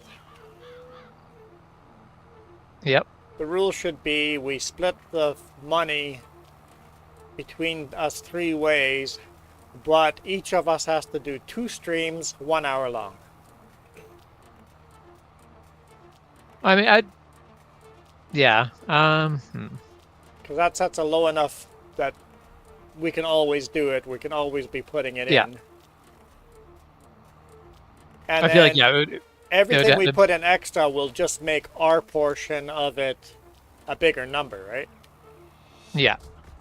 So as long as you're putting in 2 1-hour streams, everything after that is bonus, and we split that bonus 3 ways. Yeah. That way, if all of a sudden we have an off week and we really can't, it's like, okay, let's just do the 2 streams, or should I say, just 2 hours of streaming. Well, I'd say 2 hours of streaming, but also basically 2 streams and 2 hours of streaming. So Yeah. if you are 2 hours total and 2 streams, that's fine. Because 1 2-hour stream doesn't get nearly the amount of traction as like 4 half-hour streams would. Yeah. So set minimums rather than anything else. So it's two- minimum 2 2 hours, streams. minimum 2 streams. Yeah. So you So could if you do a just do 1 2 1-hour streams, or that's fine. you could do a 1 half-hour stream and then a 1 2-hour stream. Yeah. Or 1.5-hour stream, and that would be the minimal. You get paid a full portion of your third of the Yeah. money. Yeah. And if you do 5 streams that week, and you still only get 1/3 of the money, but that 1/3 of the money will be bigger for all of us. Yeah. So it's because I think all 3 of us are into mutually helping each other out. I don't think that'd be a problem if one of us all of a sudden did a lot of streaming. Yeah, I None don't of us really. would go, oh, the other person's making as much money as I do, and I'm putting in all the work. Yeah. Don't think that'd be a problem with the 3 of us. And it'd be one of those things like if one of us is sitting there putting in constantly way more work than everyone else, then at that point you go reassess it and go, Yeah, okay, yeah, you can reassess that and go, hey, this we- one person is now doing this full time. Yeah. This is their You basi- career. Yeah, that's- basically, if one person is making the channel and everyone else just kind of comes by to hang out every once in a while, Yeah. then it becomes a look at what becomes the fair solution for everyone. And since all 3 of us are mutually want to benefit each other, I think that would Yeah. be a problem-free issue. Yeah, I don't think it'll be an issue. None of us are greedy bastards. Although I want more money.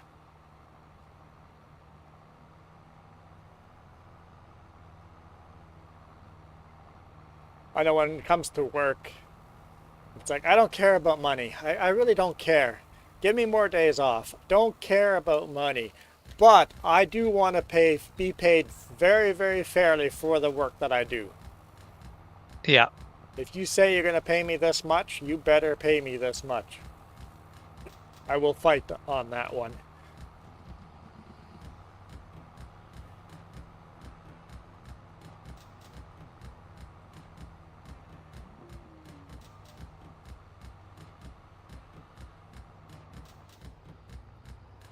So I should, in 3 months, get another $500 referral bonus as long as that person keeps working for Sutco, and I'll split that with that person 50-50.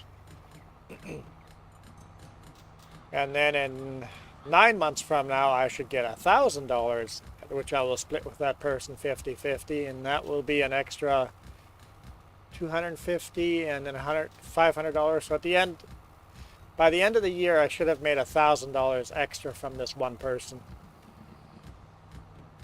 And Yeah, that doesn't hurt. I'll pay him $1,000 of that bonus.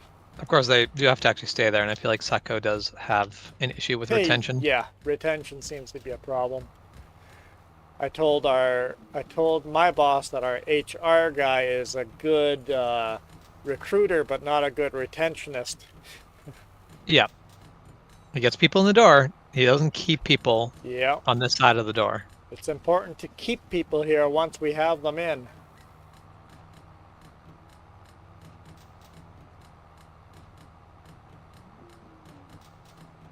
I was just about to start installing stuff in Steam, and I'm like, wait a minute. I need to make my new Steam drive the default. Otherwise, it's going to start installing everything on my C drive. Yeah. And I've got some, like, I could install a couple games on my C drive. I could not install a ton. I have like 200 gigs free there. Yeah, so the only reason I got hired at Sutco was because the last job I was at, I stayed for 13 years, and the job before that, 7 years. So they're like, we're hiring a long-term employee. Yeah. And that's Because I was too green. I was too green yeah. for them. No experience at all. Yeah. In this field. It's like, you're a little too green for us, but we also see we're most likely hiring a long-term employee. Yeah. Yeah, that's always helps a ton. Yeah, I think the shortest job I've had was at Walmart, which was just shy of 5 years. Oh, yeah, yeah. You were that long I mean, at outside your of last things job? like first moving here. Was that? You were that long at your last job? Basically, this like I just got the notification on Facebook last month that 5 years ago I started. Oh, okay, so once again, just under 5 years. yeah, just under 5 years. I get bored of all jobs after 3 years. 3 years, that's my, okay, I've done it, I've learned it, I don't know, I want something new now. And at Sutco, luckily, at 2.5 years, my whole job completely changed. From running Super Beast to running Quad Decks. But I feel like I'm at close to my line again, where I've learned everything. So I wonder how you would feel like in a trade job, because when you're working on like something like cars change every year. Yeah. Every year's a new year of, okay, what are cars doing this year? At some point, though, it will become a case of you've seen all the trends, you've learned the growth. So, yeah, you'll be learning a new thing, but you'll be learning a new thing this year just like you did the year prior. Yeah. In this case, I'm trying to stick around long enough to make YouTube enough money I can do part-time YouTube. If I could make enough money off of YouTube to work half a year at a real job, I would work for different trucking companies or busing companies for half the year, and then the rest of the year do the RV life and live stream videos. Because I enjoy this, and I think it comes through when you enjoy doing something.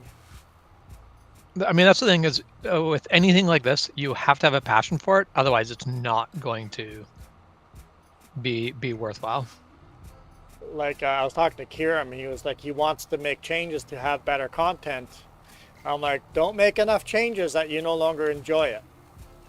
Yeah. If you don't enjoy it anymore, you're not gonna do it.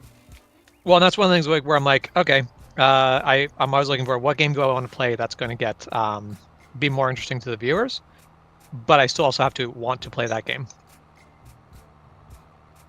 I don't want to play something that I don't want to play. And any job, that goes for any job. If you don't enjoy that job, you're not going to last very long, or at least not be good at it because your heart's not in it. I thoroughly enjoyed my factory job at Load King. I was really good at it. I thoroughly enjoyed my job being a manager at Walmart. But then the day came where I didn't enjoy it, and after that, like I lasted 6 months at Walmart after I didn't enjoy it anymore. It's like, I didn't quit on the spot. I went and found a different career before quitting. And I feel that's where I am with Sutco right now. I'm gonna work on finding a new career that I don't think will happen in the next 2 or 3 years, but maybe 5 or 6 years. Well, and that's the thing of like when I'm like I'm done at Honda. It was still about two. I think it was about 2 years before I actually left Honda. After I'm like, yeah, I'm done. I've made the decision. Now I have to just find out what to change to. I hate people that quit and go, quit doing something different without having any plan. I'm like, I guess that would motivate you more. I mean, at the same time, that's kind of what I ended up doing at Honda, just because I couldn't find a fit, and I suppose I still haven't. Yeah, but you also didn't quit without anything in your savings. That's definitely a big thing. Of I quit with a lot of safety margin. Yeah, you need a safety margin to do that. That's the safety margin that's saving us today. Yeah. And I had that safety margin when I quit Walmart and went to this job. I did not have this job. I had to go to school first. Yeah. But I had a safety margin that I could keep applying for jobs for 5 months before I had to take the bottom of the barrel job. Yeah, before it's like, no, I just need a job. It doesn't matter what it is, I just need a job. Because I can get a job. But let me find a job I enjoy.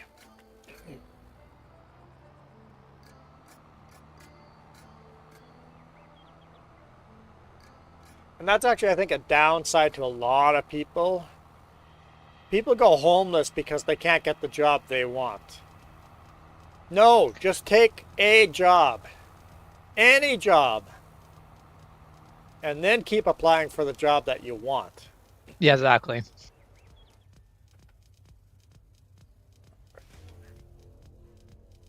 So that's oat. But I mean, because that's I think the same problem that like Jeff runs into is that basically when Jeff doesn't want to do that job, it basically just burns him out really fast. Yeah. Well,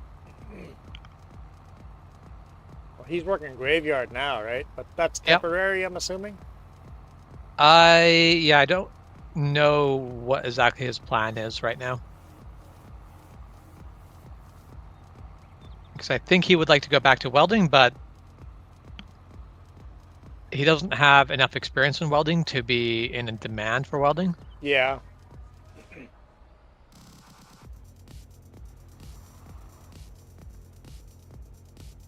So he could get a welding job, but it'd be bottom of the barrel.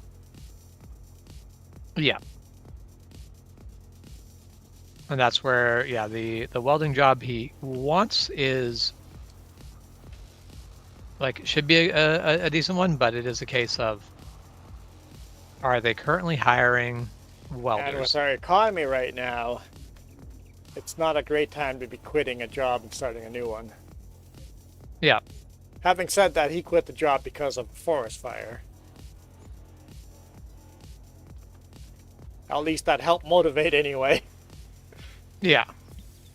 You're getting evacuated from your apartment or whatever he was renting. It's like, seems like a good time to make a life change. Yep.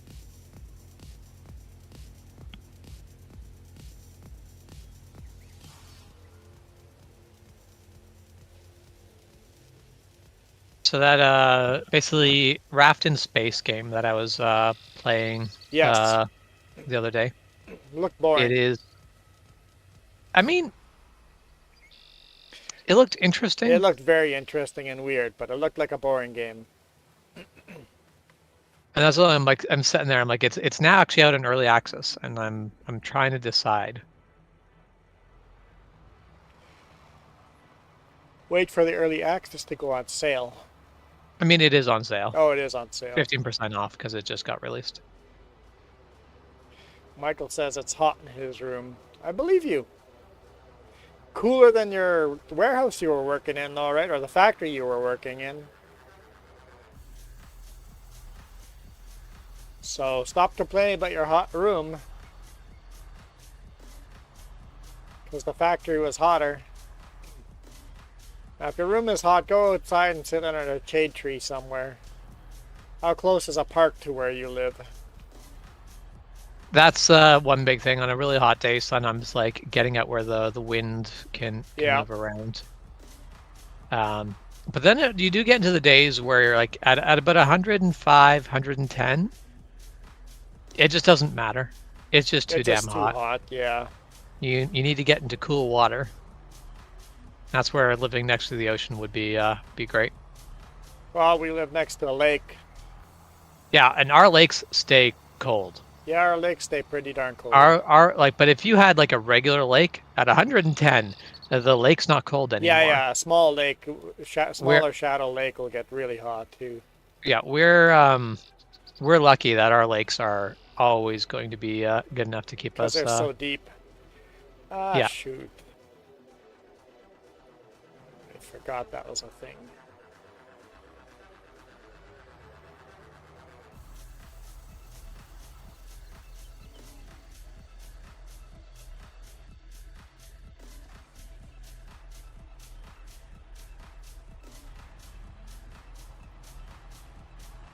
I want to get a bigger corn planter. In this case, we're going to be planting sunflower, but I want to get a bigger planter. Yeah. It's a unique planter that you have to. You can hitch onto it from the side or from the end. So during transportation, you go on the end, and for seeding, you go on the side, and then just fold everything up.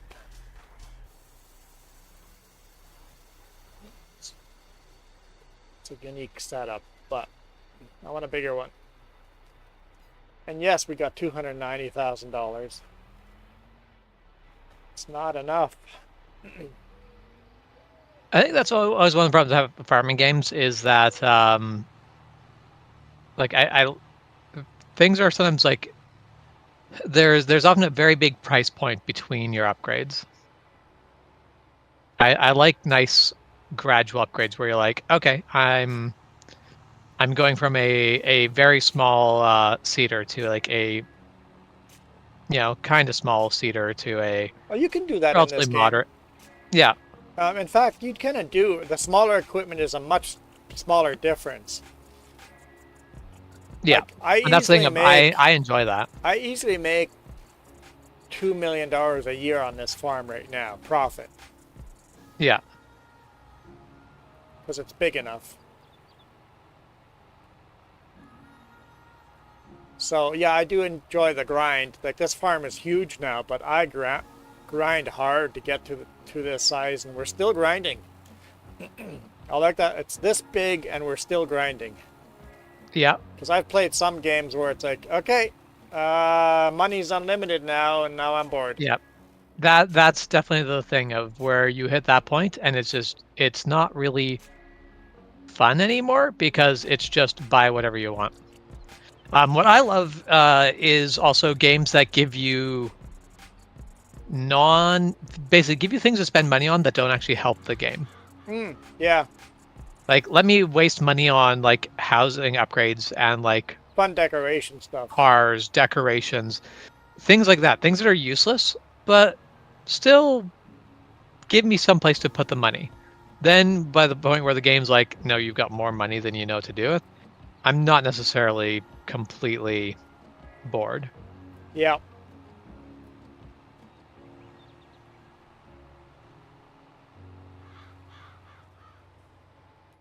Do any of our fields need to be retested here?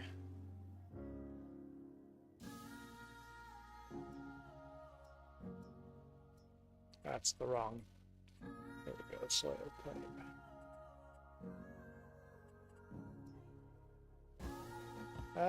Next year, this field here will have to be retested next year, but other than that, we're good. We're light colors.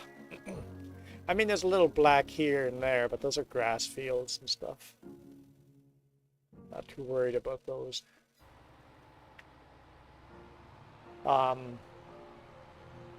Precision farming, that's a mod that is awesome on this game. Different soil types do produce a different amount of food, and different soil types need a different amount of fertilizer, and you have to keep testing your soil every so many years.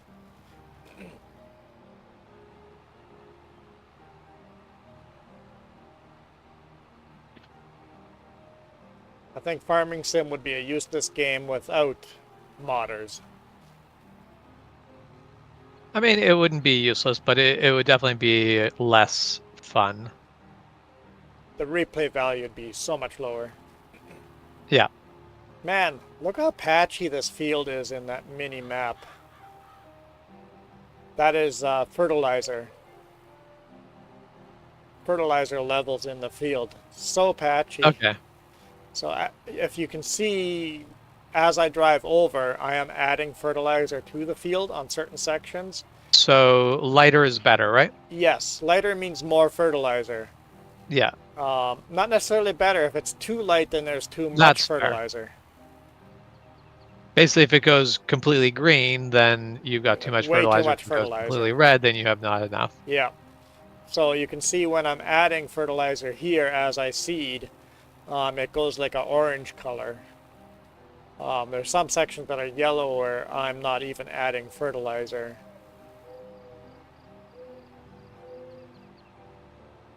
And different soil types, I will add different amount of fertilizer.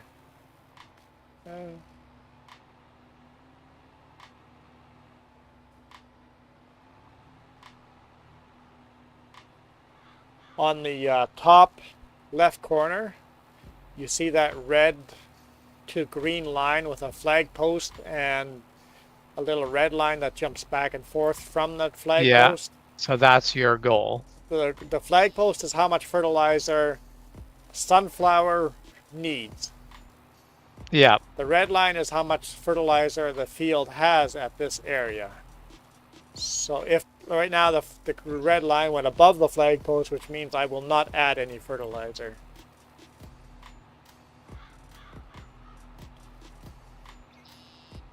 And that's all precision farming mod.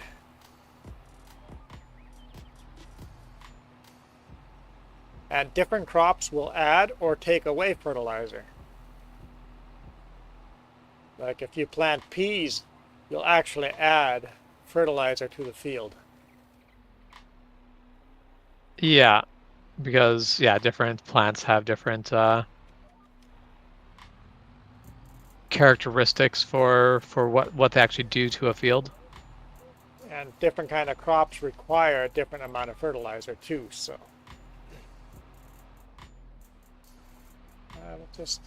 Let's try to seed both of these fields at the same time. I don't know if it's going to work or not, but there's a lot of hydro poles in the way.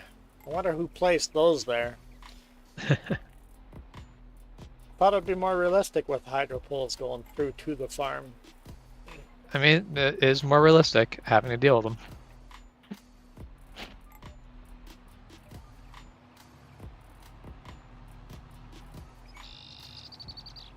This field over here is quite red over here, but we'll add a little orange to it.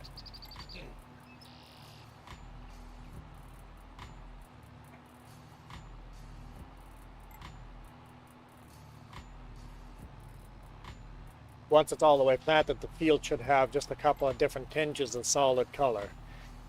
depending on the soil type.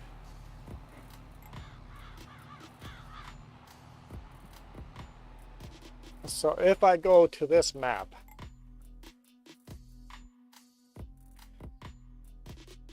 you can see how much green and yellow. This is pH level.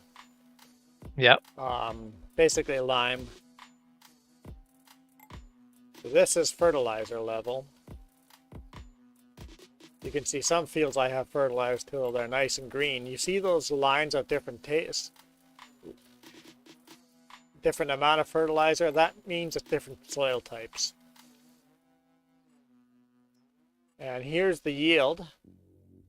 You can see which soils yielded more when I harvested.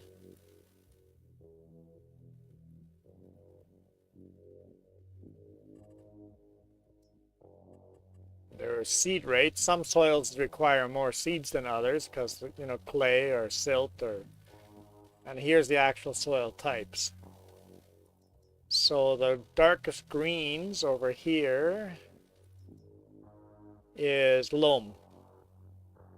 So loam, everywhere you see the gray, is the best ground to be planting seeds in. So if all of a sudden gray goes through the middle of a forest, I'm cutting that forest down.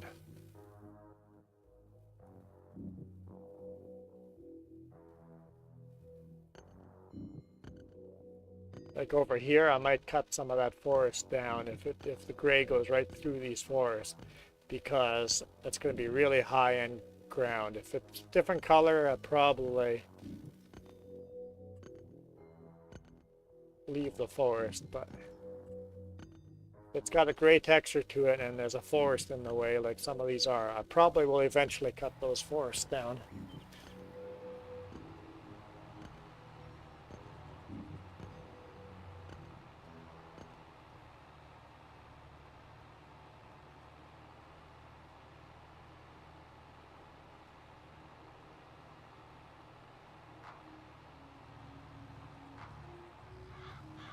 I should buy some logging equipment. Put that on the list. Because looking at the map, I'm like, huh, there is a little bit of opportunity already for high-end. So put logging equip on my wish list.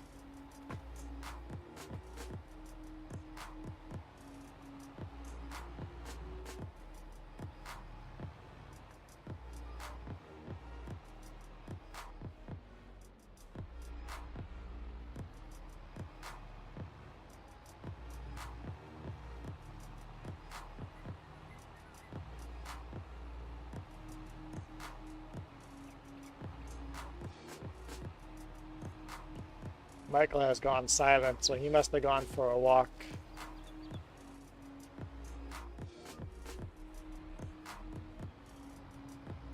Or passed out in the hot room.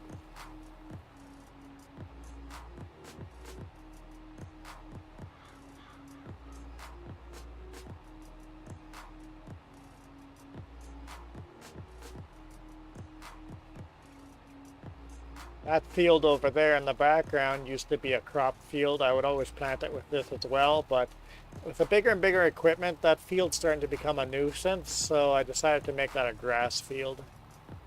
Because we're losing most of our grass field up here by the cattle. I'm like, this little field's getting annoying. We need some more grass over here near the cattle. So that'll be a grass field for the very first time.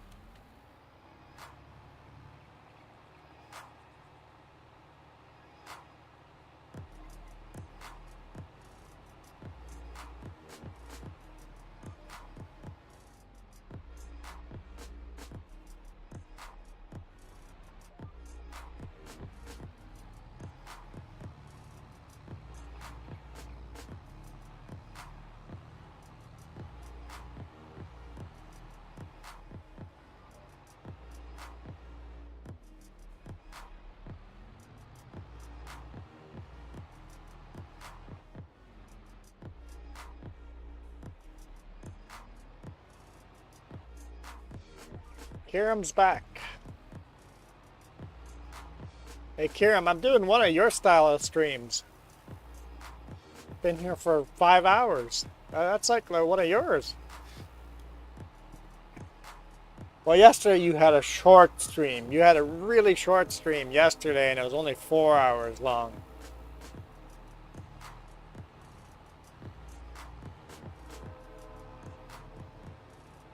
After 2 hours, I call it a stream. Some days they go longer than others, but 2 hours I call a good stream. Okay, well, I'm going to run away for a moment. I'm going to go take the motherboard that I don't need back to the computer store. Ah, so the brand new one? Yep. Basically, I bought this. I don't need it. There might be a restocking fee. Well, that's depending on what the restocking fee is, depends on whether I'll just go, you know what, I'll keep it. Because Yeah. honestly, this motherboard might actually be handy because Crafting Spirit's computer is getting a bit older. Yeah. And I like to have her computer be on the same basic infrastructure as mine. Because that way I can, when they start to get older, I can use one to test and repair the other. Oh, before you go. FYI, South Main is closed. Okay. Don't rely on South Main being open. In the evenings, most likely it'll be open on Dirt Road or whatever like that. But don't rely on South Main at all. What section of it is? Pretty much all the way to that small store, that green. Okay. Yeah. Okay, that is good to know. It's And all closed. But yeah, go do your. I will probably be around tonight. Not sure what I'm going to live stream yet, but depending on if you would be down to join live stream, let me know what game you would be down to join, and Probably not. I'll probably be editing video and doing stuff like that. Yep. But I'd be willing to join on Discord most likely and just Yep. chat. That works well. As I might play one of the demos I have downloaded. I've got some demos that are multiplayer and some demos that are not multiplayer that I still want to try. Yeah, I'd lean So to do definitely that. plans for the weekend that did not happen because computer failed on me. But okay, I am going to run away, and I will talk to you later. See ya. Cause you apartment is on a hill. Yes, when we were on the Plum Coulee Fire Department, we had that problem of where our beepers wouldn't.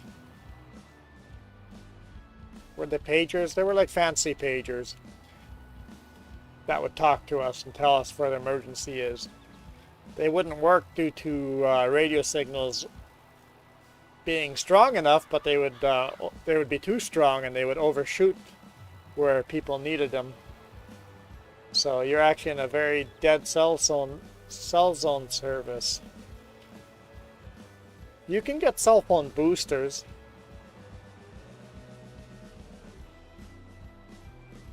Yeah, that's true, Kiram. Longer streams interact over different time zones, so you have a lot more people from Europe joining and Asia joining. Although now they're all in bed by now.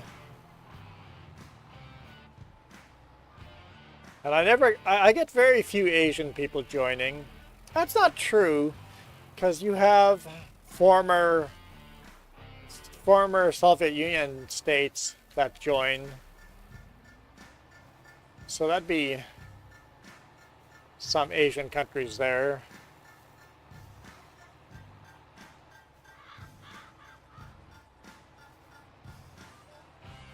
I don't know if I get much for Russian viewers, but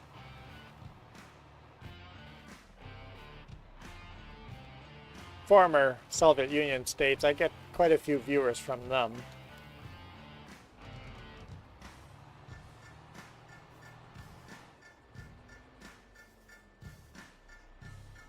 But if I look at my stats, most of my views are Canadian or American.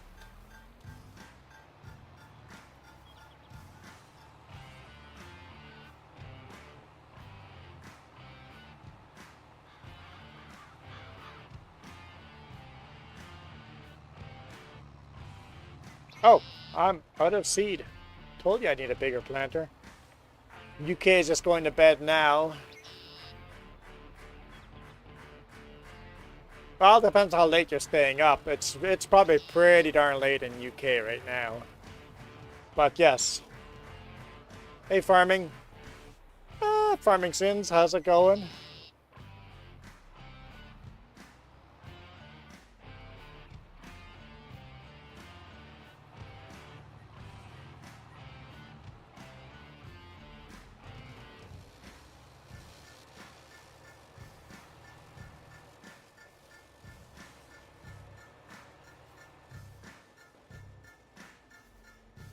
Well, just go down the hill and you'll get good cell service down there. It'd be a good walk.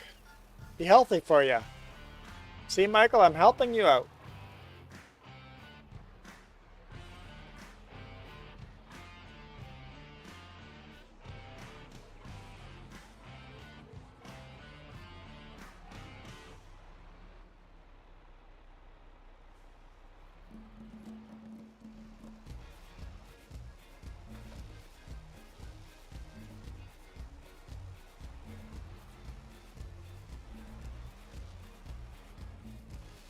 Might as well top off the fertilizer even though we don't need to.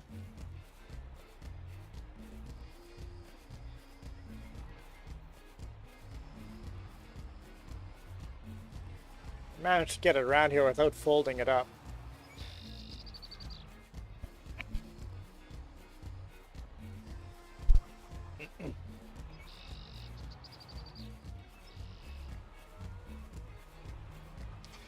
Bottom of the hill looks like a raging river. Perfect! That's where you need to go to cool down. As long as they don't fall in.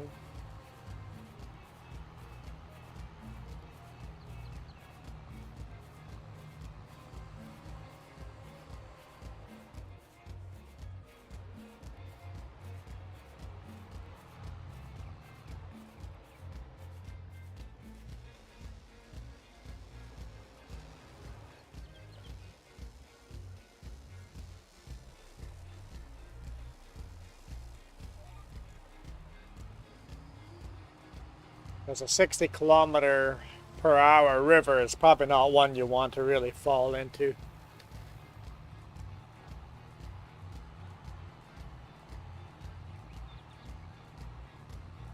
Yeah, Michael, I've been going quite a while. I think I'll finish seeding these 2 fields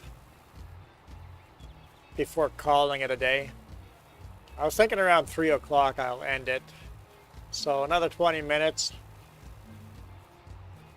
I know it's like almost 5 o'clock at your place, so.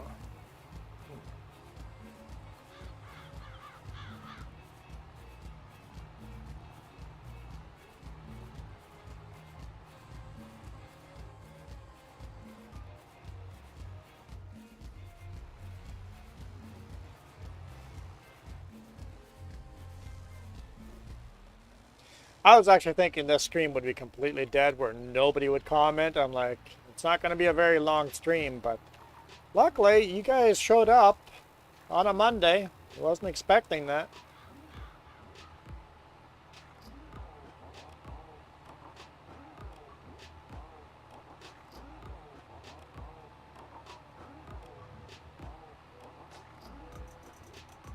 I mean, not a lot of people have shown up, but enough to keep some comments going. You stream on Mondays and get traffic? When are you starting your stream? Are you streaming today later on, or did you do one already?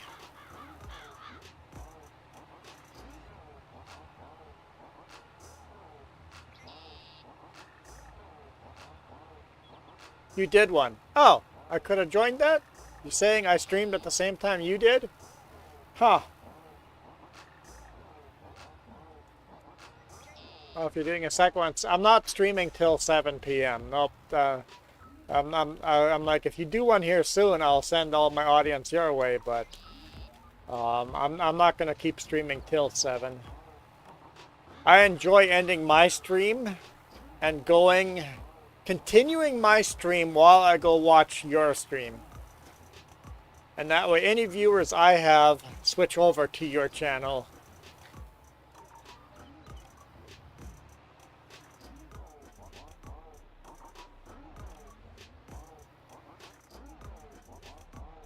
I don't think I got a copyright claim for yesterday's when I did that. Let me go check.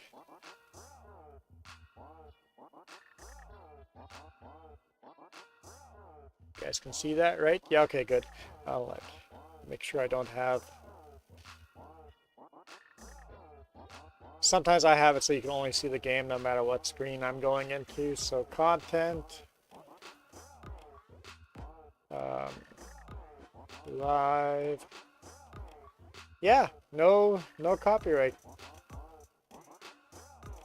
Apparently this is unlisted. Why is there a stream from James that's unlisted? Streamed June 25th. What?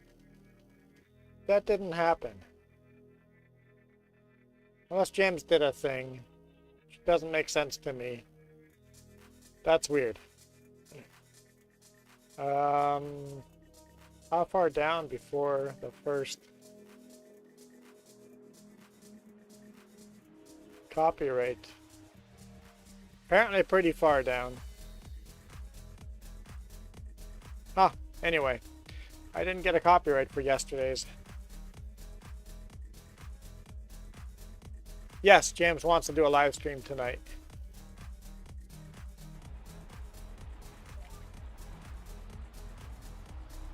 So that means James and Kieran will be fighting over viewers. Michael, now you have to decide to go watch Kieran's channel or James. You'll have to decide, is farming more interesting than whatever James decides to stream? Kieran, you've got competition.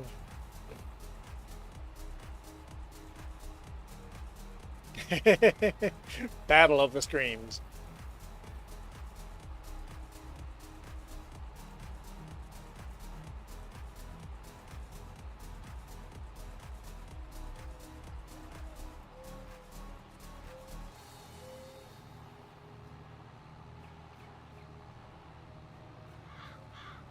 To enter, only one exits. I'm sure that's not the right quote. What am I thinking? What is the movie quote I'm trying to find there? Mad Max. Thunderdome. Thunderdome. So that's the second Mad Max movie, right? 2 men enter, 1 man leave, or something like that.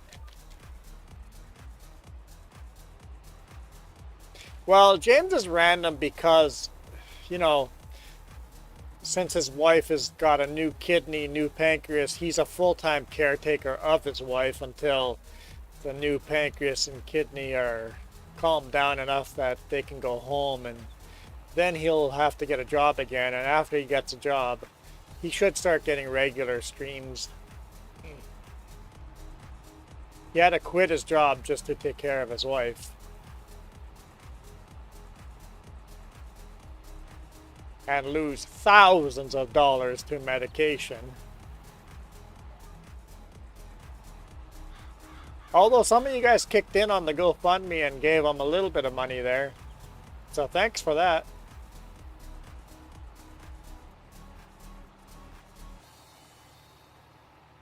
Yeah, James, I like the fact that James switches a lot of games. If you want to watch farming, come watch me. If you want to watch some other random new games, watch James. And Jess is either farming sim, house flipper, or zoo, some kind of zoo game.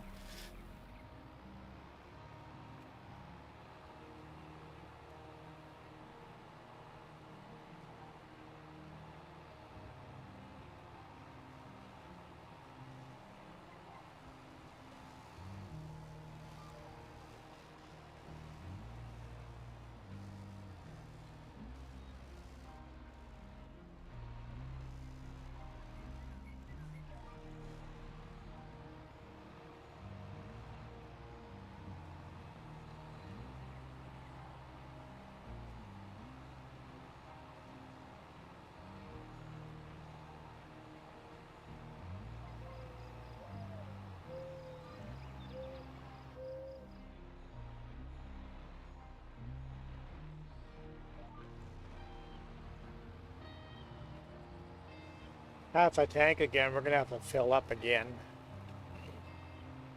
We're not going to get this field done before we run out.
What? Hannah Montana map?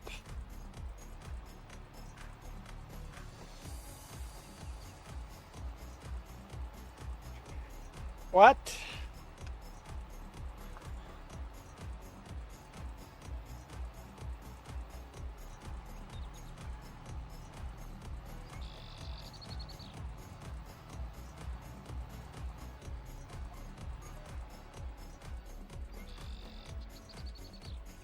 Hey Milo Girl. Well guys, thanks for watching. Call it a day here. Kidding Milo Girl, we're not quite there yet. This field has to be all the way seeded before we're calling it.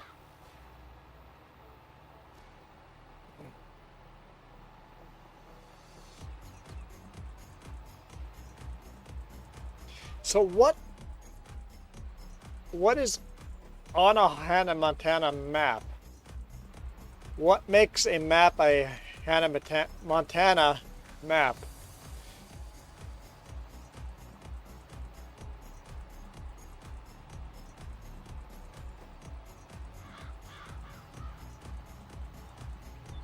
So you guys are doing the dual stream tonight?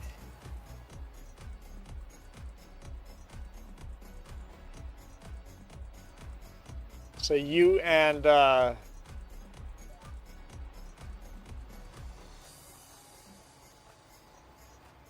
Sim Guy will be doing.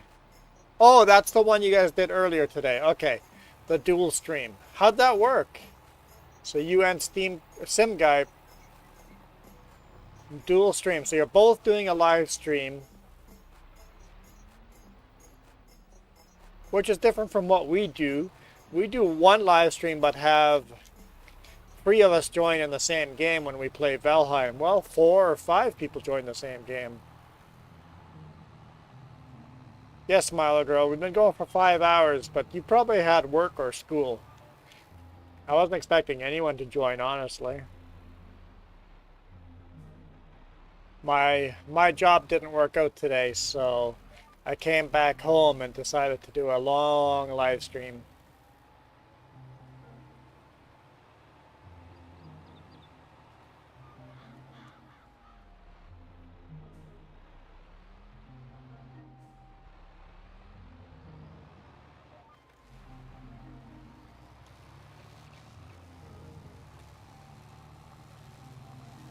I'll have to do that. I'll have to swing by and watch the replay of it.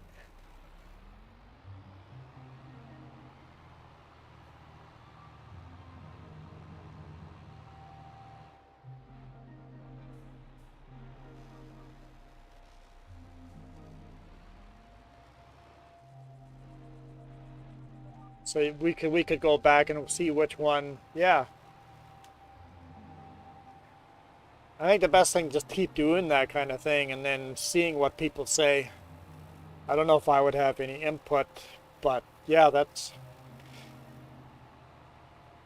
So it'd be like when we play Valheim,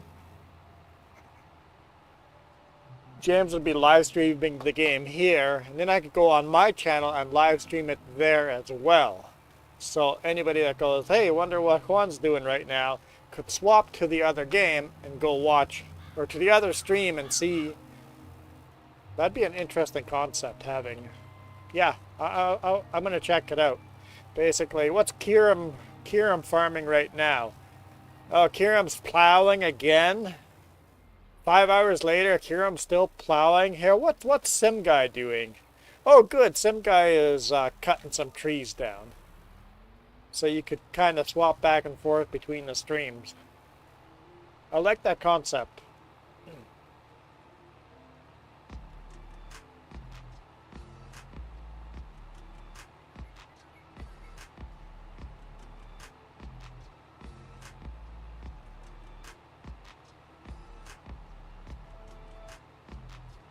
Yep, you're on the same map, different perspectives.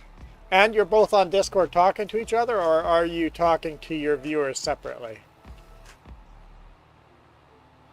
Because that could get complicated.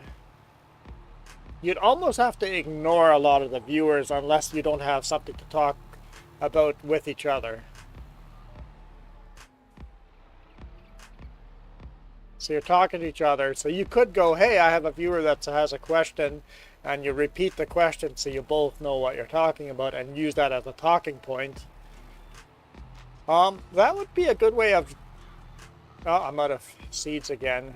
A good way of adding to what we were talking about last time of calling these streams podcasts, right? Having Discord going.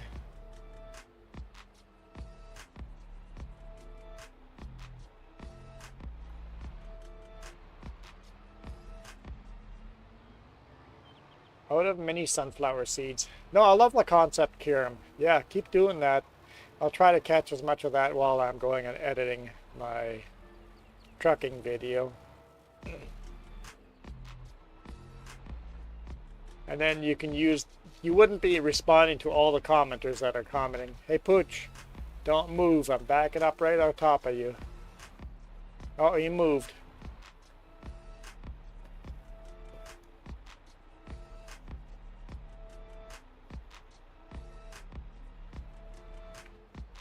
No, Pooch. Let me just go this way. Where are you going? I want to back in over here. Seem to be living on the dangerous side there, bud.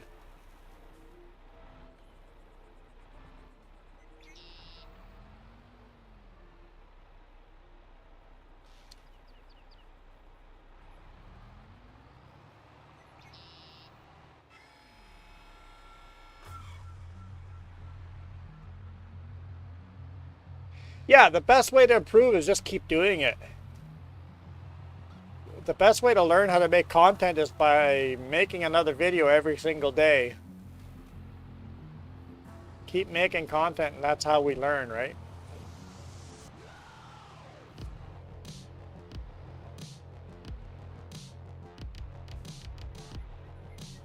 Today I had a comment on my trucking channel on how much somebody hates my ads.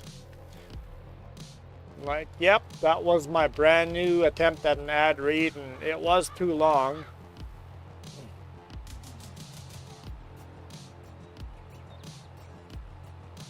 I didn't have a script, so I just kept blabbering on for like 2 minutes. So that was too much of an ad read. I agree. So you learn from comments. And there's a lot of... You can't make everybody happy, right? But like we talked about yesterday, is these... You want to make adjustments to make better content without losing the fun factor. You still want this to be a fun job.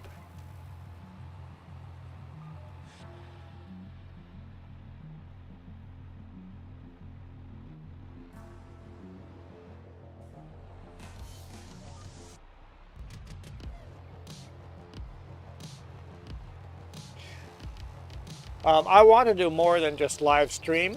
The problem is time. Time is such a problem.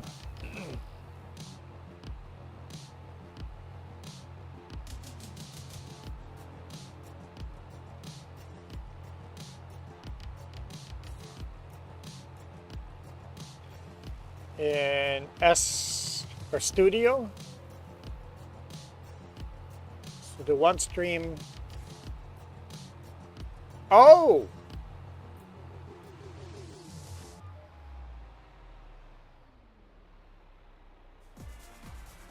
I don't know if that's what you mean, but okay, so I don't know if that's what you mean, but I could do a live stream and Jess could join the exact same live stream and record her video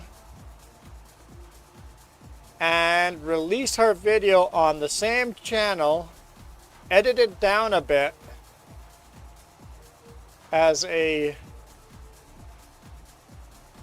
non-live stream video that comes out shortly after this was live streamed. I want to talk to Jess about that. I don't know if that's what you were trying to say, but that's my idea now.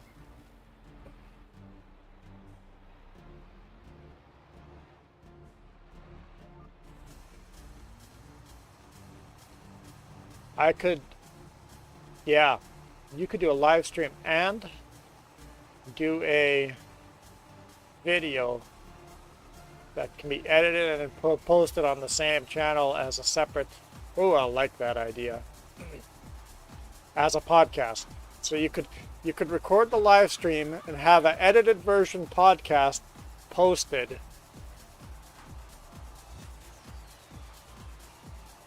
That has potential.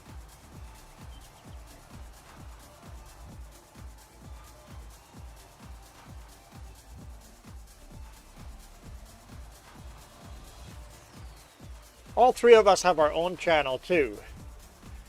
But my trucking channel, I've pretty much killed all the gaming on my trucking channel because most people there aren't there to watch video games. They are there to watch traveling videos, vacation videos, trucking videos. That's what those are people. So I've killed gaming altogether on that channel and moved it all over here. But I like that idea of one of us recording a video while the other one of us is live streaming, and we talk and do a podcast type of thing, use talking points from the live chat. Yeah, I see real potential there. And the people that watch this live stream don't have to go rewatch that video, but they could go rewatch that video because it would be a completely different perspective.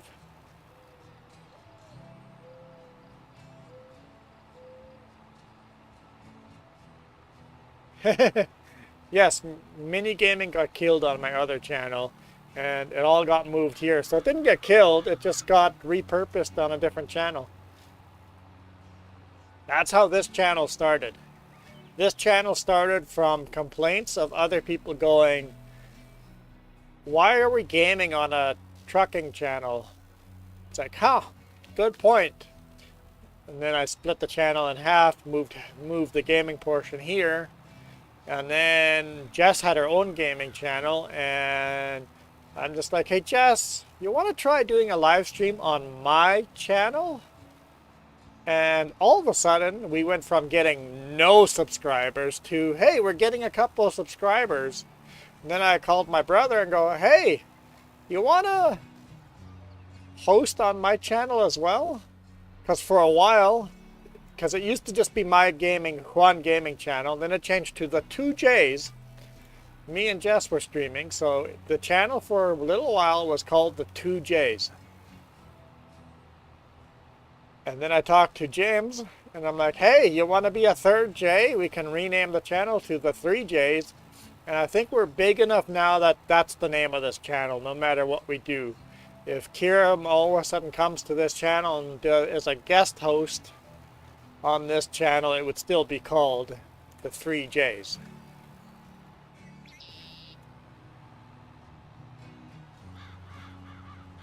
I thought of guest host. It'd be unique to do guest host.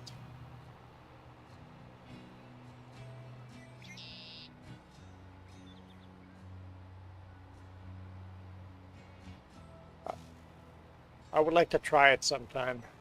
Because you can give it a guest stream code.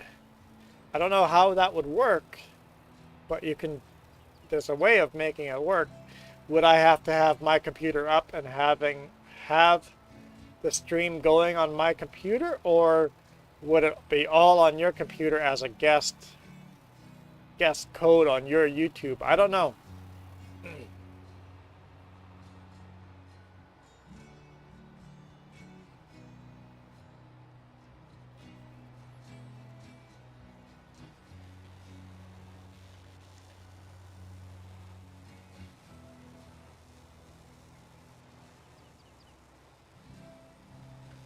Might have to sit down one weekend and try that, Kiram. And you, if you were like to do a guest host on this channel, I'd say just do one of your regular streams exactly the way you do it, but it would be on this channel, and then you would have links for people to come and join your channel.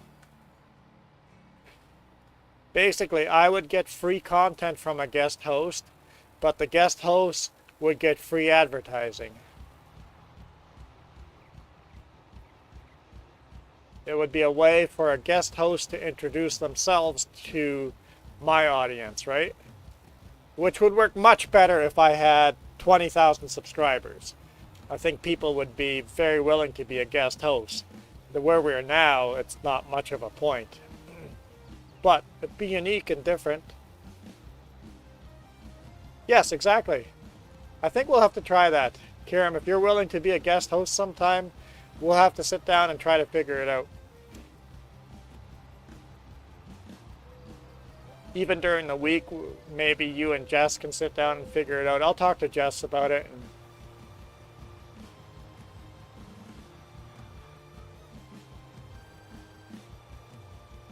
Yeah, let's let that. I'm very interested in that. That'd be a cool experiment. And then vice versa would work too, right? If it works out.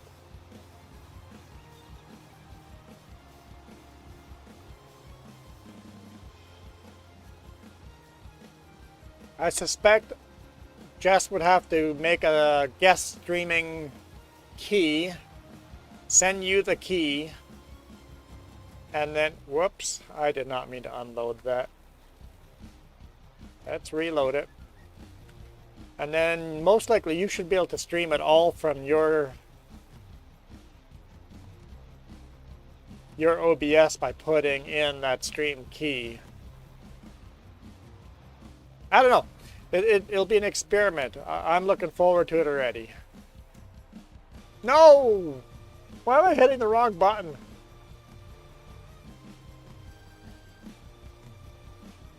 Okay. That's the wrong button too. I've turned my beacon lights on. There we go.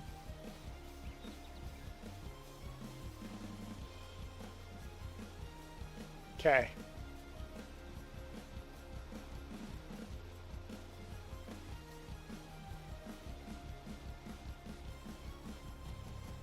There we go. That's the right button. I figured it out by reading. All right. So we are done. I'm done with that field.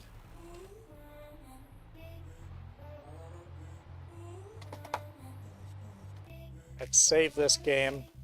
Yeah, Kiram, we'll look into that and do some experimenting, and I'll talk to Jess and see if we can figure something out. And that'd be cool to do something. So if all of a sudden I'm on one of my days out driving and take a break and all of a sudden see Kiram live streaming on my channel, I'll know what happened. Save game, quit, yes.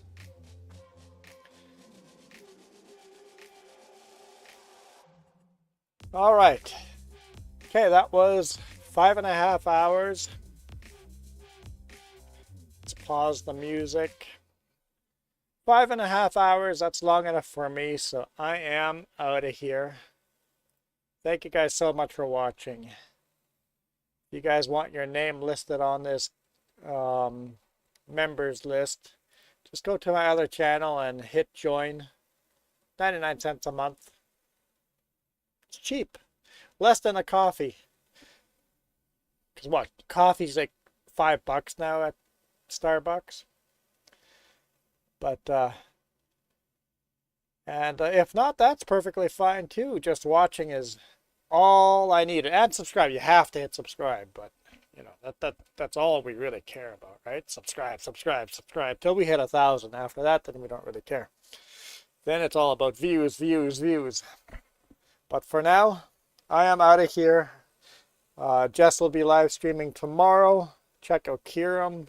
Oh, James will be streaming later on today. Check out Kieran streaming later on today. Just streaming tomorrow evening, and then I don't know what will be after that. But for now, we're out of here. You guys rock. This video is brought to you in part by the letter C and these YouTube members. Cookie starts with C. What other things start with C? Oh, who cares what other things? C is for cookie, and that's good enough for me. Thanks for watching. Nom nom nom nom nom nom.